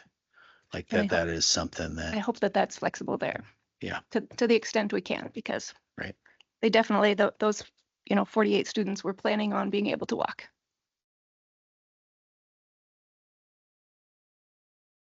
Trustee Armstrong. So, I mean, I get the boundary line is based on, we have pinpointed where the students are in the district. Did we, because Sierra Anderson is right there, do we look at some swapping alternatives for other parts of the district that would help equalize it? I mean, what are the type of scenarios you ran through? How did you arrive at that one as opposed to another area of the district further out? Yeah. It's Okay. like numbers in the transportation numbers, but also the amount of kids that lived in those sectors, and trying to make sure they had an elementary school, a middle school, and a high school. So then that's how it was calculated. You know, if it's, I get the logic on that I live closer. There are people that it's going to take this on a little bit. I didn't say it well, but they might be driving, but it could be as a substantial a change. It's a change for everybody. Like, so then trying to make it work where they could have an elementary, and I have the classrooms in those elementaries that we have to staff them. Same with middle schools, same with high schools, that we have that space available for everybody. But we looked at all of the neighborhoods along the sides of them, and then the transportation. But really, you're talking about like only one other place would be to shift off some of Broadwater Title School and make it go to Helena Middle School. That's all you're really talking about. And then the other one's Rossiter. Those are the only near edges that aren't touched. So then if you wanted I decided I wasn't going to grab part of Broadwater and split it and have it go across that intersection to Helena Middle. They're already crossing Euclid anyways, but then that one would change. And then the next one we already did. The next one out is the Tree Streets. The next one out would be, we shifted Treasure State to Rossiter up around the corner. So we've kind of done all that work along the line. The only one would be is to take the like Broadwater high poverty school and ship it to Helena Middle School, or a piece of it, but it didn't get me the amount to help the east-west line number. So then it wouldn't, there's not as many kids there. So it didn't make sense to me.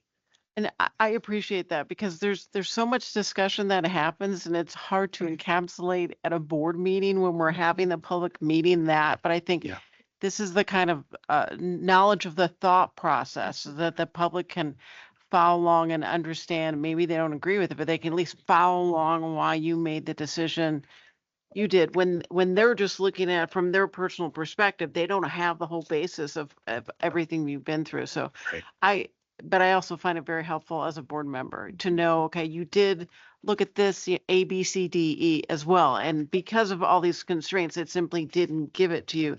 Therefore, we have something that on the initial approach looks like why, but there are very good reasons why you did that. So sometimes maybe sharing a little more of that, I think would be helpful.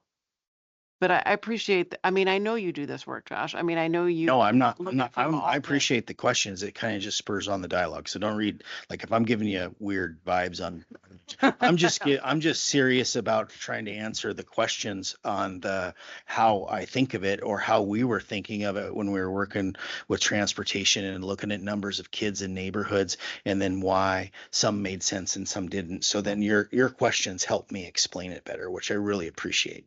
Like they're good. I don't take it like personally on people asking a question.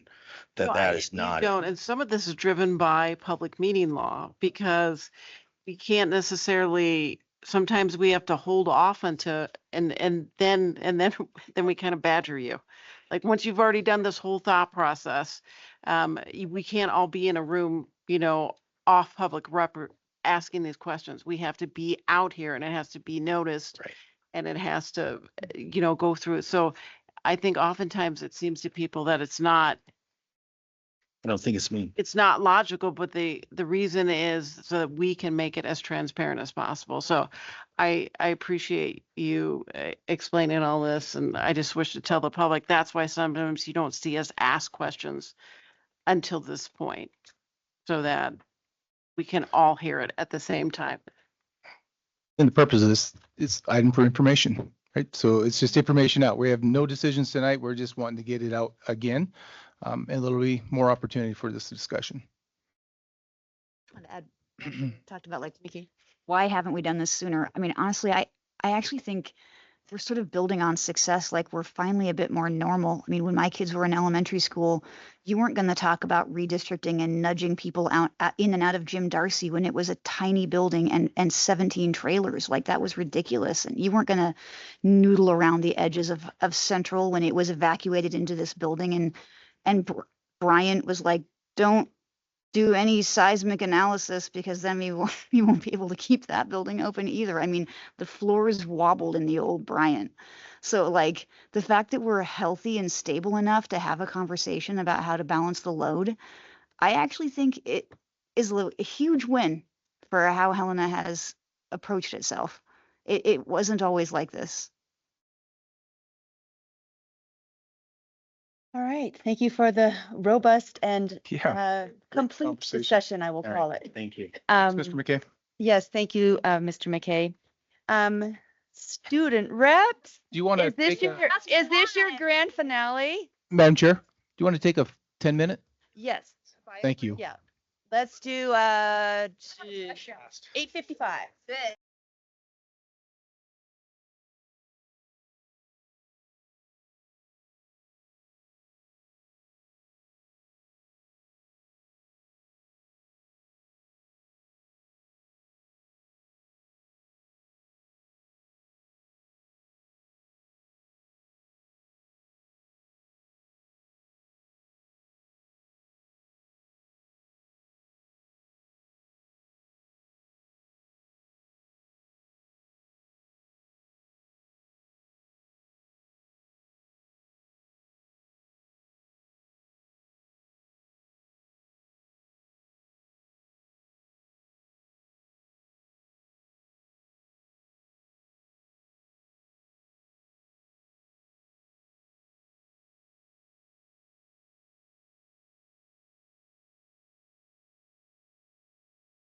First time I've used the gavel. Up next are our student reports. Mr. Snellman, would you like to start us off with the Capitol High student report? Oh, sure. All right. Good evening, trustees. With the blooming of lilacs and the final days of the school year in sight, May at Capitol High has been a whirlwind of celebrations, milestones, and academic rigor. Springtime has brought us our annual pep assembly, the vigilante parade, prom, AP testing, sports, and plenty of senior excitement as we count down the days to graduation. On Friday, May 9th, CHS held its 2025 prom with the theme Starry, Starry Night at the Helena Civic Center, and what a night it was. Nearly 500 students attended, dressed to the nines and dancing well into the evening. It was a joyful and celebratory night for all of our upperclassmen. The Pen and Ink Party was hosted the evening before on Thursday, May 8th, honoring the publication of Helena's beloved student writing and art journal. A huge thank you to Kim Cook and Kevin Ward, our faculty sponsors, and to the Helena Education Foundation for continuing to support this student-led tradition. Editors Delaney Lynch and Trevin Kokler, along with their outstanding selection committee, curated a beautiful collection and a beautiful edition filled with student voices and creativity of all sorts. Capital students also represented Montana at the Business Professionals of America, or BPA, National Leadership Conference last week in Orlando, Florida. We're proud to share that Brooklyn Hab once again placed in the top 10. This year, she placed third in the nation in her competitive event called Virtual Interview and Digital Portfolio Design. Several others placed top 10 in the nation, including Mackenzie Hepner, Sam Flynn, Ryan Fuller, and Kale Andriolo for their respective events. Congratulations to all of our top 10 finalists, all the participants in the state, regional, and national levels of BPA, and our star advisor, Ms. Toivonen, on all of these outstanding achievements. Our spring drama production, Henrik Ibsen's An Enemy of the People, wrapped up its run after 6 evening performances and 2 Saturday matinees. This classic play challenged both the cast and the audience with its timely themes and emotional depth, and our drama department once again delivered on an incredible theatrical experience. May also marks the dreaded AP exam season, and our testing center has been buzzing this year here at the Lincoln Center. A massive thank you to our counseling staff, especially Ms. Bethany Lindner, for coordinating the administration of a record 670 plus AP exams this spring. For context, Capitol administered just 170 exams 12 years ago. This growth speaks volumes about the academic ambition and preparation of our students and staff at CHS. On May 2nd, the Vigilante Parade brought music, school spirit, and tradition to downtown Helena. With over 60 CHS floats registered, student participation was at an all-time high. Because of this year, CHS also implemented a new, quote, barrier check staff assignment along the walking mall portion of the route to help monitor crowd safety and emergency access for vehicles. These improvements were well received by both school leaders and city officials. CHS track and field athletes competed in a fun and positively competitive crosstown showdown on May 8th with strong performances across the board. We are excited to cheer on several Bruins heading to divisionals in Butte on May 16th and 17th, and those who qualify for state track in Kalispell from May 22nd to 24th. On Wednesday, May 21st, CHS will welcome a powerful presentation from Superman, a Native American hip-hop artist and motivational speaker. Thanks to a grant through the Lewis and Clark County Health Department, Superman will visit several schools in our district to deliver a message of hope, resilience, and cultural pride. Finally, in the spirit of gratitude, CHS Student Council treated our teachers and staff to a delicious teacher appreciation luncheon last week, catered by Panda Express. Special thanks to Kathy Kidder, who also secured free Broadwater Hot Springs passes as prize giveaways for all of our staff. Speaking of gratitude, I would also like to echo CHS students' broad appreciation for the Helena Education Foundation, and specifically Lisa Cordingley, who, even though she's not here, is the woman behind it all. Her leadership and commitment to public education is incredibly inspiring to me.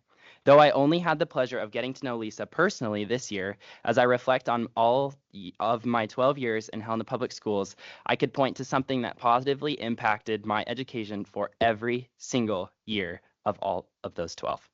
Her programs, institutes, and events from Fabulous First to the Celebration of Excellence last night, are a testament to her absolute conviction to uphold the most beautiful aspect of our society, which is education. Anyway, as we head into our final weeks, the excitement is palpable. Between final projects, award ceremonies, senior skip days, and of course, graduation coming soon on June 7th, there's a lot to celebrate as we close the curtain on another exceptional year at Capitol High. Best regards, Charlie Snowman. Questions for student trustee Snellman? Trustee Walsh. Official senior skip days were there? Oh, official, probably just one or two here and there, but we'll see what happens. Still only May 13th. What was the date again for the Superman? May 5th. Oh, really? Sorry. Just said it. 22nd. Okay. Yes. I have Wednesday the 21st, but I'm not sure if that's But correct. I mean, it's to the public. I don't know. Oh. But Oh, I'm not sure about the public. Yours is 21st. But the one at Capitol, I think will be in the morning on Wednesday the 21st, I believe. And then Helena High, I think, is the afternoon of that same day. And if you want to go to the walking mall, he'll be there. It's hosted by, I can't remember who. He'll be there from 4:45 onward. Okay, on the 22nd. Yeah. Okay, any other questions for, any final questions? Oh. Student trustee Snellman.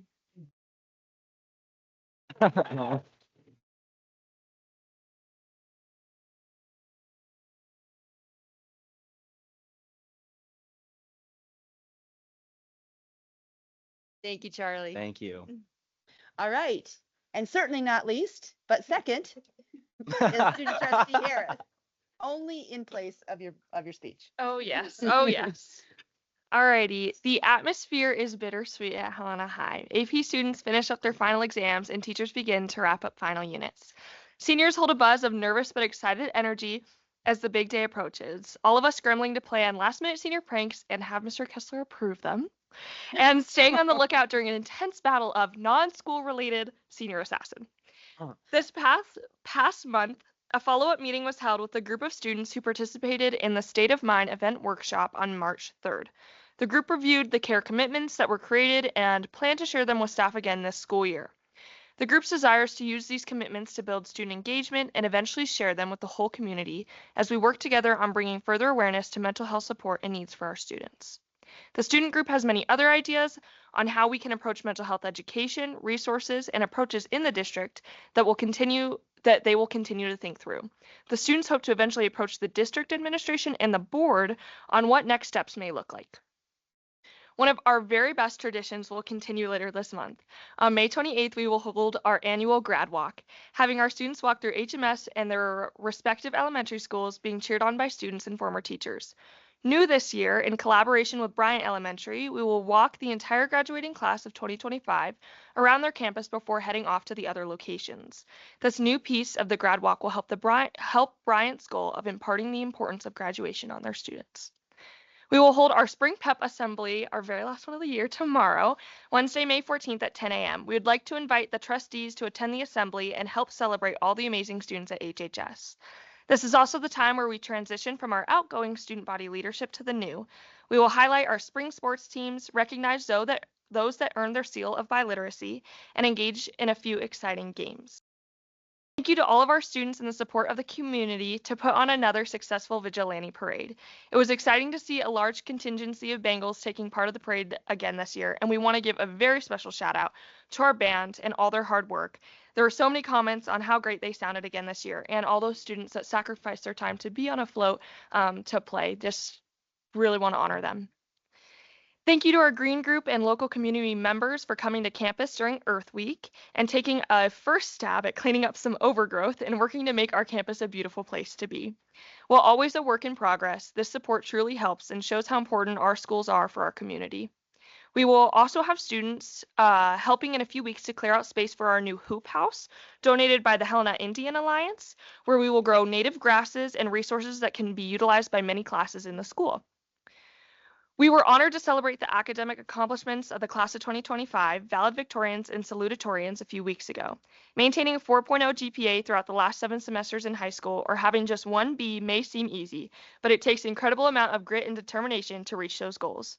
We're honored to have such a strong group of individuals who achieved these accomplishments this year, with 19 valedictorians and 7 salutatorians.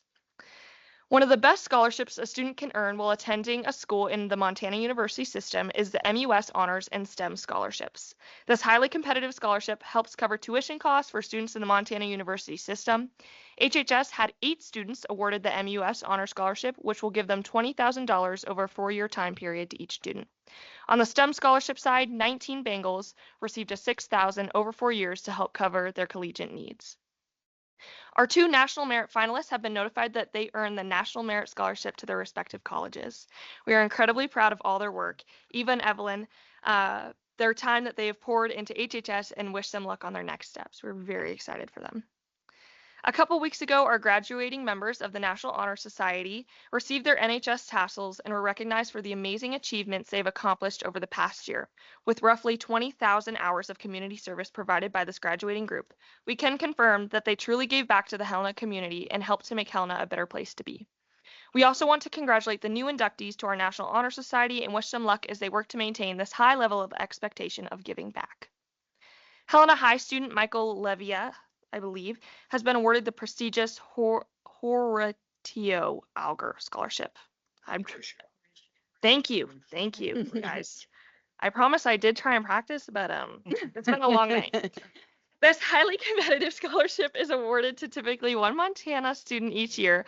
Michael's story of perseverance and dedication to fulfilling his lifelong dreams made him the perfect candidate for this award. Michael will get to travel to Washington, D.C. next year to accept the award and participate in the awards ceremony alongside the other top scholars from around the nation. Congratulations to our Bengals softball team earning their first conference championship since 1990. This team has done incredible things, and we look forward to what comes next for them. If you have a chance, stop by and see the amazing things happening in our shops, whether it be our welding students creating awards, gifts, or fixing trailers for community and family members. Watching students learn how to use the new state-of-the-art alignment machine in our auto bays to the sheds being built for community members or businesses like FoodShare. The hands-on learning and job skill creation happening in these courses is truly amazing. Another shout out, Ms. Cook continues to find ways to not only teach students about the joys and science behind cooking, but to make the reality of a career in this field a true possibility. Recently, Ms. Cook took her upper level students on a tour of 2 colleges, introducing students to the pathways available to them. A few students mentioned that they had never considered a collegiate path before, but after seeing the 2 campuses, UM and Flathead Valley Community College, they now think it's a real possibility. Additionally, Ms. Cook has made tremendous connections with businesses in the community, giving our students an opportunity to learn how the union prepares its food, what farm to table really means, and find potential career paths for many in her courses. Recognizing the need for our students to have multiple certifications or aspects to put on their resume that will help them along the way, our world language teachers took on the hard task of providing the testing for students to demonstrate proficiency in multiple languages. As you heard earlier tonight, this is a great task and a great honor for students to earn the seal of biliteracy. Thank you to our world language teachers for their work on this. They are truly incredible. Last week was Teacher and Staff Appreciation Week. We are so fortunate to have an amazing staff at HHS that works hard each day preparing kids for the future. Thank you to all of our teachers for what they do each day, providing a safe place for students to learn and grow, as well as it was Principal Appreciation last week as well. So we made Mr. Kessler a little video of why we appreciate him. Tennis will be competing in their divisional tournament Thursday and Friday this week in Bozeman. Our track teams, who both had success throughout the year sweeping the crosstown meets, will compete in their divisional meet in Butte Friday and Saturday this weekend. I can only say that because I'm on the track team. We already have a large number of student athletes who have auto-qualified for the meet and look forward to seeing how our teams do at the state meet next week in Kalispell. Softball has earned an automatic bid to the state tournament in Great Falls next week, taking the #1 seed from the West into the tournament. We look forward to celebrating the class of 2025 on Saturday, June 7th at 11 a.m. as they walk the graduation stage. As always, Helena High never fails to produce not only high-achieving, highly awarded students, but absolutely incredible people. Our staff works more than just to teach a math formula or Shakespeare, but work to instill faith, belief, and confidence in their students. Congratulations to the class of 2025, their families, and their teachers. We cannot wait to see what you all do to serve your community now and in the future. Go Bengals.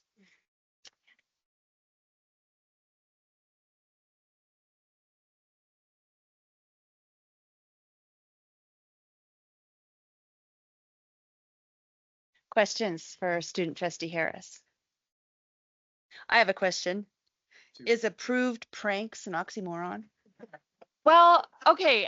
I really, really, really, really, really wanted to do a mega slip and slide on the front lawn, and then Mr. Kessler told me it was a liability and we couldn't do it. So not necessarily approved, but not liability. Good to know. Good to know.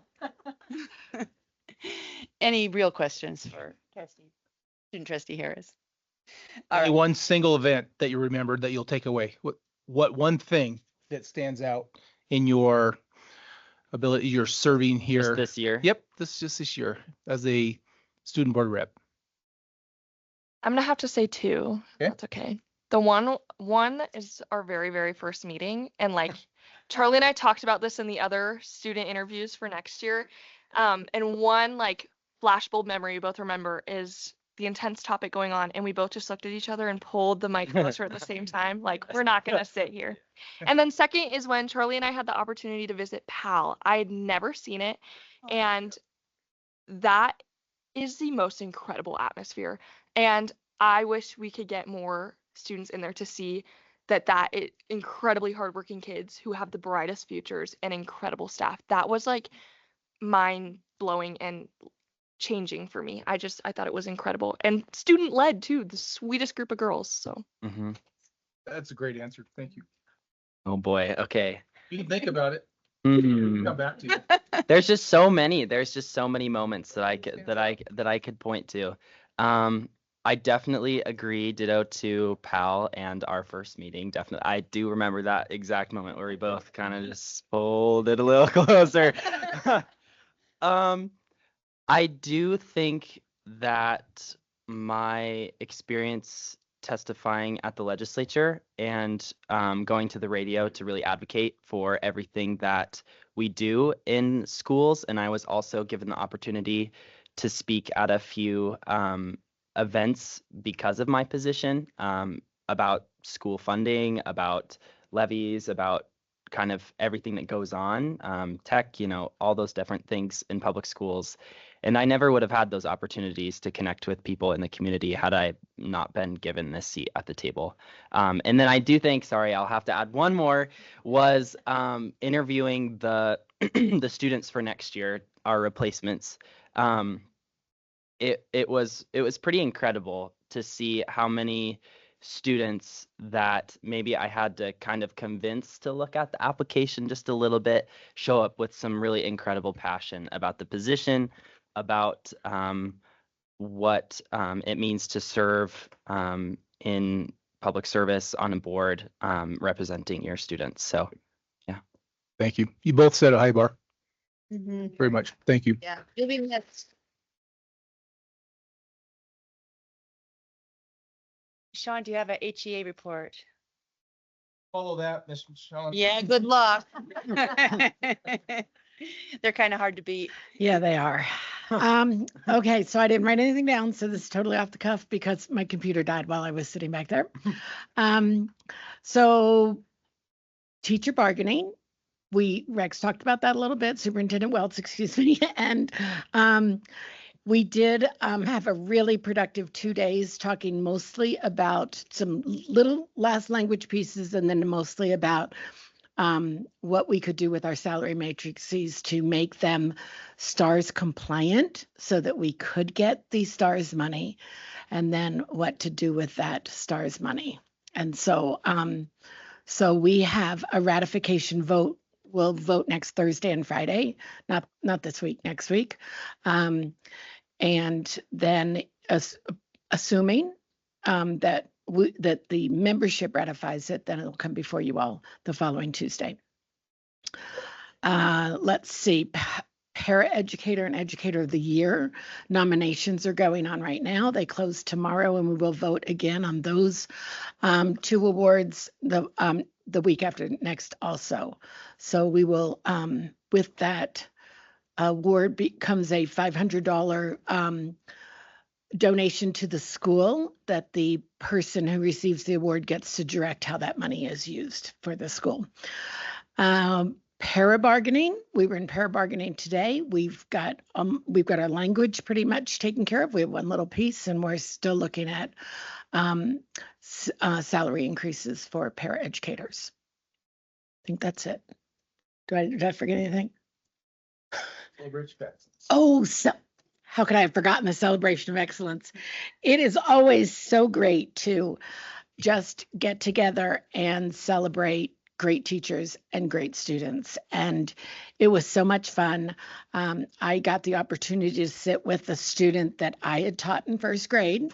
And another one of my students in first grade was also getting honored there. So that was really fun. But you know, whenever we can talk about our great teachers that we have and celebrate them is just fabulous. MFPE, our state organization, also sponsored a table this year. So our state president was there, and she just was raving about how cool it was. And the guy from what's his name? Bogner? Yeah, Seth Bogner. He was fabulous. I mean, he was really, really good, wasn't he? I was just so impressed. Okay, now have I forgotten anything? Okay, and Janelle just wanted to remind you that this is not your last meeting. I sat next to her in the back every time they said, it's not your last meeting. It's not your last meeting. Thank you. Thank you, Ms. Shawn. Facilities, Mr. Not the Last Meeting. This is reporting my last Facilities and Technologies Committee meeting update anyways. Yeah, we met yesterday at noon, pretty just standard sort of update from both Mr. Myers and Mr. Barrow on the technology side. We've got a new network engineer starting June 2nd. That position had been open for a while. Mr. Myers we got a really good solid candidate for that, so really pleased about that.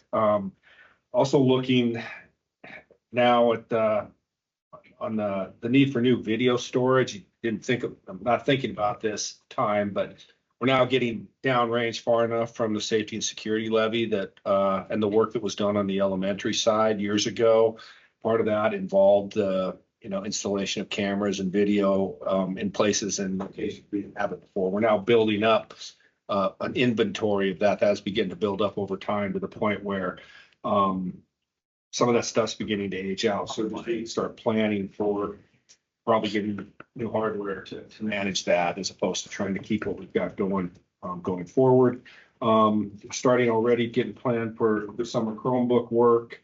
Mr. Myers talked about Chromebook power washing. I can't remember, was it Kay or one of my other Kay, whether that was like with a pressure washer, but it's actually just a power washing of the hardware itself, cleaning it all up. That was a fair question. And then the same the work on the Chromebook cards too.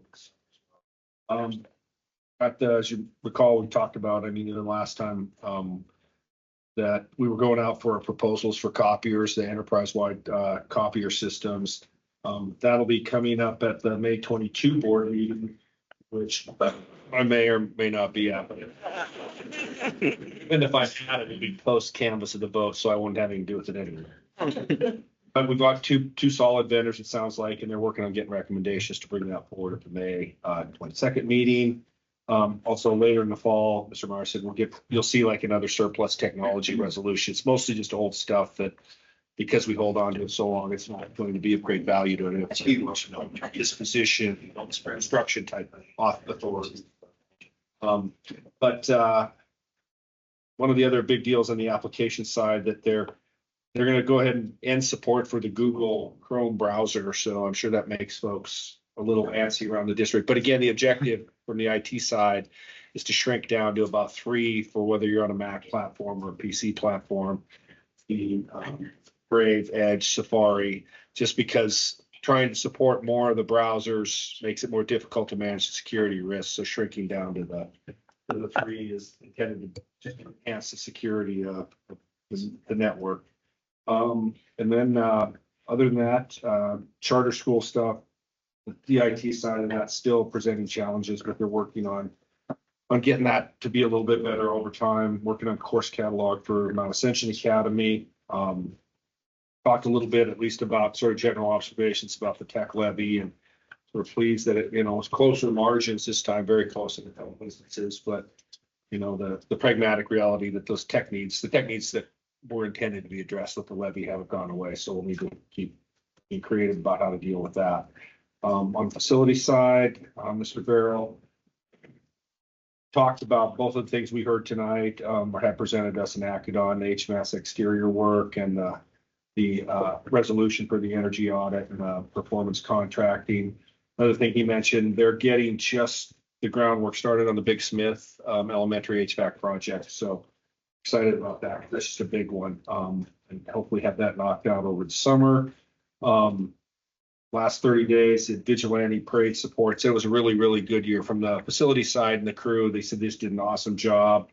Very proud of the fact they have the last float in the parade every year that adds cones to it as it goes along behind the things behind it. So they did a really great job. And then just starting the spring grounds work, get irrigation systems and everything going for the summer mowing, things like that. Staffing on the outside, the ground side, still trying to get staffed up, not having a lot of luck yet with getting a bunch of candidates for summer temporary grounds help. On the custodial side, tons of flooring projects they do all across the district over the course of the summer. They're doing one single custodial training day at Jefferson coming up. So they're going to do kind of a group competition thing that'll be new. On the staff side of custodians, kind of back in a not so great place again with between attrition and vacancies. So we're falling back to a place where he's just really kind of got to a spot where he felt like they were in a much better place, kind of getting to kind of balanced out now. And you've got five current vacancies, and they're looking at losing 5 folks through attrition, retirement, that sort of thing. So I think that was pretty much it. The one other thing you did mention, working on a geohazards workshop that they're attending for seismic issues, and just mentioned that there was a pretty solid federal grant opportunity that had gone away for us in that area. So trying to find some other ways to fund the things that were going on there for training and safety on the seismic risk perspective. But I think that was it. So Any questions for Mr. Hindoin? Thank you, Jeff. Next is no. if you're coming, do we have to do this at the next meeting? Woo! So after Janelle drags you in for the next meeting, are we going to do a standing ovation? Okay, budget and finance, Janet. I want to lead off by thanking Trustee Hinduin. I know the public doesn't realize it, but his vast knowledge of the history of school funding and why certain decisions were made, and how even though sometimes a cap of 3% didn't look that good when inflation was 8%, then the knowledge that before there wasn't even an automatic thing and there was a pleading every 2 years. Just the perspective that he's brought the board really helps us to understand how we got to this point or what the issues were. So we're going to miss you, and I'm really glad we're leaving room on that plaque, Jeff, so you can come back and help us out again. So thank you. So in terms of a budget, we're in year 3 of addressing deficits. Last May, we had the release of the Budget Consensus Committee recommendations. We've done some of them. We haven't done, obviously, all of them. And the decision was made that let's use the interlocal that we have to buy the time until we get to the legislative that happened. And so the timing of the legislative session has driven a lot. We had to wait until we could kind of get a pretty good idea of what was going to come out of it. So we pretty much have, I think, anything significant has been signed the stars. That's a little over 2 million.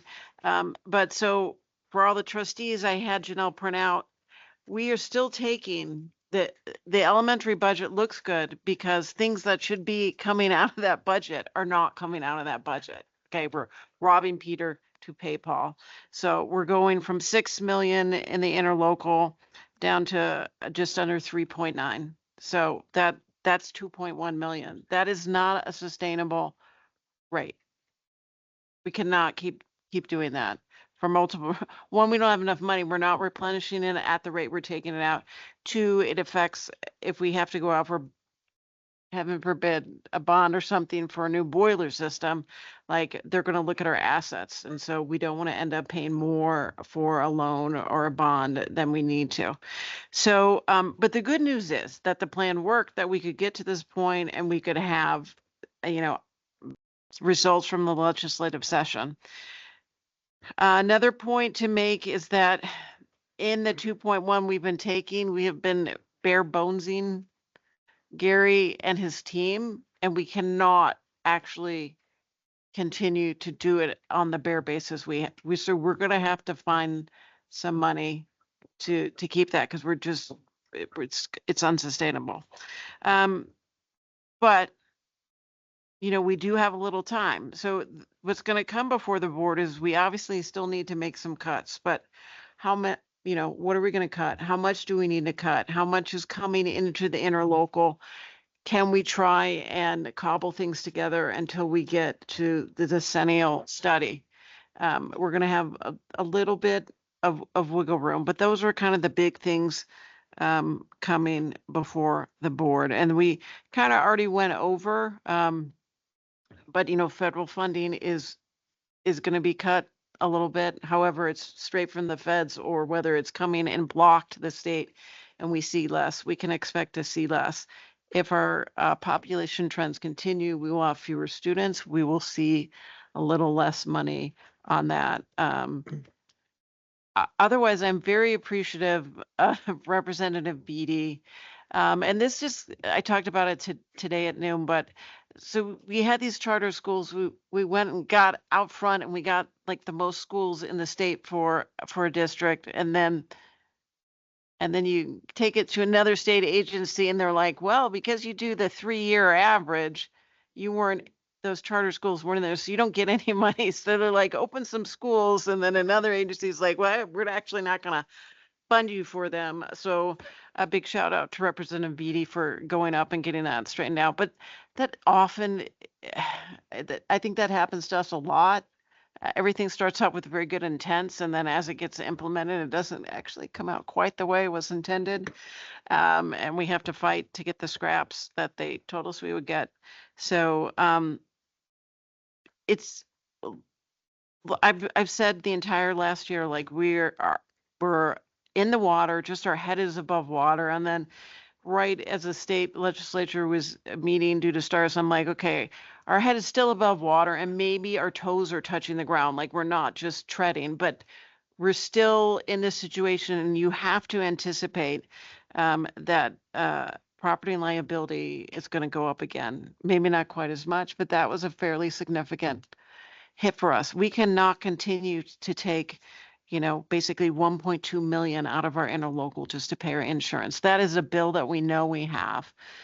We've got to, you can't be funding you can't take your savings to pay your homeowner's insurance. We can't be taking our savings to keep doing this. So there will be still some hard choices ahead, but we did what we intended to do, which was get us to this point so that we would have the opportunity to discuss whatever we need to discuss. So good job in that our plan worked, and not so great that we didn't get some more money, but we're right where we progged to be. So Thank you, Trustee Armstrong. Is there any questions? Thank you. All right, teaching and learning, Trustee Satry. So we had a committee meeting on May 7th, and it was a really meaty meeting. It was just full of all kinds of great information. It focused on new writing projects across the district. Oh, do I need to turn this on? Forget. And then some recent shifts that were pretty significant in high school social studies teaching and learning. So on new writing projects, I'll just try to run through a few of these fairly quickly. But again, there was so much good information in this committee meeting. We learned about the work of the Elementary Writing Task Force. Teachers have done a lot of recent work on the new Into Reading curriculum, and now they're piloting a program that focuses on adding and sustaining more regular writing practice across all content areas in the elementary curriculum. So over the past 10 years, just a note about context, the district, I think, has had 4 different curricula for writing. Was that correct? I'm looking to, okay. But what's happening now, as you know, what's emerging in this pilot program, here's a few things. A commitment to increasing daily time for practicing writing. The average time for writing practice has been about 20 minutes a day, and they want to increase this to more than 30 minutes a day. Moving to integrating writing within all content areas, because writing is, as you know, we all know, but we often don't practice as much, is a great way to learn content. So kind of moving from learning to write to writing to learn. The K-5 teachers were surveyed to get feedback on what they want in a writing curriculum, and some of the top responses in that survey: more instruction on handwriting and keyboarding, more systematic instruction that builds grade to grade so that there's clear vertical alignment and, you know, it's all based on developmental appropriateness, and then more resources for teaching writing. And then they're working on 3 big tasks to help build writing skills across the elementary curriculum: writing in response to reading, speaking and listening as companions to writing, and using the writing process. And another component that's woven through all of this is aligning it all with Montana's new standards. So my understanding from the report is that the task force work is helping our teachers throughout the district create a more rigorous, effective, and consistent writing system using evidence-based writing practices and then building skills from grade to grade. They also want to build an approach that is simple and sustainable, I think, so as to not have to move, you know, from one curriculum to another. And of course, all that is helping kids develop strong writing skills for learning as well as for expression. So it's all, it just was so fun to listen to. The task force will meet in the summer, or is planning to meet in the summer, to continue their work. And in the upcoming school year, they'll be monitoring and sharing student growth for those in the pilot program.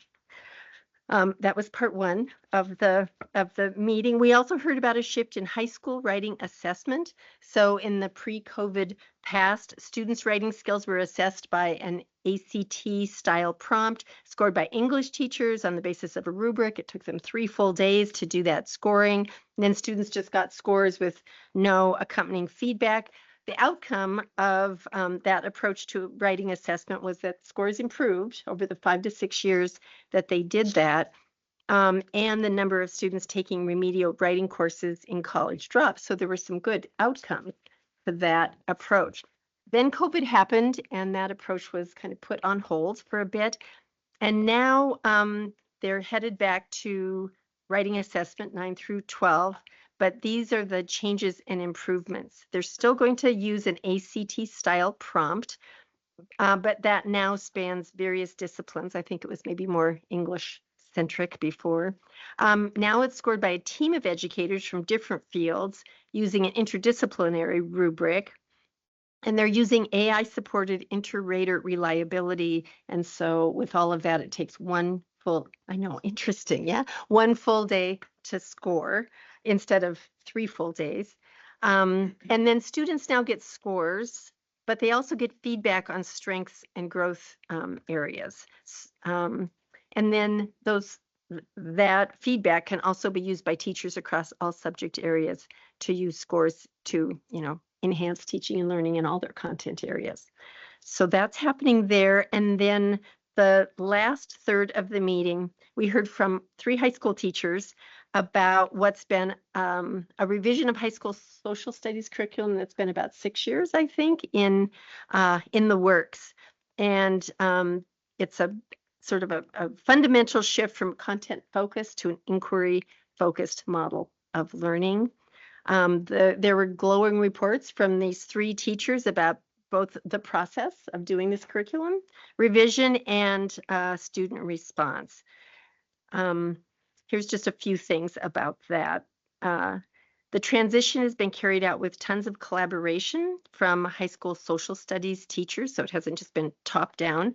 It's been supported with research, aligned with national and state standards, piloted and phased in implementation, refinement of content, integration of writing and assessment, ongoing discussion amongst teachers in their PLCs to troubleshoot and improve, and then a structured feedback process that involved all the teachers. So quite an undertaking, quite a process, and now they're at this new place. At the heart, of course, of the new inquiry curriculum are questions. Students play a role in shaping those good questions and then develop the critical skill of making claims, evaluating evidence, developing arguments in response to those questions. Isn't this wonderful? Isn't this good? This is what we should be doing. That's my little editorial comment. There are 3 main classes. In 9th grade, they take World Studies, which focuses on building historical thinking skills, foundational knowledge, and global perspectives. Year 11, they take American Studies 1, which focuses on the chronological development of the United States, focuses on the skill of inquiry and early civic understanding. And in 12th grade, they take American Studies 2, which focuses on applying historical analysis to modern issues, civic responsibility, and then refining their research and writing skills. Teachers said that student engagement is very high, lots of reading, talking, and writing. They also said this work is filtering in a very positive way into other content areas too, like English, science. It's all an ongoing work in progress because the curriculum continues to evolve. Yeah, they are just continuing to work to look at the questions. What are the most compelling questions for units? How do you create the resources, the body of resources that you want to link or send your students to, enhancing writing, progression from 9 through 12, adjusting for rigor, and all those things. So it was a fabulous report, and it just sounds like there's so much good work going on. And I'm assuming you two have had some experience with this curriculum. That's my report on that one. Thanks for questions for Trustee Satry. Comment. That's awesome. Trustee Armstrong. I do. Not so much for Kay, but okay. So for the seniors here that have seen this inquiry based, how is it changed? I mean, is there more time for the students to initiate their thoughts and their questions? What have you seen? Yeah, I don't have much experience really. Most of the like history and government and kind of social studies education that I've had has been under this new inquiry model. So I haven't had much experience outside of that, but I definitely have noticed that as I've gone through my 4 years that it's definitely been more focused on, what do you think? How does that relate to what we read in class, or how does that relate to current issues? And just today we listened to a podcast in AP Government and analyzed classical liberalism, and the whole assignment was just to write down questions. So I guess that's about as inquiry based as you can get. And then tomorrow will be part 2 of the assignment, where we all just discuss the questions and we kind of prioritize our top 3. So yeah, it'd be great. I'd say the same thing. I don't know much more outside that model necessarily, and I think it is more encouraged the higher you get, like senior year. I mean, you see that through like Socratic seminars, and instead of the teacher being like, this is so, it's like, okay, but I'm trying to get it out of you guys. And like even with like readings and like college writing and stuff in the senior class, I don't know where I was going with that, but yeah, it's just very, yeah, I don't know much outside of it, but I like it because I'm a social butterfly, but that's just me. But yeah, I don't know too much out of that, but it works for us. So. Right. That's I do think that there's a lot more of an emphasis on student engagement and participation, especially in my history and government classes junior and senior year. And my freshman year, I opted, there's two choices. You can either take the world cultures, which you mentioned, or you can take the AP version, which is human geography. And they're very similar classes. You just, at the end of AP Human Geo, you take an exam at the end of the year. And even though we were taking an exam, I only had writings every once in a while, and it was mostly discussion and class-based like feedback back and forth with the teacher rather than just here's the lecture, here's all the information, now go write me an essay analyzing this period in time.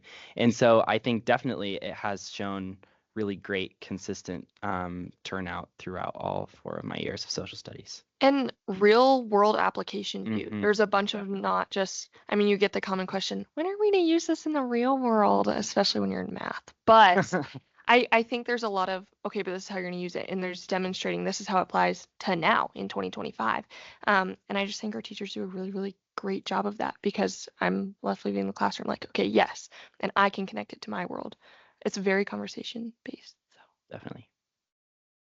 That last part is exactly what I was looking for, more than being able to regurgitate on an AP test the critical points that you know they're going to score you for.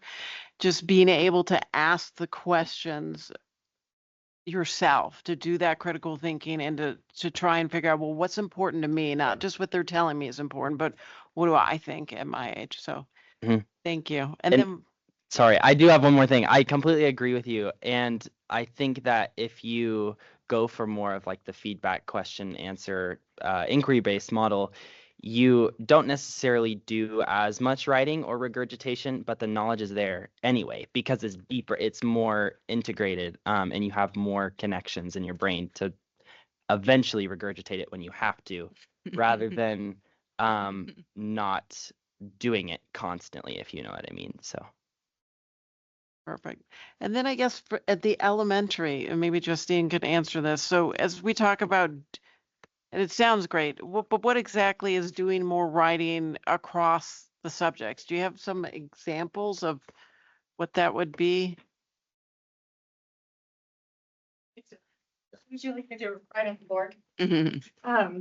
So I think it's just more intentionality around embedding writing throughout our day. Because typically K-5, you see curriculums that we've adopted or use have English, ELA components within one piece of your day. So writing is a component of that versus stretched throughout your school day. So being intentional about looking at all the resources we're using and how we can apply writing in response to reading across all of those content areas instead of just having a book that tells you exactly what to write about within this 30-minute block of time. So it's more about strategies and understandings of like the research behind it versus here's a book, go teach someone to write. Does that make sense? Did that answer your question? Like you're just beginning to implement it, but I, personally, I'm really thrilled by this because anytime it can be student led, the student connects to it, I think so much better than just being told, talk about this. And I feel like with all the testing that we've had to do, in order to succeed at the testing, you have to spend so much instructional time teaching that test. But in the end, we really want students that will graduate and ask questions and solve things that we haven't really thought about solving in this fashion. We want innovation, and to have innovation, you have to have innovative thinking. So, yeah, I'm really pleased I know you guys have been heading that direction, but I'm pleased to see it. And if at some point you can brief us on what that actually looks like, how things have changed, I'd love to hear it. I just like to piggyback on that. Teachers have a lot of, and students have a lot of pressure in reading and math. So happy that that's balanced out with a writing focus as well. So thank you for that, Ms. Alberts. All right, next up is Jennifer Walsh. All right. Policy. Thank you. All right. So we didn't actually have too many for this last meeting. We met on May 5th. It sounded like from what Barb had said that we actually went through all of the review policies and got them done. So that was very exciting to hear that we're kind of have that all now set aside. And I think July, August is when we'll start looking at some of the legislature stuff that's been coming through and has been signed and all of that. And we'll, from what I hear, it's still a lot, but it is less than what we had the last session. So it was kind of like that sweet and sour type thing. So there will be a lot of work that's going to happen, you know, when we start up with the whole school year and everything, but it'll be good work. I think it'll be nice. We did review, of course, the ones that were brought forward, policy 5055, 5085, and 5051. So that wasn't really anything different, but I would like to say that there was a lot of work in all of them, but especially 5085, where we're talking about the substitute, you know, payment, can't think of the word, right? But compensation, sorry, for filling in for a role that, you know, other folks get at a certain level. And so kind of bringing them up to par with that and just making sure that aligns with other stuff was really good work. And that took a little bit to get through. And then the next exciting thing was for the policy 2165, early literacy targeted intervention. I'm trying not to get too tongue tied this late, but one of the things about that is that it has now moved to include math. So it is now changed to early scholastic literacy targeted intervention programs. Okay. Yeah. So, I mean, and you know, that'll be brought forth here, I'm sure, in the next meeting or so. But really what that now is meaning is that the word scholastic now takes out the exclusion of math, and it makes it, you know, inclusive of both of those pieces. So lots of really cool changes and updates coming to that one. And I can't wait for you guys to see it. It's going to be really fun. The other thing for that too is that they have added now, so for every 5 that we have below benchmark that fit this program, we can now have 1 at benchmark added in. At the time of this meeting though, I don't think it was signed yet. So I don't know that we have anyone who can speak to that currently, but it is signed. Rex, is that what you're saying? Okay.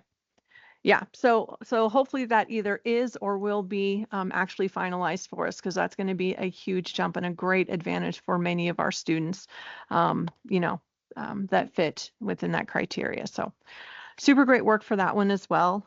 Let's see, insurance benefits. Yeah, not really anything else to note. Just it's a relief to be in a good spot right now and looking forward to what's to come in the fall. I just want to add that our very own Representative Melissa Romano is the one who added the numeracy into the targeted intervention. So that's exciting. And I don't know if you all spoke on it. I did at one point. So anyway, it's sort of a team effort. All right. Next is health benefits. Trustee Satry. Okay, it's me again. So I'm Rich Franco sent to us all an email that outlined these health benefits. So I'm not going to just go through everything that he shared. Given the time, I think I will be brief. But so we had our RFP process, as you all know.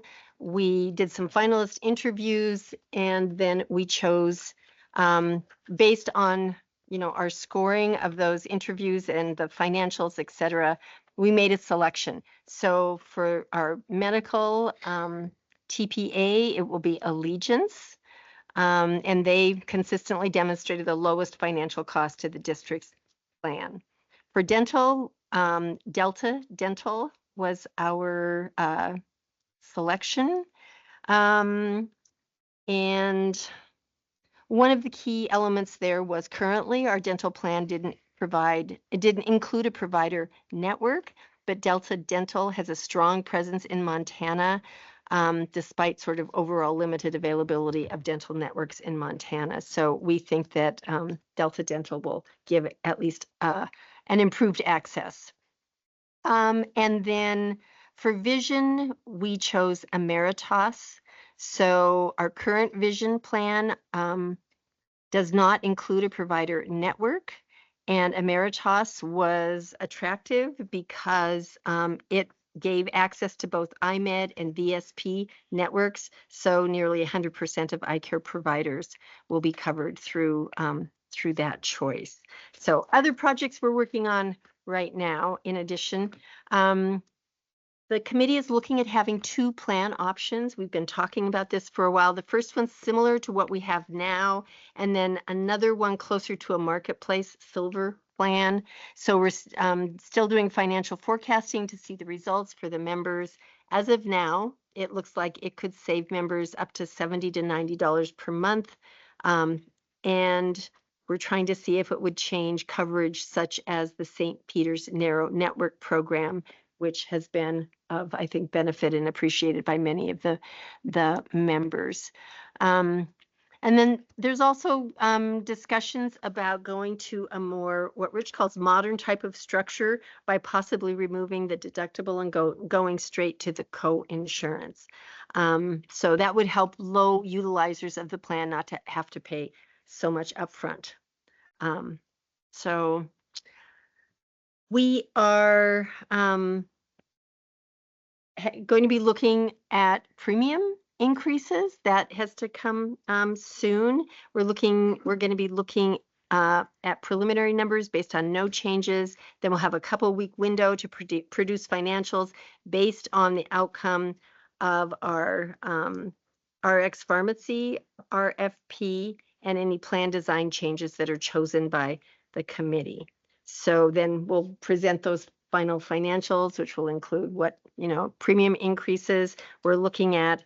We'll present that all to the board and have to vote on that by the end of the month. And then we also have just been moving through a pharmacy RX RFP for pharmacy benefit manager, a PBM. Yep, there you go. I'm looking at the time too. And so currently we're down to 2 choices there. And we have been with Express Scripts. We are no longer going to stay with Express Scripts. So we're looking at these 2 choices. We're going to be interviewing them, doing finalist interviews, and proceed with final steps after those interviews. So there you go. That's the report there. A lot of things going on, a lot of meetings. Yeah. Yeah. Thank you for the synopsis there. Any questions? And again, it was all written out by Rich. So thanks to Rich for helping out with that. Not sure if Barb is going to give the wellness committee. She'll come out of the shadows. She'll come. I knew it. Oh, literally. I can jump ahead and do the MTSBA if she's. Oh, is she coming? There she is. She's like magic. The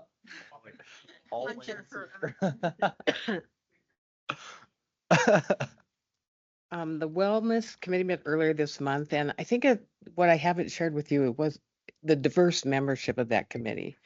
So Chloe Lundquist, who is with the MSU Extension, serves on the committee, and she works with the SNAP Ed program, which I'm sure Linda's familiar with, which is nutrition and wellness for seniors and families, low income generally, how to eat healthy.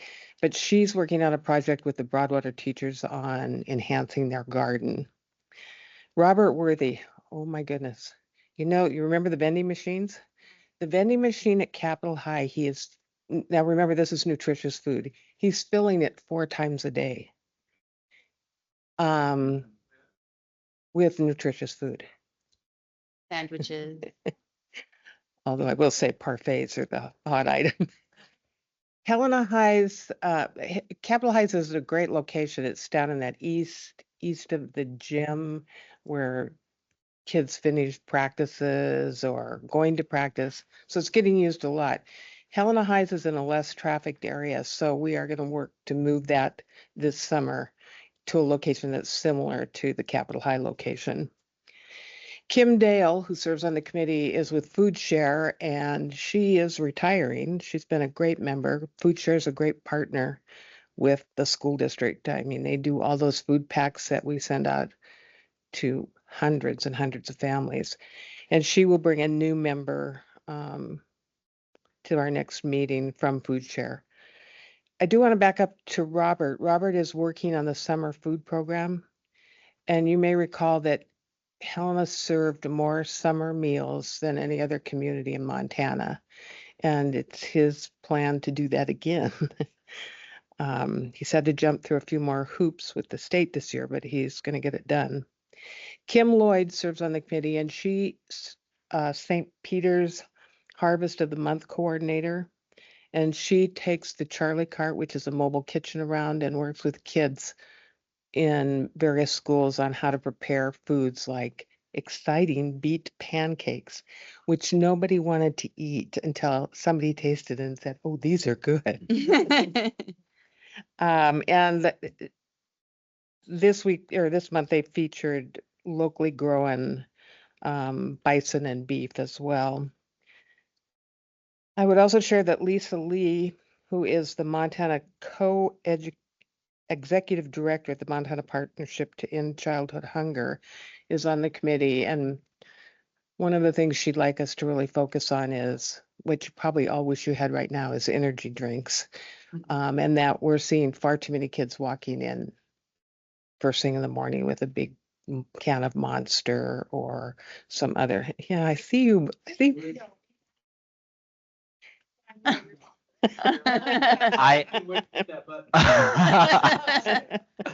Not energy drinks, but definitely coffee. Definitely. Yeah, lots of yeah, your foo-foo coffee. Matt Carey, who's on the committee, shared that they did Bison Stew Day, which went over very well. And Emily Peterson, who is a science teacher at PAL, her class is growing food in their greenhouse, which they will give to Food Share. And then there are PAL students who are working with Food Share staff to do what they call rescue groceries. So that's where they drive all over town to get groceries to bring back to Food Share. And they're also doing classes, cooking classes at Food Share, which is really great. That's an amazing new facility. So that's kind of a quick summary. More to come. I think we've laid out our goals for next year. One is to look at energy drinks. One is to get a student on the committee, probably from PAL. We'd like to get the teacher from Helena High, who is doing amazing things with family and consumer science, on the committee. We also want to kind of look at if we can sort out some ways to kind of make the C.R. Anderson lunch time go a little more smoothly. They had 6 lunch periods last year. They reduced them to 4 this year, which means you've got a lot of kids going through. So Robert has some ideas. The committee has some ideas. We're going to tackle that. And then they want to do a student survey on things that they think wellness and nutrition focuses. So I think important note on that is the reason why there were 6 lunch periods is because the space allocated for us to have lunch, right? It's just a really small space for the number of students that we have. So this spring, it's a little easier because we can leak kids outside and put tables outside, so we have a larger space. This winter, it gets very difficult to put all of our students into 4 lunch periods. Really compromising for that school. Well, and you can hardly call it lunch when it starts at 10 in the morning. Right. Because you're trying to get kids through. So I think people are excited about looking at ways to help enhance that. So Thank you. Yeah. Thanks, Barb. All right, I'm up next with the Montana School Boards Association. We have not met formally, but coming up on June 3rd and 4th, there is, it's described as a pivotal gathering of educational leaders. Superintendent Welts will be coming as well. It's should be extremely interesting. It's supposed to foster cross collaboration between our public school systems and our non-public school systems. It is funded partially from the Frontier Institute. So I'm really, really intrigued and excited to be part of this group, but I'm also with a little bit of trepidation. It should be very interesting. I can't remember the name of the bill that had or the number of the bill that had the tax credit. No, I think that went down pretty easily in the legislative committee. And this is probably a result of that and trying to look for seeing if there's ways for all of us to exist in a well-funded way. So I'll be happy to come back and report on that. There's also a board training meeting for all board members on June 5th. I will get more information on that. I know I talked to Superintendent Welts about it a bit, but I can get more specifics on that. And, you know, maybe if you want more training or haven't had training, and we have one new board member for sure. So she might like to come as well. And then I'm just going to jump ahead. I don't believe we had any parent council visit reports this time. And that might be something that we might want to look at next year, next school year, how we want to handle that. I know the ones that I've attended have been very meaningful and give you insight, but it's a big ask. So that will be something on the docket. And then unrelated to this, I just wanted to let everyone know that I will not be looking for a leadership meeting, and I volunteered to do the protocol for the board reorganization. So we're waiting for a little bit of information, and then I'll be calling each of you with a prescribed set of questions. And so that will be coming up as well. So I believe that's all I have. Mr. Snellman.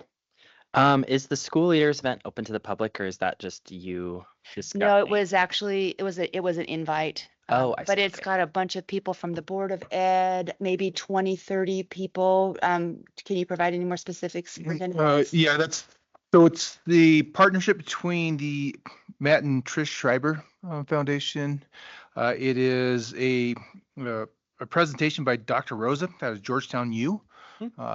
Really, it's well received. I believe the private entity that you spoke of and School Boards Association, I think, was going to be your question. They're like, how did this come to fruition? Yeah. So I believe that on the same vein that Dr. Rosa was coming out to Montana at a reasonable cost. And I think the School Board Association and the private foundation, the Schreiber Foundation, found out that she was coming out for both ventures.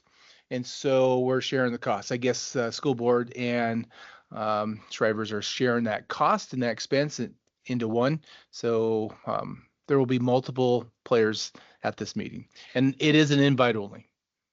I do believe that.